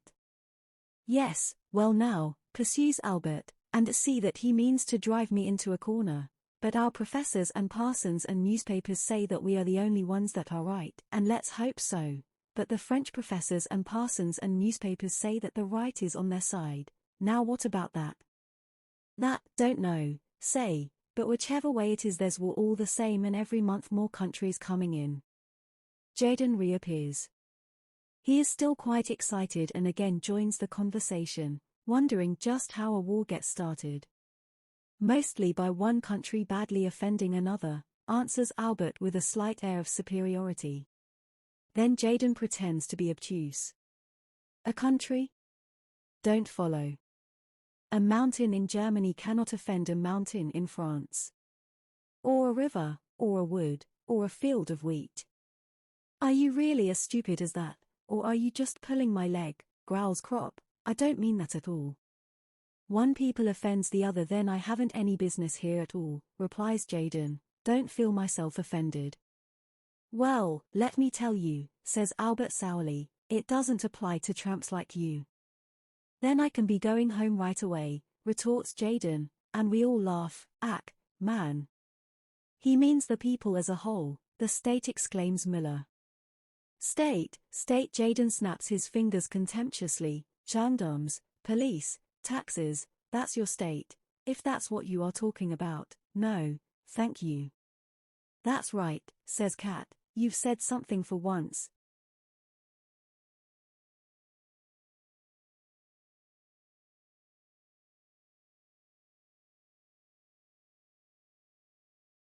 country. True, but just you consider, almost all of us are simple folk. And in France, too, the majority of men are labourers, workmen, or poor clerks. Now just why would a French blacksmith or a French shoemaker want to attack us? No, it is merely the rulers. Had never seen a Frenchman before, came here, and it will be just the same with the majority of Frenchmen as regards us. They weren't asked about it any more than we were. Then what exactly is the war for? Asks Jaden. Cat shrugs his shoulders. There must be some people to whom the war is useful. Well, I'm not one of them, grins Jaden. Not you, nor anybody else here. Who are they then? Persists Jaden. It isn't any use to the Kaiser either. He has everything he can want already. I'm not so sure about that, contradicts Cat. He has not had a war up till now. And every full-grown emperor requires at least one war, otherwise he would not become famous. You look in your school books. And generals too, adds deterring, they become famous through war. Even more famous than emperors, adds Cat. There are other people back behind there who profit by the war, that's certain, growls deterring. I think it is more of a kind of fever, says Albert. No one in particular wants it, and then all at once there it is. We didn't want the war, the others say the same thing and yet half the world is in it all the same. But there are more lies told by the other side than by us, say L. Just think of those pamphlets the prisoners have on them, where it says that we eat Belgian children.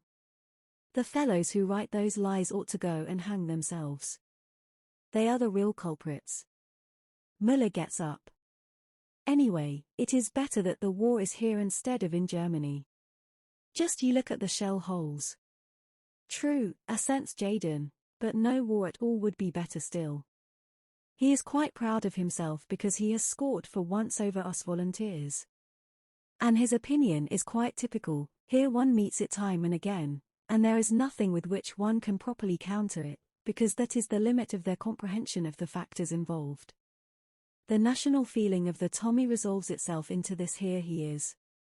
But that is the end of it, everything else he criticizes from his own practical point of view. Albert lies down on the grass and growls angrily. The best thing is not to talk about the rotten business. It won't make any difference, that's sure, agrees Cat. To make matters worse, we have to return almost all the new things and take back our old rags again. The good ones were merely for the inspection. And instead of going to Russia, we go up the line again. On the way we pass through a devastated wood with the tree trunks shattered and the ground ploughed up. At several places there are tremendous craters. Great guns, something's hit that, say to Cat. Trench mortars, he replies, and then points up at one of the trees. In the branches dead men are hanging. A naked soldier is squatting in the fork of a tree, he still has his helmet on, otherwise he is entirely unclad. There is only half of him sitting up there, the top half, the legs are missing. What can that mean? Ask. He's been blown out of his clothes, mutters Jaden. It's funny, says Cat, we have seen that several times now. If a mortar gets you it blows you clean out of your clothes. It's the concussion that does it. Search around. And so it is. Here hang bits of uniform, and somewhere else is plastered a bloody mess that was once a human limb. Over there lies a body with nothing but a piece of the underpants on one leg and the collar of the tunic around its neck. Otherwise it is naked and the clothes are hanging up in the tree. Both arms are missing as though they had been pulled out. Discover one of them 20 yards off in a shrub. The dead man lies on his face. There, where the arm wounds are, the earth is black with blood. Underfoot the leaves are scratched up as though the man had been kicking. That's no joke, Cat, say L. No more is a shell splinter in the belly, he replies, shrugging his shoulders. But don't get tender-hearted, says Jaden. All this can only have happened a little while ago, the blood is still fresh. As everybody we see there is dead we do not waste any more time, but report the affair at the next stretcher-bearer's post. After all, it is not our business to take these stretcher-bearers' jobs away from them. A patrol has to be sent out to discover just how strongly the enemy position is manned. Since my leave, feel a certain strange attachment to the other fellows, and so, volunteer to go with them. We agree on a plan, slip out through the wire and then divide and creep forward separately. After a while I find a shallow shell hole and crawl into it. From here, peer forward. There is moderate machine gun fire. It sweeps across from all directions, not very heavy, but always sufficient to make one keep down. A parachute star shell opens out. The ground lies stark in the pale light, and then the darkness shuts down again, blacker than ever. In the trenches we were told there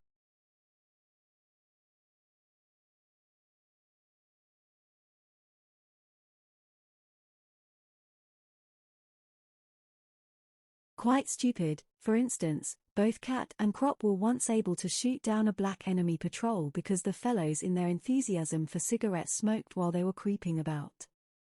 Cat and Albert had simply to aim at the glowing ends of the cigarettes. A bomb or something lands close beside me. Have not heard it coming and am terrified. At the same moment a senseless fear takes hold of me. Here, I'm alone and almost helpless in the dark. Perhaps two other eyes have been watching me for a long while from another shell hole in front of me, and a bomb lies ready to blow me to pieces. Try to pull myself together. It is not my first patrol and not a particularly risky one. But it is the first since my leave, and besides, the lie of the land is still rather strange to me. Tell myself that my alarm is absurd, that there is probably nothing at all there in the darkness watching me, otherwise they would not be firing so low. It is in vain. In whirling confusion my thoughts hum in my brain, hear the warning voice of my mother, see the Russians with the flowing beards leaning against the wire fence, have a bright picture of a canteen with stools, of a cinema in Valenciennes, tormented, terrified, in my imagination, see the grey, implacable muzzle of a rifle which moves noiselessly before me whichever way, try to turn my head. The sweat breaks out from every pore. Still continue to lie in the shallow bowl. Look at the time, only a few minutes have passed. My forehead is wet, the sockets of my eyes are damp, my hands tremble, and am panting softly. It is nothing but an awful spasm of fear, a simple animal fear of poking out my head and crawling on farther. All my efforts subside like froth into the one desire to be able just to stay lying there. My limbs are glued to the earth. Make a vain attempt, they refuse to come away. Press myself down on the earth, cannot go forward, make up my mind to stay lying there. But immediately the wave floods over me anew, a mingled sense of shame, of remorse, and yet at the same time of security. Raise myself up a little to take a look round. My eyes burn with staring into the dark. A star shell goes up, duck down again. Wage a wild and senseless fight, want to get out of the hollow and yet slide back into it again, say you must, it is your comrades, it is not an idiotic command, and again, what does it matter to me, have only one life to lose, that is the result of all this leave, plead in extenuation. But, cannot reassure myself, become terribly faint.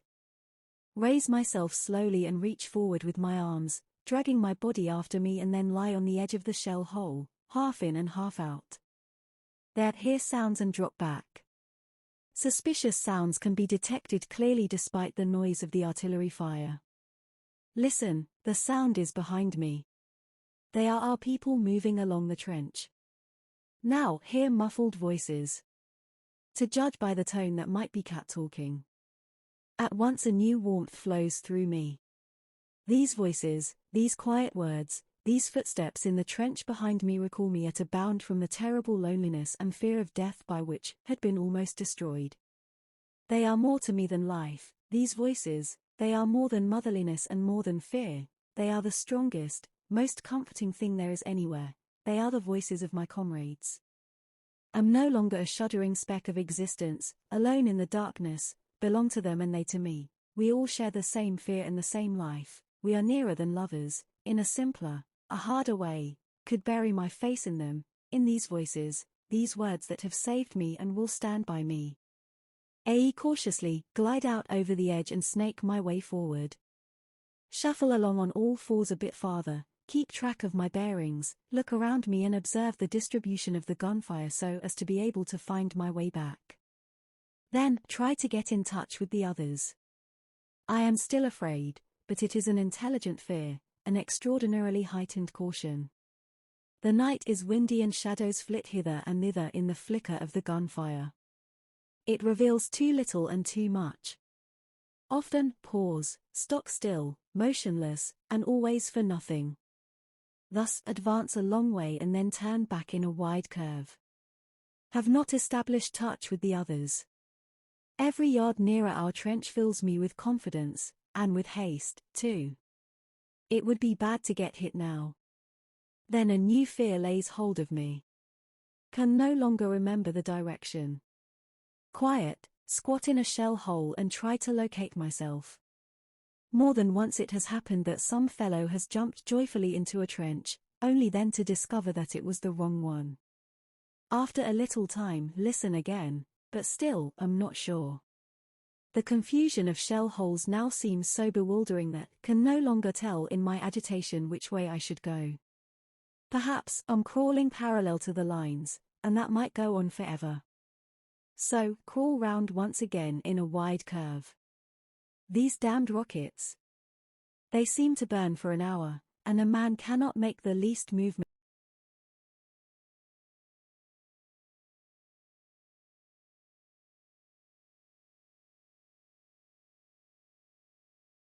Off over the ground like a crab and rip my hands sorely on the jagged splinters, as sharp as razor blades.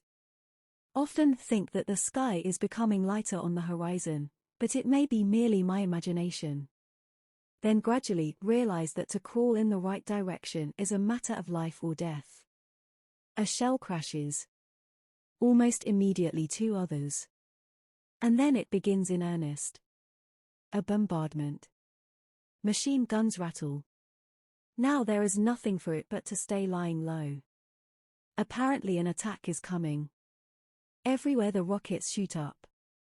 Unceasing.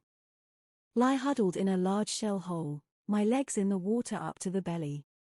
When the attack starts, will let myself fall into the water, with my face as deep in the mud as I can keep it without suffocating. Must pretend to be dead. Suddenly I hear the barrage lift. At once slip down into the water, my helmet on the nape of my neck and my mouth just clear so that can get a breath of air. Lie motionless, somewhere something clanks, it stamps and stumbles nearer, all my nerves become taut and icy. It clatters over me and away, the first wave has passed. Have but this one shattering thought, what will you do if someone jumps into your shell hole? Swiftly pull out my little dagger, grasp it fast and bury it in my hand once again under the mud. If anyone jumps in here I will go for him. It hammers in my forehead, at once, stab him clean through the throat, so that he cannot call out, that's the only way, he will be just as frightened as, when in terror we fall upon one another, then must be first. Now our batteries are firing. A shell lands near me. That makes me savage with fury, all it needs now is to be killed by our own shells, curse and grind my teeth in the mud, it is a raving frenzy, in the end all I can do is groan and pray. The crash of the shells bursts in my ears. If our fellows make a counter-raid, we'll be saved. Press my head against the earth and listen to the muffled thunder, like the explosions of quarrying, and raise it again to listen for the sounds on top. The machine guns rattle. No, our barbed wire entanglements are strong and almost undamaged, parts of them are charged with a powerful electric current. The rifle fire increases. They have not broken through, they have to retreat. Sink down again, huddled, strained to the uttermost. The banging, the creeping, the clanging becomes audible. One single cry yelling amongst it all. They are raked with fire, the attack is repulsed. Already it has become somewhat lighter. Steps hasten over me. The first. Gone. Again, another. The rattle of machine guns becomes an unbroken chain. Just as I'm about to turn round a little, something heavy stumbles, and with a crash a body falls over me into the shell hole, slips down, and lies across me. Do not think at all, make no decision, strike madly home, and feel only how the body suddenly convulses, then becomes limp, and collapses. When I recover myself, my hand is sticky and wet. The man gurgles. It sounds to me as though he bellows. Every gasping breath is like a cry, a thunder, but it is only my heart pounding. Want to stop his mouth, stuff it with earth, stab him again. He must be quiet. He is betraying me. Now at last regain control of myself, but have suddenly become so feeble that cannot any more lift my hand against him. So, crawl away to the farthest corner and stay there, my eyes glued on him, my hand grasping the knife ready, if he stirs, to spring at him again. But he won't do so any more, can hear that already in his gurgling. Can see him indistinctly. Have but one desire, to get away. If it is not soon it will be too light, it will be difficult enough now. Then as, try to raise up my head, see it is impossible already. The machine gunfire so sweeps the ground that, should be shot through and through before, could make one jump. Test it once with my helmet, which I take off and hold up to find out the level of the shots. The next moment it is knocked out of my hand by a bullet. The fire is sweeping very low to the ground.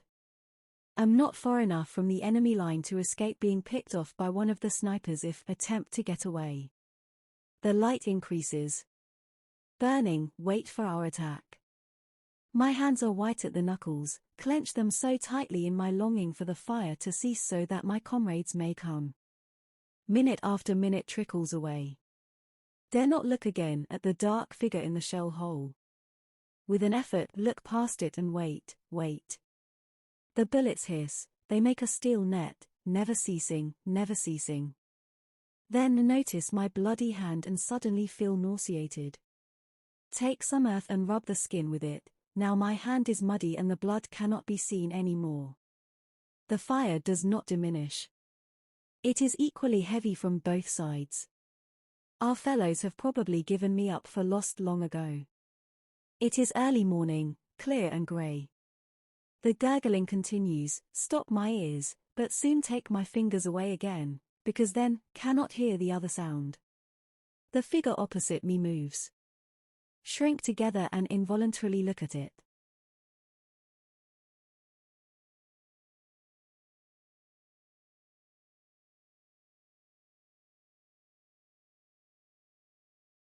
Head rests helplessly upon it.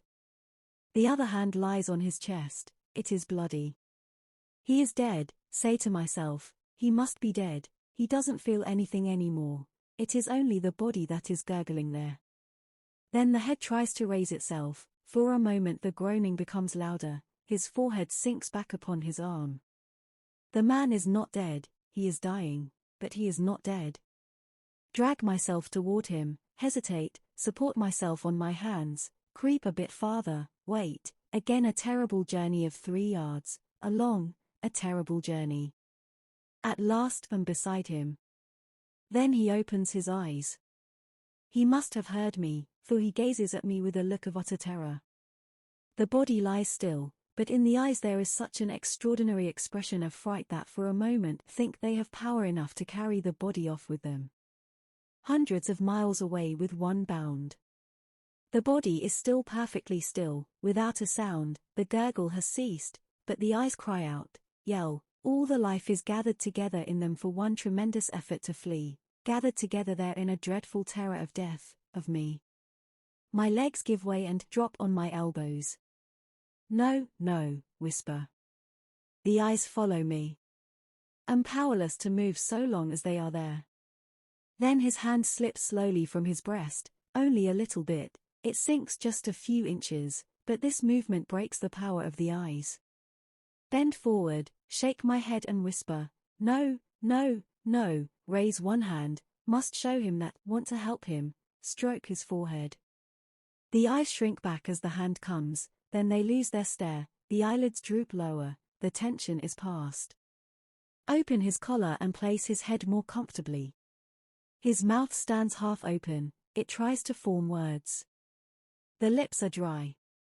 My water bottle is not there. Have not brought it with me. But there is water in the mud, down at the bottom of the crater.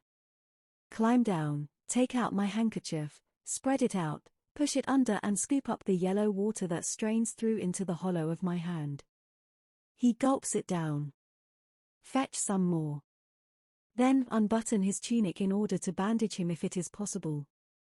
In any case, must do it, so that if the fellows over there capture me they will see that wanted to help him, and so will not shoot me.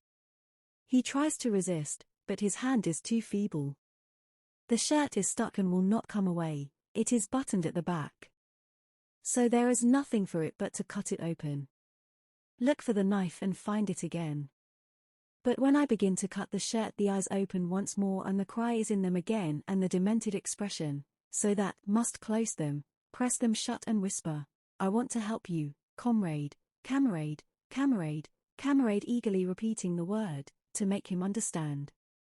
There are 3 stabs.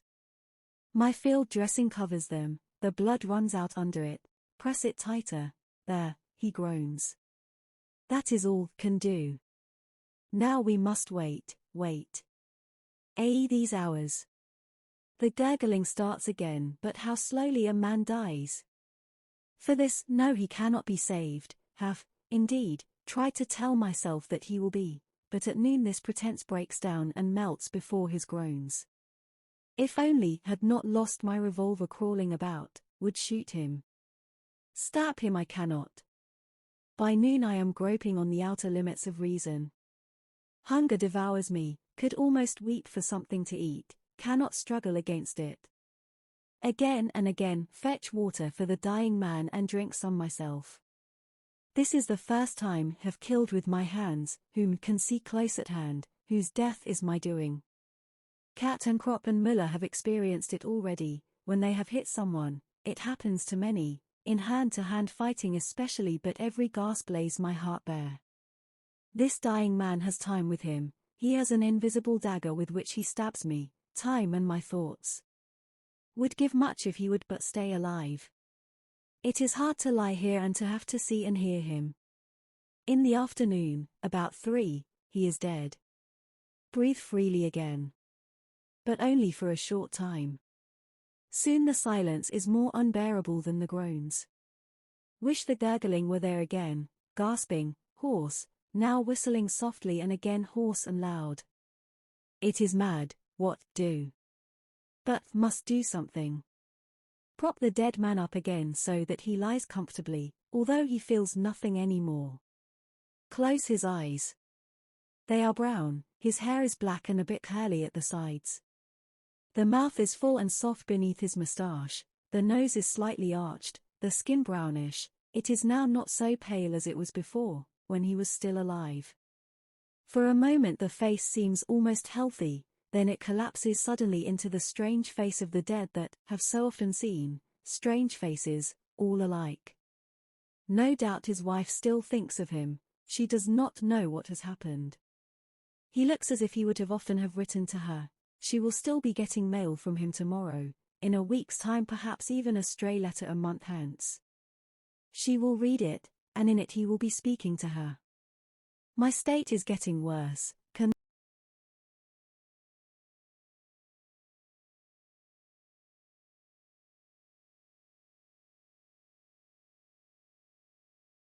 Perhaps by this act she becomes mine, wish Cantrek was sitting here beside me. If my mother could see me. The dead man might have had 30 more years of life if only had impressed the way back to our trench more sharply on my memory.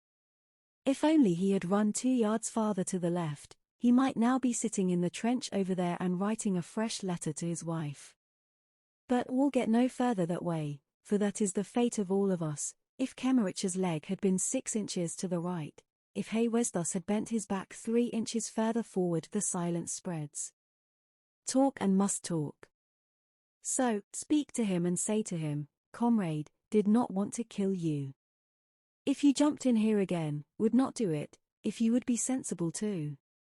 But you were only an idea to me before, an abstraction that lived in my mind and called forth its appropriate response. It was that abstraction, stabbed. But now, for the first time, see you are a man like me.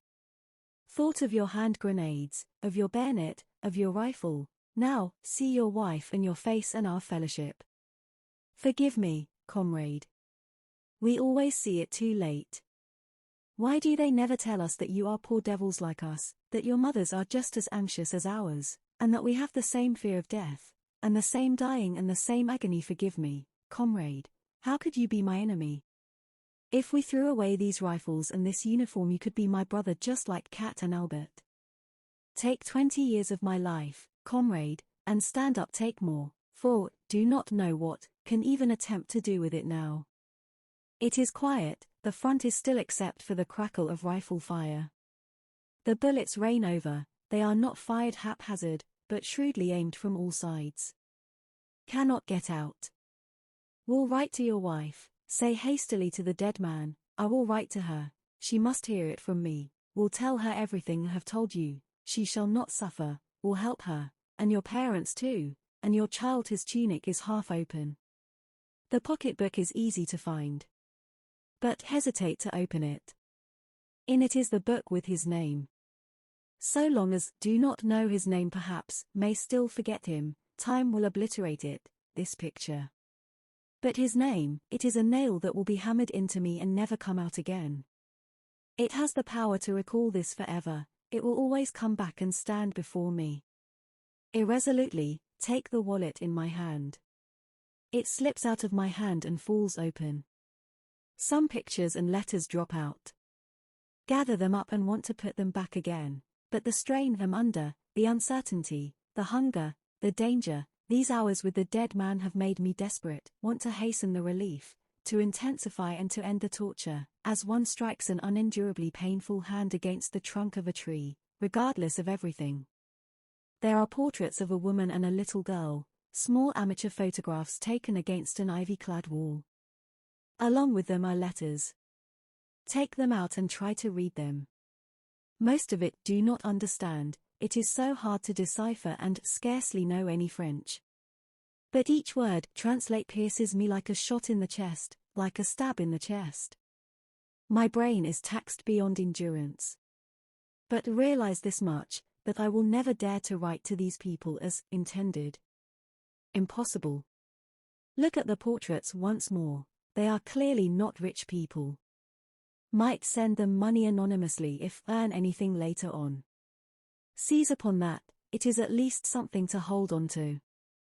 This dead man is bound up with my life, therefore, must do everything, promise everything in order to save myself, swear blindly that mean to live only for his sake and his family, with wet lips try to placate him, and deep down in me lies the hope that may buy myself off in this way and perhaps even get out of this. It is a little stratagem. If only I'm allowed to escape, then we'll see to it. So, open the book and read slowly, Gerard Duval, compositor. With the dead man's pencil, write the address on an envelope, then swiftly thrust everything back into his tunic. Have killed the printer, Gerard Duval. Must be a printer, think confusedly, be a printer, by afternoon am calmer. My fear was groundless. The name troubles me no more. The madness passes. Comrade, say to the dead man, but I say it calmly, today you, tomorrow me. But if come out of it, comrade, we'll fight against this, that has struck us both down, from you, taken life and from me. Life also. Promise you, comrade. It shall never happen again. The sun strikes low, am stupefied with exhaustion and hunger. Yesterday is like a fog to me, there is no hope of ever getting out of this. Fall into a doze and do not at first realize that evening is approaching. The twilight comes. It seems to me to come quickly now. 1 hour more. If it was summer, it would be 3 hours more. 1 hour more. Now suddenly, begin to tremble, something might happen in the interval.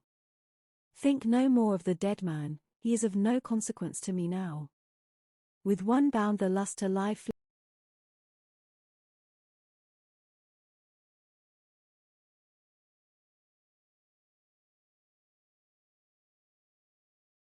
everything, fulfill everything have promised you but already know that, shall not do so. Suddenly it occurs to me that my own comrades may fire on me as I creep up, they do not know I'm coming. I will call out as soon as I can so that they will recognize me. Will stay lying in front of the trench until they answer me. The first star. The front remains quiet.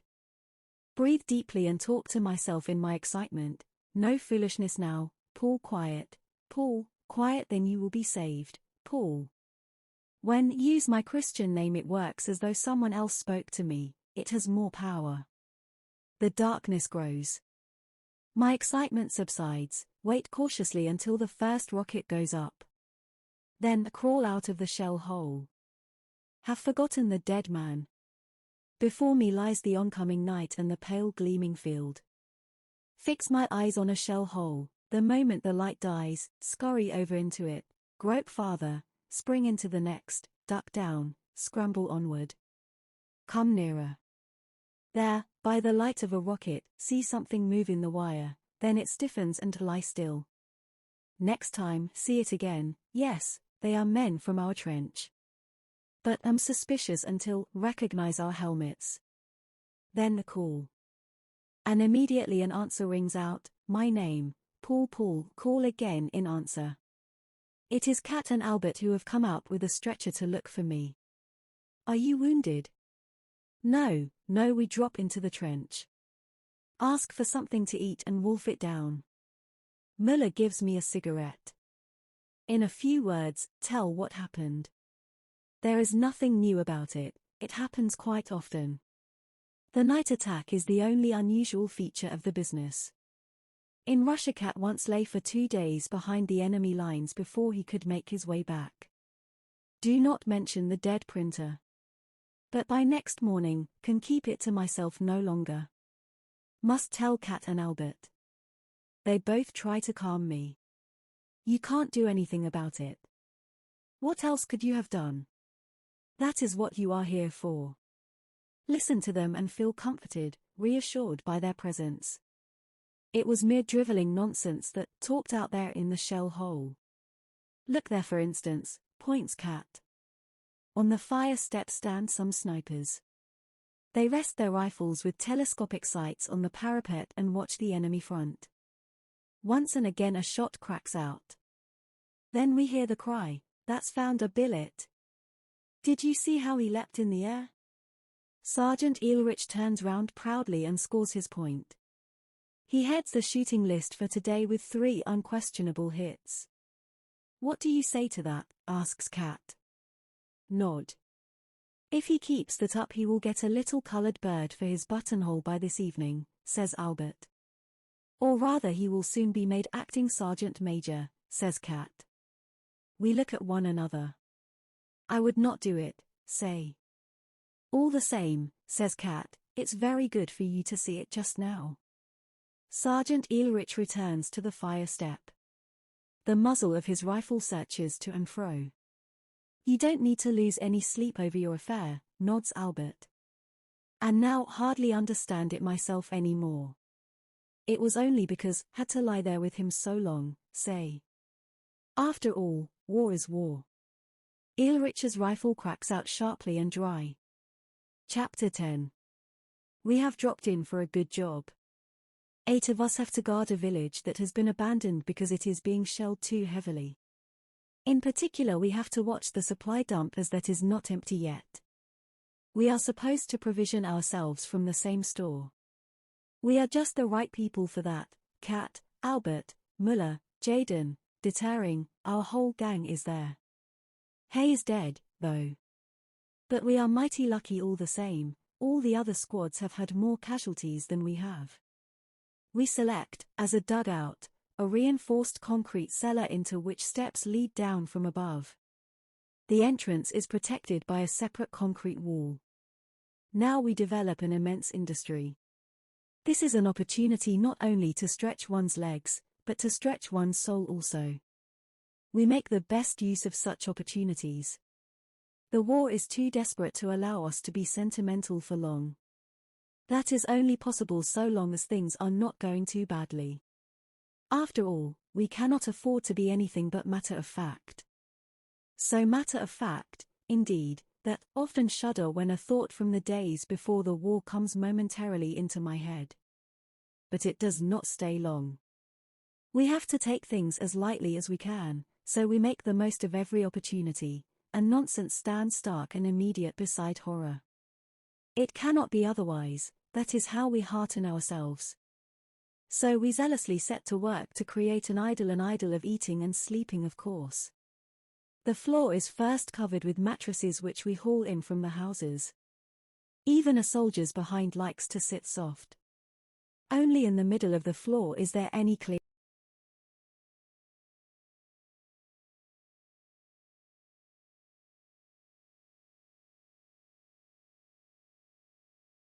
village. Albert and find a mahogany bed which can be taken to pieces with a sky of blue silk and a lace coverlet.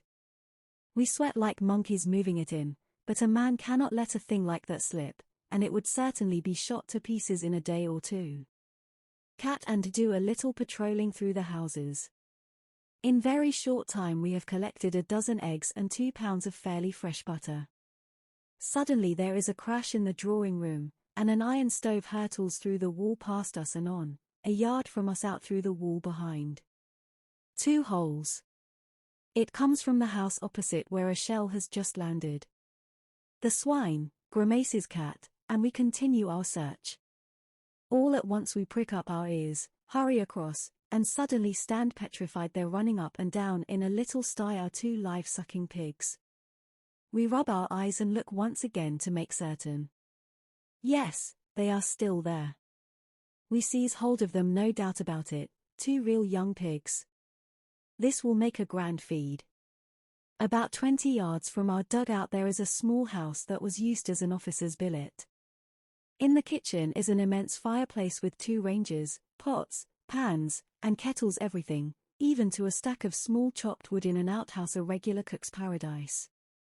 2 of our fellows have been out in the fields all the morning hunting for potatoes, carrots, and green peas.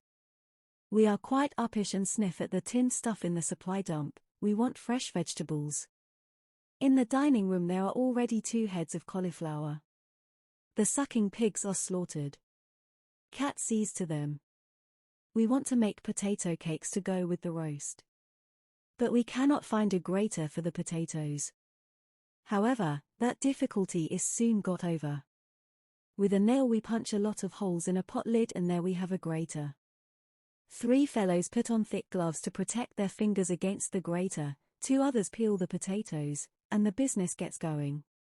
Cat takes charge of the sucking pigs, the carrots, the peas, and the cauliflower. He even mixes a white sauce for the cauliflower. Fry the pancakes, 4 at a time. After 10 minutes, get the knack of tossing the pan so that the pancakes which are done on one side sail up, turn in the air and are caught again as they come down. The sucking pigs are roasted whole. We all stand round them as before an altar. In the meantime we receive visitors, a couple of wireless men, who are generously invited to the feed. They sit in the living room where there is a piano. One of them plays, the other sings in der Weser. He sings feelingly, but with a rather Saxon accent. All the same it moves us as we stand at the fireplace preparing the good things. Then we begin to realize we are in for trouble. The observation balloons have spotted the smoke from our chimney, and the shells start to drop on us. They are those damned spraying little daisy cutters that make only a small hole and scatter widely close to the ground. They keep dropping closer and closer all round us, still we cannot leave the grub in the lurch. A couple of splinters whiz through the top of the kitchen window. The roast is ready. But frying the pancakes is getting difficult. The explosions come so fast that the splinters strike again and again against the wall of the house and sweep in through the window. Whenever hear a shell coming, drop down on one knee with the pan and the pancakes, and duck behind the wall of the window. Immediately afterwards, up again and going on with the frying. The Saxon stops singing, a fragment has smashed the piano. At last everything is ready and we organize the transport of it back to the dugout. After the next explosion, 2 men dash across the 50 yards to the dugout with the pots of vegetables. We see them disappear. The next shot. Everyone ducks and then 2 more trot off, each with a big can of finest grade coffee, and reach the dugout before the next explosion. Then Cat and Crop seize the masterpiece, the big dish with the brown, roasted sucking pigs. A screech, a knee bend, and away they race over the 50 yards of open country. Stay to finish my last 4 pancakes, twice, have to drop to the floor. After all, it means 4 pancakes more, and they are my favorite dish. Then, grab the plate with the great pile of cakes and squeeze myself behind the house door. A hiss, a crash, and gallop off with the plate clamped against my chest with both hands. I'm almost in. There is a rising screech, bound, run like a deer, sweep round the wall, fragments clatter against the concrete, tumble down the cellar steps. My elbows are skinned, but have not lost a single pancake, nor even upset the plate. At 2 o'clock we start the meal. It lasts till 6. We drink coffee until 6:30. Officers' coffee from the supply dump and smoke officers' cigars and cigarettes also from the supply dump. Punctually at 6:30 we begin supper. At 10 o'clock we throw the bones of the sucking pigs outside the door. Then there is cognac and rum also from the blessed supply dump, and once again long, fat cigars with belly bands.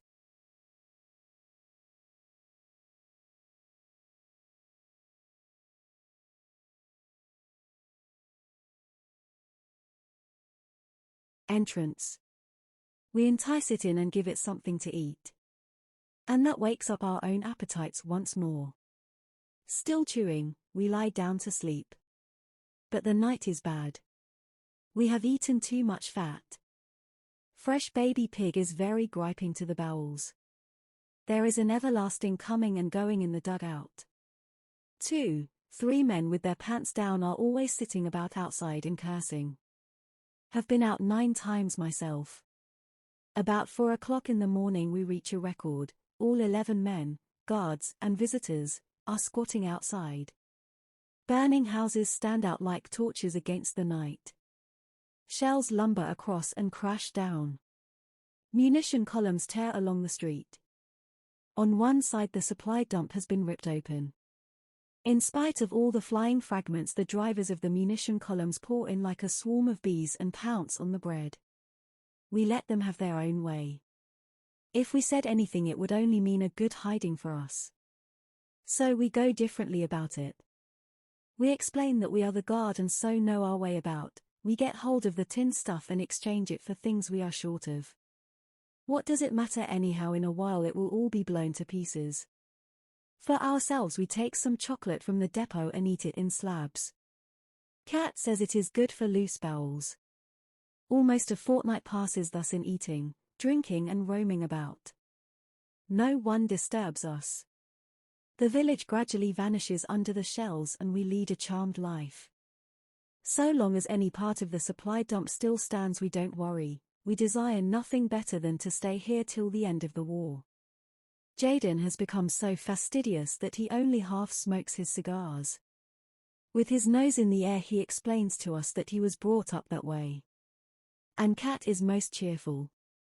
In the morning his first call is, "Emil, bring in the caviar and coffee." We put on extraordinary airs, every man treats the other as his valet, bounces him and gives him orders. There is something itching under my foot. Crop, my man, catch that louse at once, says Lear, poking out his leg at him like a ballet girl, and Albert drags him up the stairs by the foot. Jaden. What? Stand at ease, Jaden, and what's more, don't say what, say yes, sir, now, Jaden. Jaden retorts in the well-known phrase from Gertie's Gotts von Berlichingen, with which he is always free. After 8 more days we receive orders to go back. The palmy days are over. 2 big motor lorries take us away. They are stacked high with planks. Nevertheless, Albert and erect on top our 4-poster bed complete with blue silk canopy, mattress, and 2 lace coverlets. And behind it at the head is stowed a bag full of choicest edibles. We often dip into it, and the tough ham sausages, the tins of liver sausages, the conserves, the boxes of cigarettes rejoice our hearts. Each man has a bag to himself. Crop and I have rescued 2 big red armchairs as well. They stand inside the bed, and we sprawl back in them as in a theatre box. Above us swells the silken cover like a baldaquin. Each man has a long cigar in his mouth. And thus from aloft we survey the scene. Between us stands a parrot cage that we found for the cat. She is coming with us, and lies in the cage before her saucer of meat, and purrs. Slowly the lorries roll down the road. We sing. Behind us shells are sending up fountains from the now utterly abandoned village. A few days later we are sent to evacuate a village. On the way we meet the fleeing inhabitants trundling their goods and chattels along with them in wheelbarrows, in perambulators, and on their backs. Their figures are bent, their faces full of grief, despair, haste, and resignation. The children hold on to their mothers' hands, and often an older girl leads the little ones who stumble onward and are forever looking back. A few carry miserable-looking dolls. All are silent as they pass us by. We are marching in column. The French certainly will not fire on a town in which there are still inhabitants. But a few minutes later the air screams, the earth heaves, cries ring out, a shell has landed among our rear squad. We scatter and fling ourselves down on the ground, but at that moment feel the instinctive alertness leave me which hitherto has always made me do unconsciously the right thing under fire. The thought leaps up with a terrible throttling fear. You are lost, and the next moment a blow sweeps like a whip over my left leg. Hear Albert cry out, he is beside me. Quick, up, Albert! Yell, for we are lying unsheltered in the open field. He staggers up and runs. Keep beside him. We have to get over a hedge, it is higher than we are. Crop seizes a branch, one heave him up by the leg, he cries out, give him a swing, and he flies over. With one bound one follow him and fall into a ditch that lies behind the hedge. Our faces are smothered with duckweed and mud, but the cover is good. So we wade in up to our necks. Whenever a shell whistles we duck our heads under the water. After we have done this a dozen times, I'm exhausted. Let's get away, or I'll fall in and drown, groans Albert.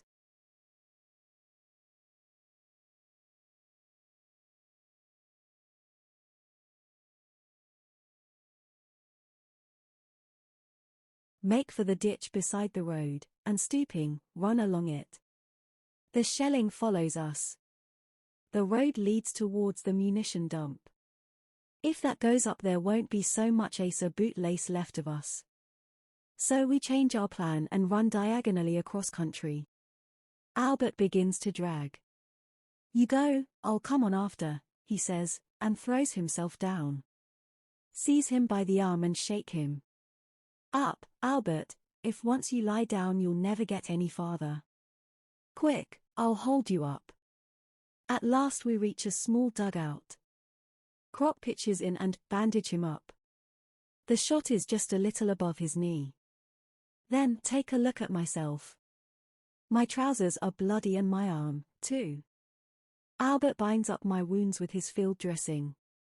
Already he is no longer able to move his leg, and we both wonder how we managed to get this far. Fear alone made it possible. We should have run even if our feet had been shot off, we would have run on the stumps. Can still crawl a little. Call out to a passing ambulance wagon which picks us up. It is full of wounded. There is an army medical lance corporal with it who sticks an anti-tetanus needle into our chests. At the dressing station we arrange matters so that we lie side by side.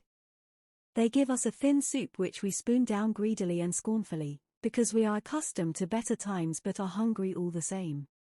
Now for home, Albert, say. Let's hope so, he replies, I only knew what I've got. The pain increases. The bandages burn like fire. We drink and drink, one glass of water after another. How far above the knee am hit? Asks Crop. At least 4 inches, Albert, answer. Actually it is perhaps 1. I've made up my mind, he says after a while. If they take off my leg, I'll put an end to it. Won't go through life as a cripple. So we lie there with our thoughts and wait. In the evening we are hauled onto the chopping block. I'm frightened and think quickly what ought to do, for everyone knows that the surgeons in the dressing stations amputate on the slightest provocation. Under the great business that is much simpler than complicated patching. Think of Erich. Whatever happens will not let them chloroform me, even if have to crack a couple of their skulls. It is all right. The surgeon pokes around in the wound and a blackness comes before my eyes. Don't carry on so, he says gruffly, and hacks away. The instruments gleam in the bright light like marvelous animals. The pain is insufferable. 2 orderlies hold my arms fast, but break loose with one of them and try to crash into the surgeon's spectacles just as he notices and springs back. Chloroform the scoundrel, he roars madly. Then, become quiet. Pardon me, Herr Doctor, will keep still but do not chloroform me. Well now, he cackles and takes up his instrument again. He is a fair fellow, not more than 30 years old, with scars and disgusting gold spectacles. Now, see that he is tormenting me, he is merely raking about in the wound and looking up surreptitiously at me over his glasses. My hands squeeze around the grips, I'll kick the bucket before he will get a squeak out of me. He has fished out a piece of shell and tosses it to me. Apparently he is pleased at my self-control, for he now sets my leg carefully in splints and says, "Tomorrow you'll be off home." Then I'm put in plaster. When I'm back again with Crop, tell him that apparently a hospital train comes in tomorrow morning. We must work the Army Medical Sergeant Major so that we can keep together, Albert. Manage to slip the Sergeant Major 2 of my cigars with belly bands, and then tip the word to him. He smells the cigars and says, "Have you got any more of them?" "Another good handful, say," and my comrade, point to Crop, "he has some as well. We might possibly be glad to hand them to you out of the window of the hospital train in the morning." He understands, of course, smells them once again and says, "Done." We cannot get a minute's sleep all night. 7 fellows died in our ward. One of them sings hymns in a high cracked tenor before he begins to gurgle. Another has crept out of his bed to the window. He lies in front of it as though he wants to look out for the last time. Our stretchers stand on the platform. We wait for the train. It rains and the station has no roof. Our blankets are thin. We have waited already 2 hours. The Sergeant Major looks after us like a mother. Although feel pretty bad, do not let our scheme out of my mind. Casually let him see the packet and give him 1 cigar in advance. In exchange the Sergeant Major covers us over with a waterproof sheet. Albert, old man, suddenly bethink myself, our 4-poster and the cat and the club chairs, he adds. Yes, the club chairs with red plush. In the evening we used to sit in them like lords, and intended later on to let them out by the hour. 1 cigarette per hour. It might have turned into a regular business, a real good living. And our bags of grub, too, Albert. We grow melancholy.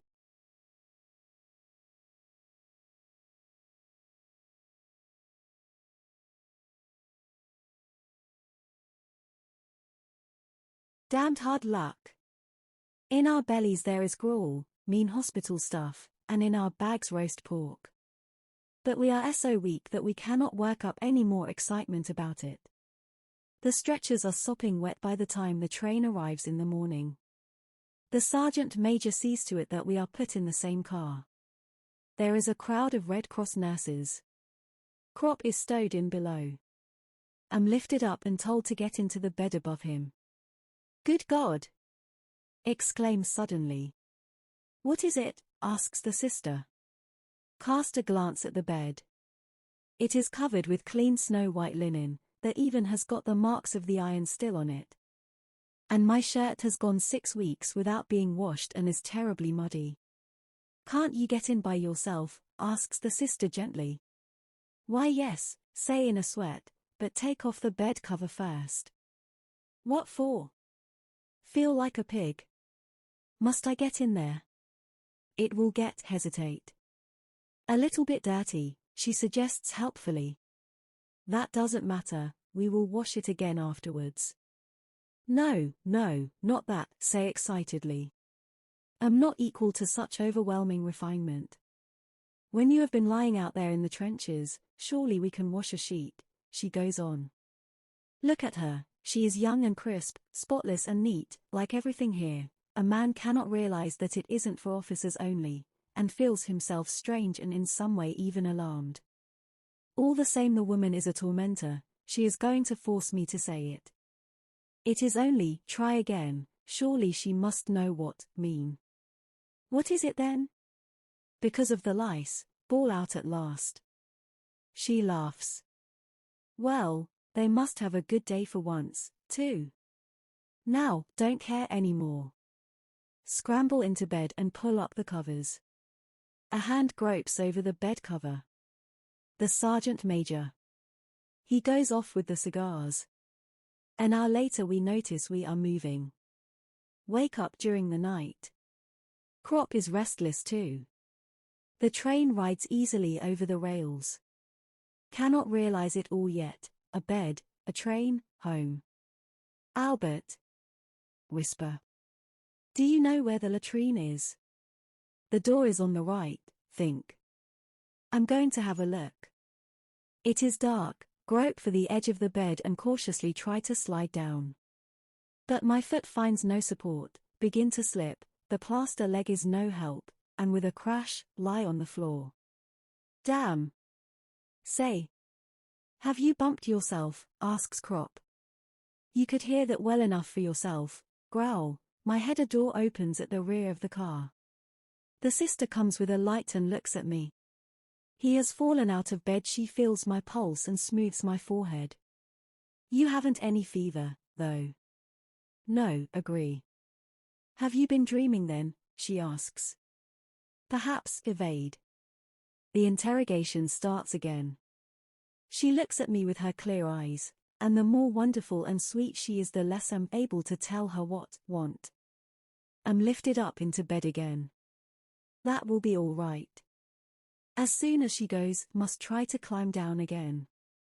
If she were an old woman, it might be easier to say what a man wants, but she is so very young, at the most 25, it can't be done, cannot possibly tell her. Then Albert comes to my rescue. He is not bashful, it makes no difference to him who is upset. He calls to the sister. She turns round. Sister, he wants, but no more does Albert know how to express it modestly and decently. Out there we say it in a single word, but here, to such a lady all at once he remembers his school days and finishes hastily. He wants to leave the room, sister. Ah, says the sister, but he shouldn't climb out of his bed with plaster bandage. What do you want then? She says, turning to me. I'm in mortal terror at this turn, for haven't any idea what the things are called professionally. She comes to my help. Little or big? Shocking business. Sweat like a pig and say shyly, well, only quite a little one, at any rate it produces the effect. Get a bottle. After a few hours, I'm no longer the only one, and by morning we are quite accustomed to it and ask for what we want without any false modesty. The train travels slowly. Sometimes it halts and the dead are unloaded. It halts often. Albert is feverish. Don't feel too bad, have some pain, but the worst of it is that apparently there are still lice under the plaster bandage. They itch terribly, and cannot scratch myself. We sleep through the days. The country glides quietly past the window. The third night we reach Herbesthal. Hear from the sister that Albert is to be put off at the next station because of his fever. How far does the train go? Ask. To Cologne. Albert, say we stick together, you see. On the sister's next round I hold my breath and press it up into my head. My face swells and turns red. She stops. Are you in pain? Yes, groan, all of a sudden. She gives me a thermometer and goes on. Would not have been under cat's tuition if did not know what to do now. These army thermometers are not made for old soldiers. All one has to do is to drive the quicksilver up and then it stays without falling again. Stick the thermometer under my arm at a slant, and flip it steadily with my forefinger. Then give it a shake. I send it up to 100.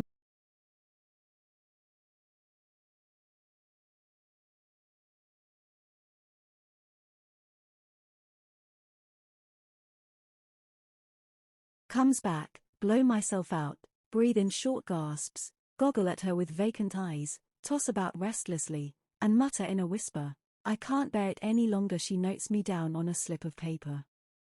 Know perfectly well my plaster bandage will not be reopened if it can be avoided. Albert and are put off together. We are in the same room in a Catholic hospital. That is a piece of luck. The Catholic infirmaries are noted for their good treatment and good food. The hospital has been filled up from our train. There are a great many bed cases amongst them. We do not get examined today because there are too few surgeons. The flat trolleys with the rubber wheels pass continually along the corridor, and always with someone stretched at full length upon them. A damnable position, stretched out full length like that. The only time it is good is when one is asleep. The night is very disturbed. No one can sleep. Toward morning we doze a little. Wake up just as it grows light. The doors stand open and one hears voices from the corridor. The others wake up too. One fellow who has been there a couple of days already explains it to us. Up here in the corridor every morning the sisters say prayers. They call it morning devotion. And so that you can get your share, they leave the door open. No doubt it is well meant, but it gives us aches in our heads and bones. Such an absurdity. Say, just when a man dropped off to sleep. All the light cases are up here, that's why they do it here, he replies. Albert groans. Get furious and call out, be quiet out there. A minute later a sister appears. In her black and white dress she looks like a beautiful tea cozy. Shut the door, will you, sister, says someone. We are saying prayers, that is why the door is open, she responds. But we want to go on sleeping. Prayer is better than sleeping. She stands there and smiles innocently. And it is 7 o'clock already. Albert groans again. Shut the door, snort. She is quite disconcerted. Apparently she cannot understand. But we are saying prayers for you too. Shut the door, anyway. She disappears, leaving the door open. The intoning of the litany proceeds. Feel savage, and say, I'm going to count up to 3. If it doesn't stop before then, Illinois let something fly. Me too, says another. Count up to 5. Then I take hold of a bottle, aim, and heave it through the door into the corridor. It smashes into 1,000 pieces. The praying stops. A swarm of sisters appear and reproach us in concert. Shut the door, we yell. They withdraw. The little one who came first is the last to go. Heathen, she chirps but shuts the door all the same. We have won. At noon the hospital inspector arrives and abuses us. He threatens us with clink and all the rest of it. But a hospital inspector is just the same as a commissariat inspector, or anyone else who wears a long sword and shoulder straps, but is really a clerk, and is never considered even by a recruit as a real officer. So we let him talk. What can they do to us, anyway? Who threw the bottle, he asks. Before can think whether I should report myself, someone says, I did. A man with a bristling beard sits up. Everyone is excited. Why should he report himself? You? Yes. Was annoyed because we were waked up unnecessarily and lost my senses so that did not know what was doing. He talks like a book. What is your name? Reinforcement Reservist Joseph Hamacher. The inspector departs. We are all curious. But why did you say you did it? It wasn't you at all. He grins. That doesn't matter. Have a shooting license. Then of course, we all understand. Whoever has a shooting license can do just whatever he pleases. Yes, he explains, I got a crack in the head and they presented me with a certificate to say that was periodically not responsible for my actions. Ever since then I've had a grand time. No one dares to annoy me. And nobody does anything to me. Reported myself because the shot amused me. If they open the door again tomorrow we will pitch another. We are overjoyed. With Joseph Hamacher in our midst we can now risk anything. Then come the soundless, flat trolleys to take us away. The bandages are stuck fast. We bellow like steers. There are 8 men in our room. Peter, a curly black-haired fellow, has the worst injury, a severe lung wound. Franz Wachter, alongside him, has a shot in the arm which didn't look too bad at first. But the third night he calls out to us, telling us to ring. He thinks he has a hemorrhage. Ring loudly. The night sister does not come. We have been making rather heavy demands on her during the night, because we have all been freshly bandaged, and so have a good deal of pain. One wants his leg placed so, another so, a third wants water, a fourth wants her to shake his pillow. In the end the buxom old body grumbled bad-temperedly and slammed the doors. Now no doubt she thinks it is something of the same sort and so she is not coming. We wait. Then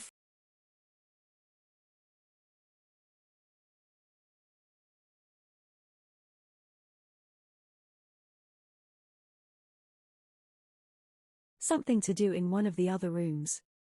Franz, are you quite sure you are bleeding? Ask. Otherwise we shall be getting cursed again. The bandage is wet. Can't anybody make a light? That cannot be done either. The switch is by the door and none of us can stand up.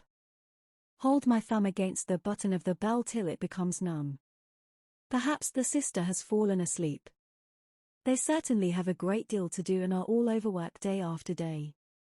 And added to that is the everlasting praying. Should we smash a bottle? Asks Joseph Hamacher of the shooting license. She wouldn't hear that any more than the bell. At last the door opens. The old lady appears, mumbling.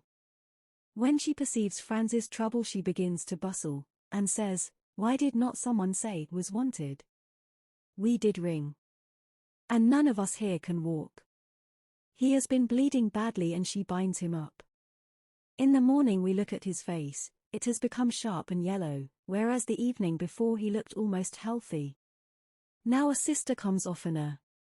Sometimes there are Red Cross voluntary aid sisters. They are pleasant, but often rather unskilled. They frequently give us pain when remaking our beds, and then are so frightened that they hurt us still more. The nuns are more reliable.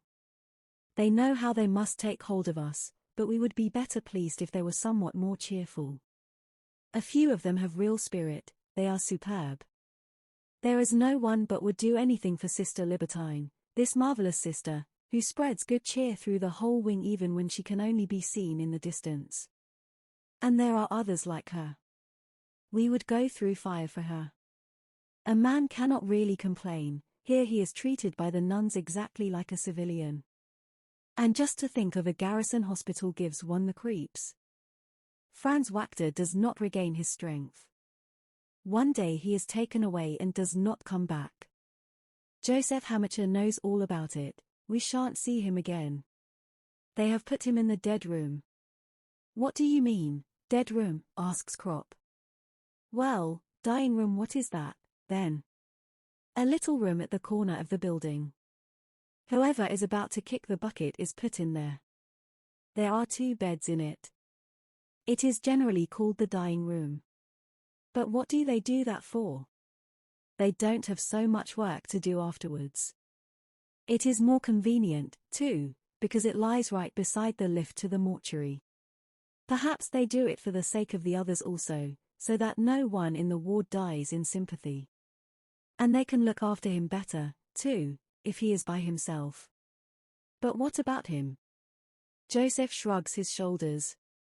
Usually he doesn't take much notice anymore. Does everybody know about it then? Anyone who has been here long enough knows, of course. In the afternoon Franz Wachter's bed has a fresh occupant. A couple of days later they take the new man away, too. Joseph makes a significant glance. We see many come and go. Often relatives sit by the beds and weep or talk softly and awkwardly. One old woman will not go away, but she cannot stay there the whole night through. The next morning she comes very early, but not early enough, for when she goes up to the bed, someone else is in it already. She has to go to the mortuary. The apples that she has brought with her she gives to us. And then little Peter begins to get worse. His temperature chart looks bad, and one day the flat trolley stands beside his bed. Where to? He asks. To the bandaging ward. He is lifted out. But the sister makes the mistake of removing his tunic from the hook and putting it on the trolley too, so that she should not have to make 2 journeys. Peter understands immediately and tries to roll off the trolley. I'm stopping here. They push him back. He cries out feebly with his shattered lung, I won't go to the dying room. But we are going to the bandaging ward. Then what do you want my tunic for? He can speak no more. Hoarse, agitated, he whispers, stopping here. They do not answer but wheel him out. At the door he tries to raise himself up. His black curly head sways, his eyes are full of tears. I will come back again. We'll come back again, he cries.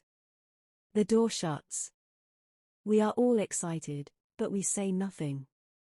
At last Joseph says, many a man has said that. Once a man is in there, he never comes through. I'm operated on and vomit for 2 days. My bones will not grow together, so the surgeon's secretary says. Another fellows have grown crooked, his are broken again. It is damnable. Among our new arrivals there are 2 young soldiers with flat feet.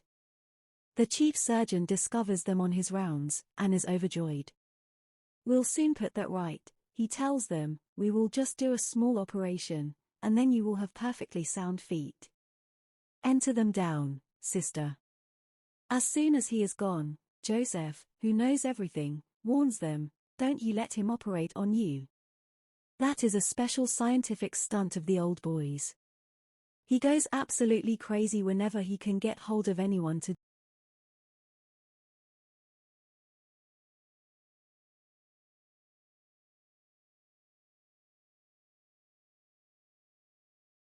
sticks. What should a man do, then, asks one of them. Say no. You are here to be cured of your wound, not your flat feet. Did you have any trouble with them in the field? No, well, there you are. At present you can still walk, but if once the old boy gets you under the knife you'll be cripples. What he wants is little dogs to experiment with, so the war is a glorious time for him, as it is for all the surgeons. You take a look down below at the staff, there are a dozen fellows hobbling around that he has operated on. A lot of them have been here all the time since 14 and 15.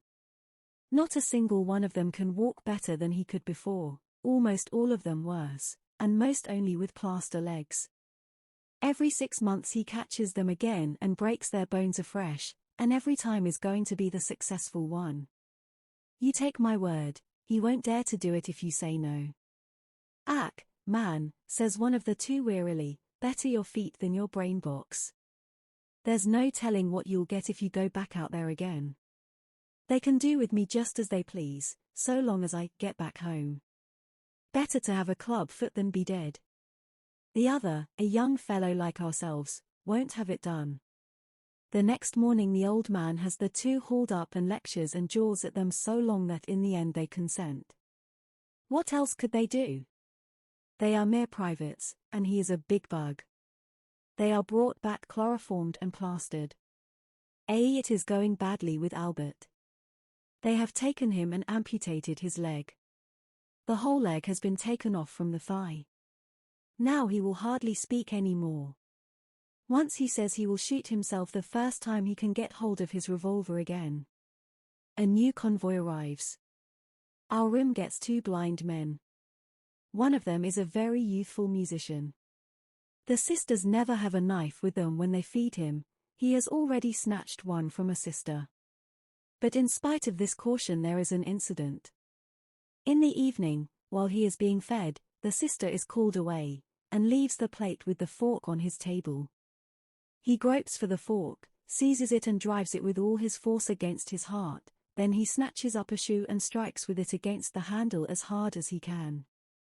We call for help and 3 men are necessary to take the fork away from him.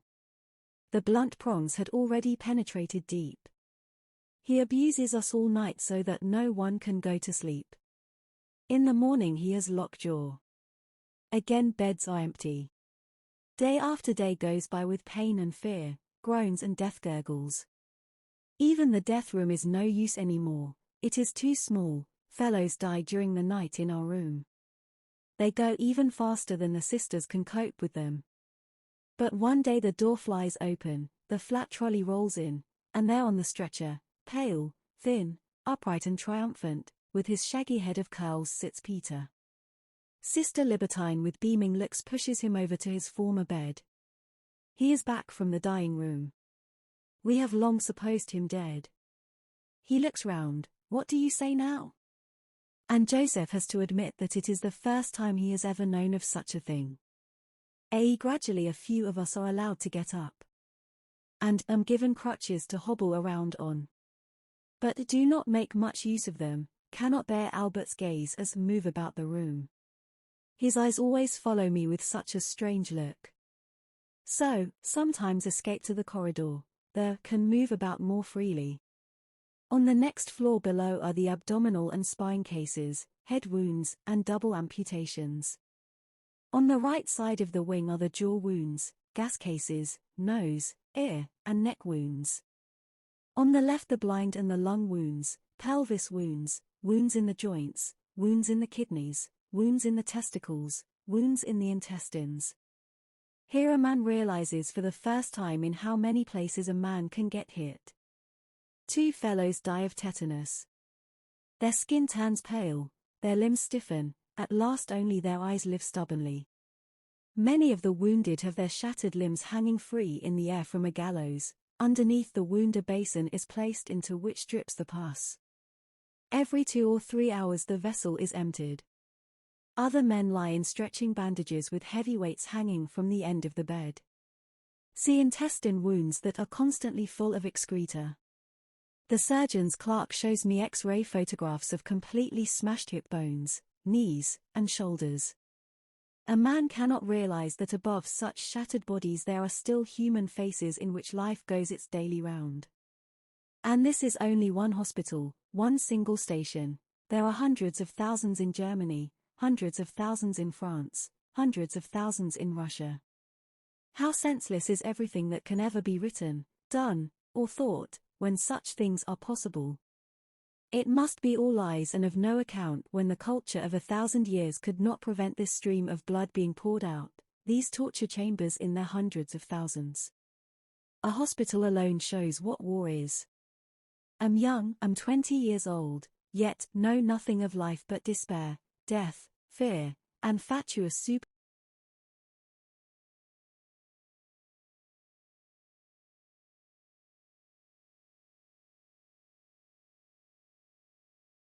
Innocently slay one another. See that the keenest brains of the world invent weapons and words to make it yet more refined and enduring. And all men of my age, here and over there, throughout the whole world see these things, all my generation is experiencing these things with me.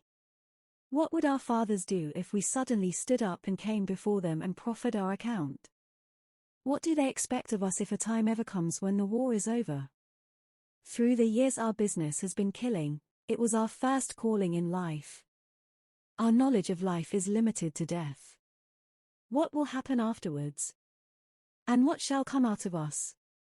The oldest man in our room is Lewandowski. He is 40, and has already lain 10 months in the hospital with a severe abdominal wound. Just in the last few weeks he has improved sufficiently to be able to hobble about doubled up. For some days past he has been in great excitement. His wife has written to him from the little home in Poland where she lives, telling him that she has saved up enough money to pay for the fare, and is coming to see him. She is already on the way and may arrive any day. Lewandowski has lost his appetite, he even gives away red cabbage and sausage after he has had a couple of mouthfuls. He goes round the room perpetually with the letter. Everyone has already read it a dozen times, the postmarks have been examined heaven knows how often, the address is hardly legible any longer for spots of grease and thumb marks, and in the end what is sure to happen, happens. Lewandowski develops a fever, and has to go back to bed. He has not seen his wife for 2 years. In the meantime she has given birth to a child, whom she is bringing with her. But something else occupies Lewandowski's thoughts. He had hoped to get permission to go out when his old woman came, for obviously seeing is all very well, but when a man gets his wife again after such a long time, if at all possible, a man wants something else besides. Lewandowski has discussed it all with us at great length. In the army there are no secrets about such things. And what's more, nobody finds anything objectionable in it. Those of us who are already able to go out have told him of a couple of very good spots in the town, parks and squares, where he would not be disturbed. One of us even knows of a little room. But what is the use? There Lewandowski lies in bed with his troubles. Life holds no more joy for him if he has to forego this affair. We console him and promise to get over the difficulty somehow or other. The next afternoon his wife appears, a tousled little woman with anxious, quick eyes like a bird, in a sort of black crinkly mantilla with ribbons. Heaven knows where she inherited the thing. She murmurs something softly and stands shyly in the doorway.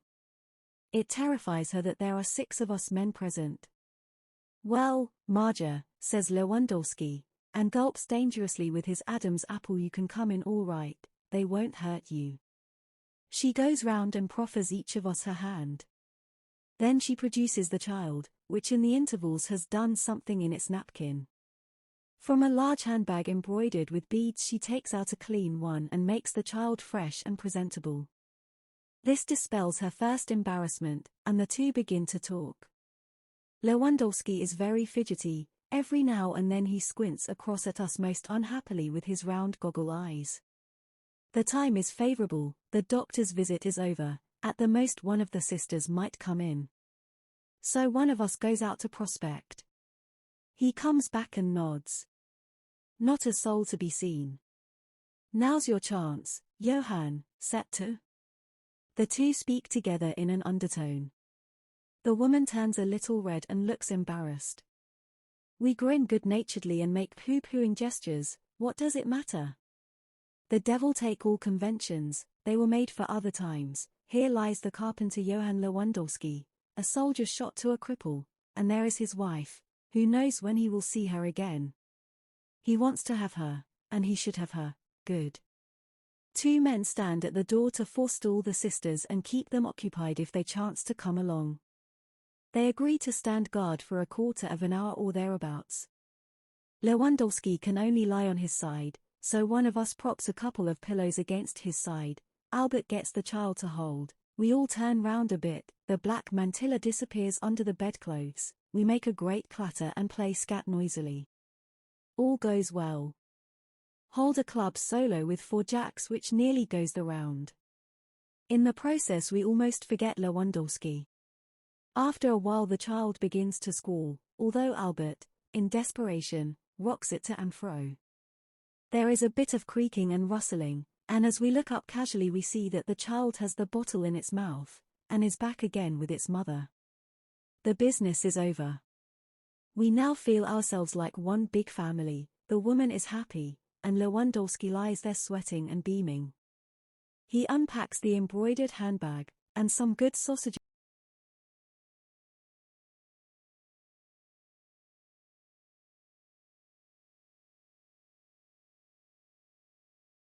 Little woman goes from one to another and smiles at us and hands round the sausage. She now looks quite handsome.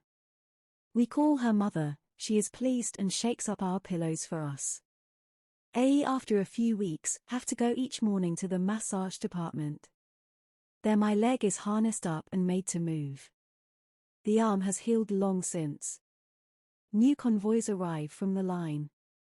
The bandages are no longer made of cloth, but of white crepe paper. Rag bandages have become scarce at the front. Albert's stump heals well. The wound is almost closed. In a few weeks he should go off to an institute for artificial limbs. He continues not to talk much, and is much more solemn than formerly. He often breaks off in his stoic and stares in front of him. If he were not here with us he would have shot himself long ago. But now he is over the worst of it, and he often looks on while we play scat. Get convalescent leave. My mother does not want to let me go away. She is feeble. It is all much worse than it was last time. Then I'm recalled to my regiment and return once more to the line.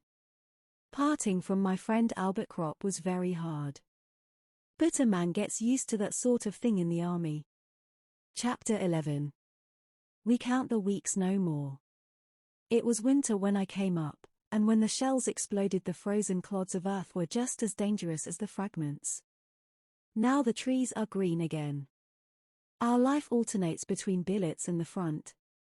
We have almost grown accustomed to it. Worries are cause of death like cancer and tuberculosis, like influenza and dysentery. The deaths are merely more frequent, more varied and terrible. Our thoughts are clay, they are molded with the changes of the days. When we are resting they are good, under fire, they are dead. Fields of craters within and without. Everyone is so, not only ourselves here, the things that existed before are no longer valid, and one practically knows them no more. Distinctions, breeding, education are changed, are almost blotted out and hardly recognizable any longer.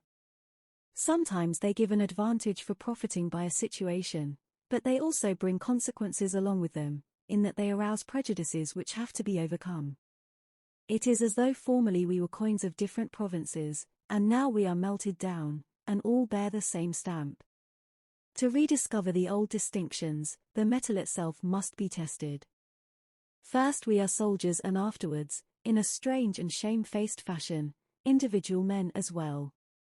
It is a great brotherhood, which adds something of the good fellowship of the folk song, of the feeling of solidarity of convicts, and of the desperate loyalty to one another of men condemned to death, to a condition of life arising out of the midst of danger, out of the tension and forlornness of death, seeking in a wholly unpathetic way a fleeting enjoyment of the hours as they come. If one wants to appraise it, it is at once heroic and banal, but who wants to do that? It is this, for example, that makes Jaden spoon down his ham and pea soup in such tearing haste when an enemy attack is reported, simply because he cannot be sure that in an hour's time he will be alive.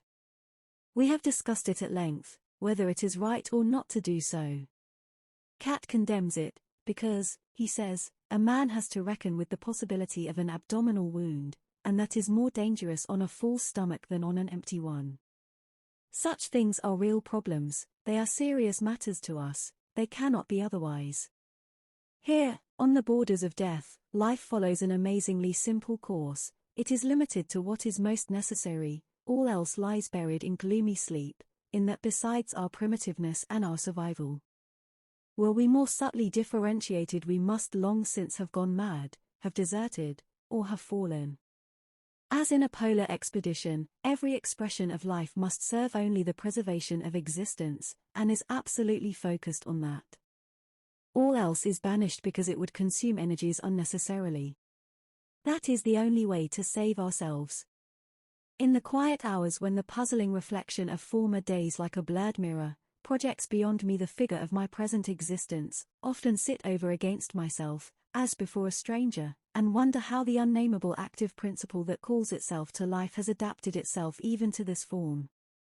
All other expressions lie in a winter sleep. Life is simply one continual watch against the menace of death. It has transformed us into unthinking animals in order to give us the weapon of instinct. It has reinforced us with dullness, so that we do not go to pieces before the horror, which would overwhelm us if we had clear, conscious thought. It has awakened in us the sense of comradeship, So that we escape the abyss of solitude, it has lent us the indifference of wild creatures, so that, in spite of all, we perceive the positive in every moment, and store it up as a reserve against the onslaught of nothingness. Thus we live a closed, hard existence of the utmost superficiality, and rarely does an incident strike out a spark. But then unexpectedly a flame of grievous and terrible yearning flares up. Those are the dangerous moments. They show us that the adjustment is only artificial, that it is not simple rest, but sharpest struggle for rest. In the outward form of our life we are hardly distinguishable from bushmen, but whereas the latter can be so always, because they are so truly, and at best may develop further by exertion of their spiritual forces, with us it is the reverse. Our inner forces are not exerted toward regeneration, but toward degeneration. The bushmen are primitive and naturally so, but we are primitive in an artificial sense, and by virtue of the utmost effort. And at night, waking out of a dream, overwhelmed and bewitched by the crowding apparitions, a man perceives with alarm how slight is the support, how thin the boundary that divides him from the darkness. We are little flames poorly sheltered by frail walls against the storm of dissolution and madness, in which we flicker and sometimes almost go out. Then the muffled roar of the battle becomes a ring that encircles us, we creep in upon ourselves, and with big eyes stare into the night. Our only comfort is the steady breathing of our comrades asleep, and thus we wait for the morning. Every day and every hour, every shell and every death cuts into this thin support, and the years waste it rapidly. See how it is already gradually breaking down around me. There is the mad story of deterring. He was one of those who kept himself to himself. His misfortune was that he saw a cherry tree in a garden. We were just coming back from the front line, and at a turning of the road near our billets, marvelous in the morning twilight, stood this cherry tree before us. It had no leaves, but was one white mass of blossom. In the evening deterring was not to be seen. Then at last he came back and had a couple of branches of cherry blossom in his hand. We made fun of him, and asked whether he was going to a wedding. He made no answer, but lay down on his bed. During the night, heard him making a noise, he seemed to be packing. Sensed something amiss and went over to him. He made out it was nothing, and I said to him, "Don't do anything silly, deterring." "Ack, why it's merely that, can't sleep. What did you pick the cherry branches for?" "Surely, can pick cherry blossom if, want to," he replied evasively, and after a while, "I have a big orchard with cherry trees at home. When they are in blossom, from the hayloft they look like one single sheet, so white. It is just the time. Perhaps you will get leave soon. You may even be sent back as a farmer." He nodded, but he was far away. When these peasants are excited they have a curious expression, a mixture of cow and yearning God, half stupid and half rapt. In order to turn him away from his thoughts, asked him for a piece of bread. He gave it to me without a murmur. That was suspicious, for he is usually tight-fisted. So, stayed awake. Nothing happened. In the morning he was as usual. Apparently he had noticed that, had been watching him, but the second morning he was gone. Noticed it, but said nothing, in order to give him time, he might perhaps get through. Various fellows have already got into Holland. But at roll call he was missed. A week after we heard that he had been caught by the field gendarmes, those despicable military police. He had headed toward Germany. That was hopeless, of course, and, of course, he did everything else just as idiotically. Anyone might have known that his flight was only homesickness and a momentary aberration. But what does a court-martial 100 miles behind the front line know about it? We have heard nothing more of deterring. But sometimes it broke out in other ways, this danger, these pent-up things, as from an overheated boiler. It will be enough to tell how Berger met his end. Our trenches have now for some time been shot to pieces, and we have an elastic line, so that there is practically no longer any proper trench warfare. When attack and counter-attack have waged backwards and forwards, there remains a broken line and a bitter struggle from crater to crater.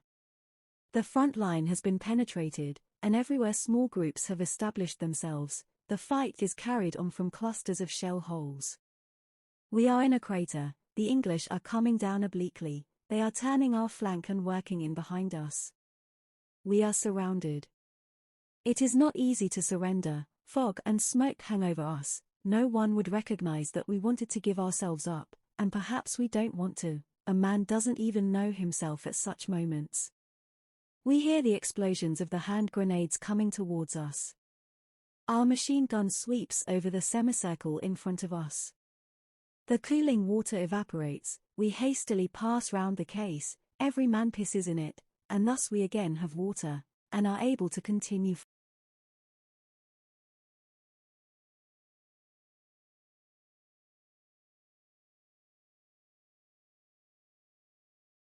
Second machine gun bursts out.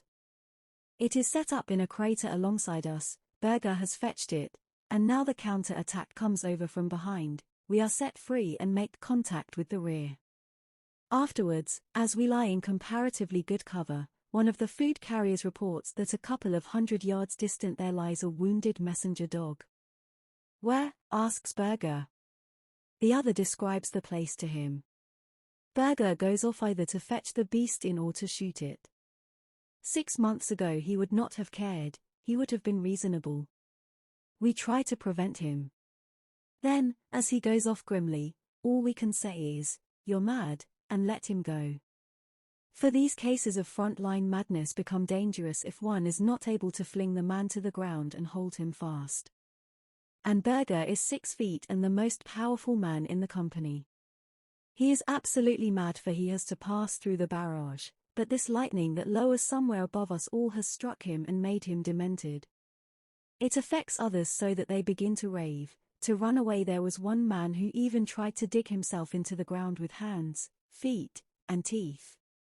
It is true, such things are often simulated, but the pretense itself is a symptom. Berger, who means to finish off the dog, is carried away with a wound in the pelvis, and one of the fellows who carry him gets a bullet in the leg while doing it. A. Miller is dead. Someone shot him point blank in the stomach with a virulite. He lived for half an hour, quite conscious, and in terrible pain. Before he died he handed over his pocketbook to me, and bequeathed me his boots, the same that he once inherited from Kemmerich. Wear them, for they fit me quite well. After me Jaden will get them, have promised them to him. We have been able to bury Miller, but he is not likely to remain long undisturbed. Our lines are falling back. There are too many fresh English and American regiments over there. There's too much corned beef and white wheaten bread. Too many new guns. Too many aeroplanes. But we are emaciated and starved.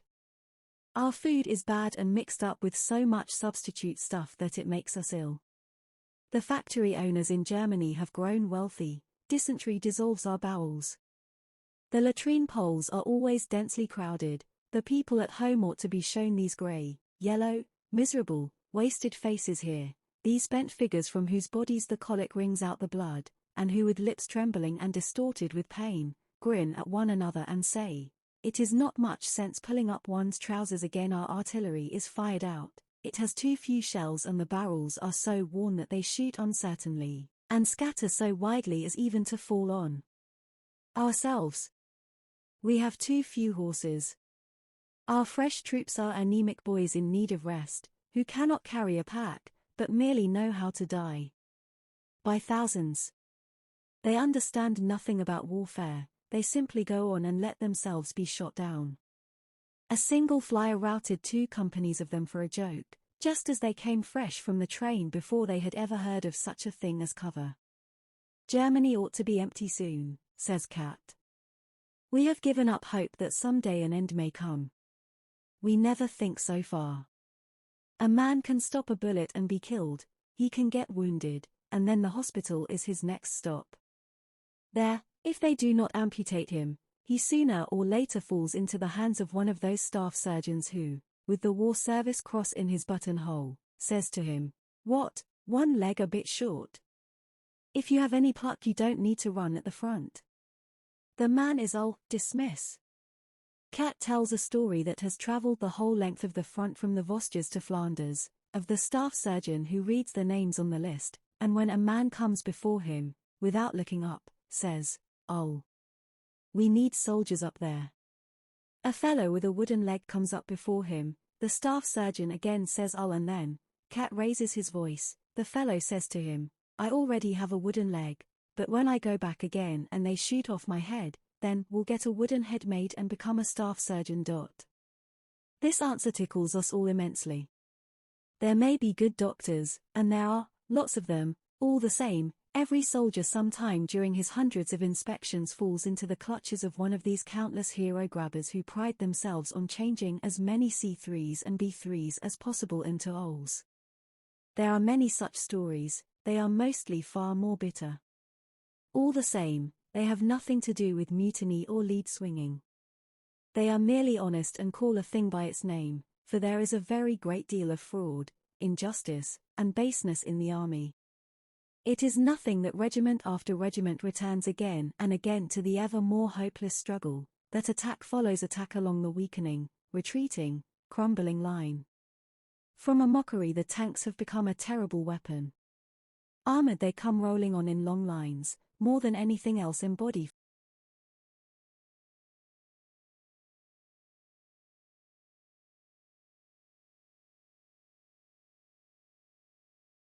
machines, their caterpillars run on as endless as the war, they are annihilation, they roll without feeling into the craters, and climb up again without stopping, a fleet of roaring, smoke-belching armor-clads, invulnerable steel beasts squashing the dead and the wounded we shrivel up in our thin skin before them. Against their colossal weight our arms are sticks of straw, and our hand grenades matches. Shells, gas clouds, and flotillas of tanks shattering, corroding, death. Dysentery, influenza, typhus scalding, choking, death. Trenches, hospitals, the common grave, there are no other possibilities. In one attack our company commander, Bertink, falls. He was one of those superb front-line officers who are foremost in every hot place. He was with us for 2 years without being wounded, so that something had to happen in the end. We occupy a crater and get surrounded. The stink of petroleum or oil blows across with the fumes of powder. 2 fellows with a flamethrower are seen, one carries the tin on his back, the other has the hose in his hands from which the fire spouts. If they get so near that they can reach us we are done for, we cannot retreat yet. We open fire on them. But they work nearer and things begin to look bad. Bertink is lying in the hole with us. When he sees that we cannot hit them because under the sharp fire we have to think too much about keeping under cover, he takes a rifle, crawls out of the hole, and lying down propped on his elbows, he takes aim. He fires the same moment a bullet smacks into him, they have got him. Still he lies and aims again, once he shifts and again takes aim, at last the rifle cracks. Bertink lets the gun drop and says, "Good," and slips back into the hole. The hindermost of the 2 flamethrowers is hit, he falls, the hose slips away from the other fellow, the fire squirts about on all sides and the man burns. Bertink has a chest wound. After a while a fragment smashes away his chin, and the same fragment has sufficient force to tear open Lear's hip. Lear groans as he supports himself on his arm, he bleeds quickly, no one can help him. Like an emptying tube, after a couple of minutes he collapses. What use is it to him now that he was such a good mathematician at school? The months pass by. The summer of 1918 is the most bloody and the most terrible. The days stand like angels in blue and gold, incomprehensible, above the ring of annihilation. Every man here knows that we are losing the war. Not much is said about it, we are falling back, we will not be able to attack again after this big offensive, we have no more men and no more ammunition.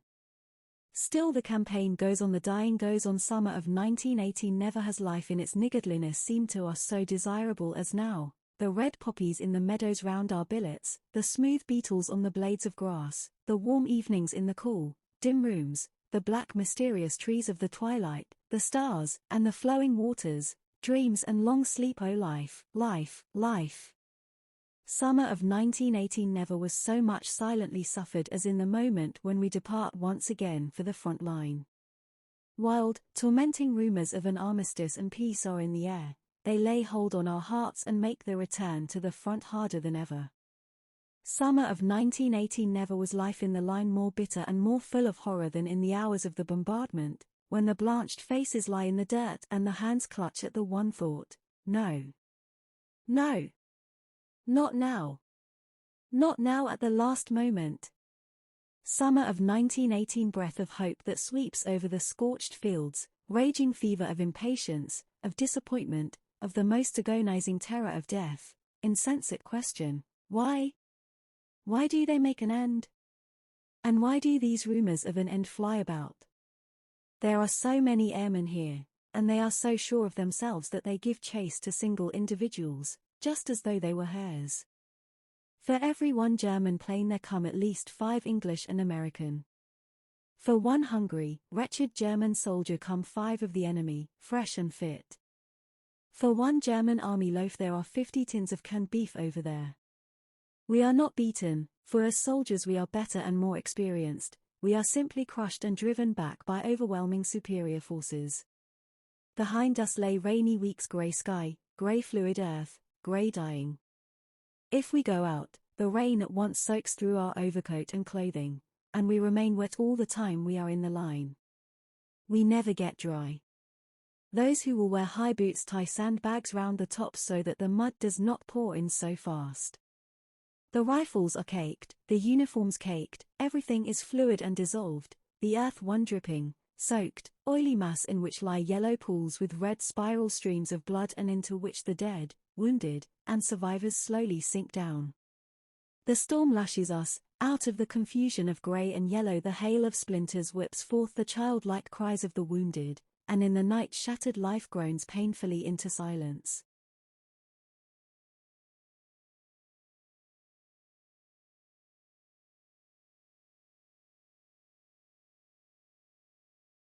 Into our shell holes like a jellyfish, moist and oppressive, and on one of these late summer days, while bringing food, Cat falls.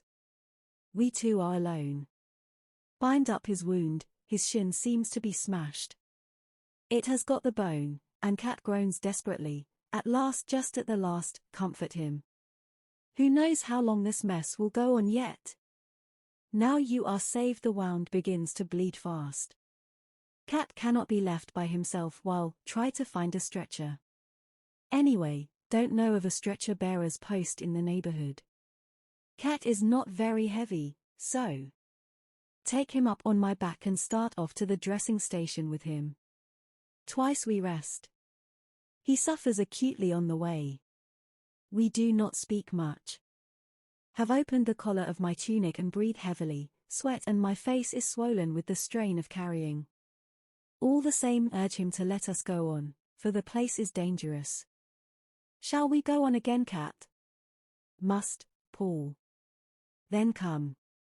Raise him up, he stands on the uninjured leg and supports himself against a tree. Take up the wounded leg carefully, then he gives a jump and I take the knee of the sound leg also under my arm. The going is more difficult. Often a shell whistles across. Go as quickly as can, for the blood from Cat's wound drips to the ground. We cannot shelter ourselves properly from the explosions. Before we can take cover the danger is all over. We lie down in a small hole to wait till the shelling is over. Give Cat some tea from my water bottle. We smoke a cigarette. Well, Cat, say gloomily, we are going to be separated at last. He is silent and looks at me. Do you remember, Cat, how we commandeered the goose? And how you brought me out of the barrage when was still a young recruit and was wounded for the first time? Cried then. Cat, that is almost 3 years ago. He nods. The anguish of solitude rises up in me. When Cat is taken away, we'll not have one friend left. Cat, in any case we must see one another again, if it is peacetime before you come back. Do you think that I will be marked dull again with this leg? He asks bitterly. With rest it will get better. The joint is quite sound. It may get all right again. Give me another cigarette, he says. Perhaps we could do something together later on, Cat. I'm very miserable. It is impossible that Cat my friend, Cat with the drooping shoulders and the poor, thin moustache, Cat, whom I know as I know no other man, Cat with whom I have shared these years, it is impossible that perhaps shall not see Cat again. In any case, give me your address at home, Cat. And here is mine, we'll write it down for you. Write his address in my pocketbook. How forlorn I'm already, though he still sits here beside me. Couldn't shoot myself quickly in the foot so as to be able to go with him. Suddenly Cat gurgles and turns green and yellow. Let us go on, he stammers. Jump up, eager to help him, take him up and start off at a run, a slow, steady pace, so as not to jolt his leg too much. My throat is parched, everything dances red and black before my eyes, stagger on doggedly and pitilessly and at last reach the dressing station. There, drop down on my knees, but have still enough strength to fall onto the side where Cat's sound leg is. After a few minutes, straighten myself up again. My legs and my hands tremble. Have trouble in finding my water bottle, to take a pull. My lips tremble as, try to think. But smile, Cat is saved. After a while, begin to sort out the confusion of voices that falls on my ears. You might have spared yourself that, says an orderly. Look at him without comprehending. He points to Cat. He is stone dead. Do not understand him. He has been hit in the shin, say. The orderly stands still. That as well. Turn round. My eyes are still dulled, the sweat breaks out on me again, it runs over my eyelids. Wipe it away and peer at Cat. He lies still. Fainted, say quickly. The orderly whistles softly. I know better than that. He is dead. I'll lay any money on that. Shake my head, not possible. Only 10 minutes ago, was talking to him. He has fainted. Cat's hands are warm, pass my hand under his shoulders in order to rub his temples with some tea. Feel my fingers become moist. As draw them away from behind his head, they are bloody. You see the orderly whistles once more through his teeth. On the way without my having noticed it, Cat has caught a splinter in the head. There is just one little hole, it must have been a very tiny, stray splinter. But it has sufficed. Cat is dead. Slowly, get up. Would you like to take his paybook and his things, the lance corporal asks me. Nod and he gives them to me. The orderly is mystified. You are not related, are you? No, we are not related. No, we are not related. Do walk. Have feet still. Raise my eyes, let them move round, and turn myself with them, one circle, and stand in the midst.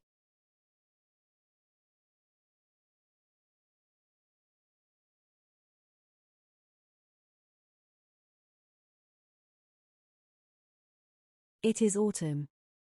There are not many of the old hands left. I'm the last of the 7 fellows from our class. Everyone talks of peace and armistice. All wait. If it again proves an illusion, then they will break up. Hope is high, it cannot be taken away again without an upheaval.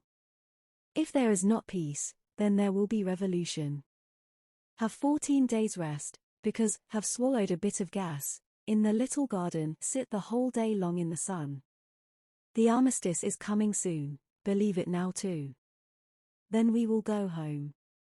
Here my thoughts stop and will not go any farther. All that meets me, all that floods over me are but feelings, greed of life, love of home, yearning for the blood, intoxication of deliverance. But no aims. Had we returned home in 1916, out of the suffering and the strength of our experiences we might have unleashed a storm. Now if we go back we will be weary, broken, burnt out, rootless, and without hope. We will not be able to find our way any more. And men will not understand us for the generation that grew up before us, though it has passed these years with us already, had a home and a calling. Now it will return to its old occupations, and the war will be forgotten, and the generation that has grown up after us will be strange to us and push us aside. We will be superfluous even to ourselves, we will grow older, a few will adapt themselves, some others will merely submit, and most will be bewildered. The years will pass by, and in the end we shall fall into ruin. But perhaps all this that I think is mere melancholy and dismay, which will fly away as the dust, when I stand once again beneath the poplars and listen to the rustling of their leaves. It cannot be that it has gone, the yearning that made our blood unquiet, the unknown, the perplexing, the oncoming things, the thousand faces of the future, the melodies from dreams and from books, the whispers and divinations of women. It cannot be that this has vanished in bombardment, in despair, in brothels. Here the trees show gay and golden, the berries of the rowan stand red among the leaves, country roads run white out to the skyline, and the canteens hum like beehives with rumors of peace. Stand up. I am very quiet. Let the months and years come, they can take nothing from me, they can take nothing more. I'm so alone, and so without hope that I can confront them without fear. The life that has borne me through these years is still in my hands and my eyes. Whether have subdued it, know not. But so long as it is there, it will seek its own way out, heedless of the will that is within me. He fell in October 1918, on a day that was so quiet and still on the whole front, that the army report confined itself to the single sentence, "All quiet on the Western Front." He had fallen forward and lay on the earth as though sleeping. Turning him over, one saw that he could not have suffered long. His face had an expression of calm, as though almost glad the end had come. The end.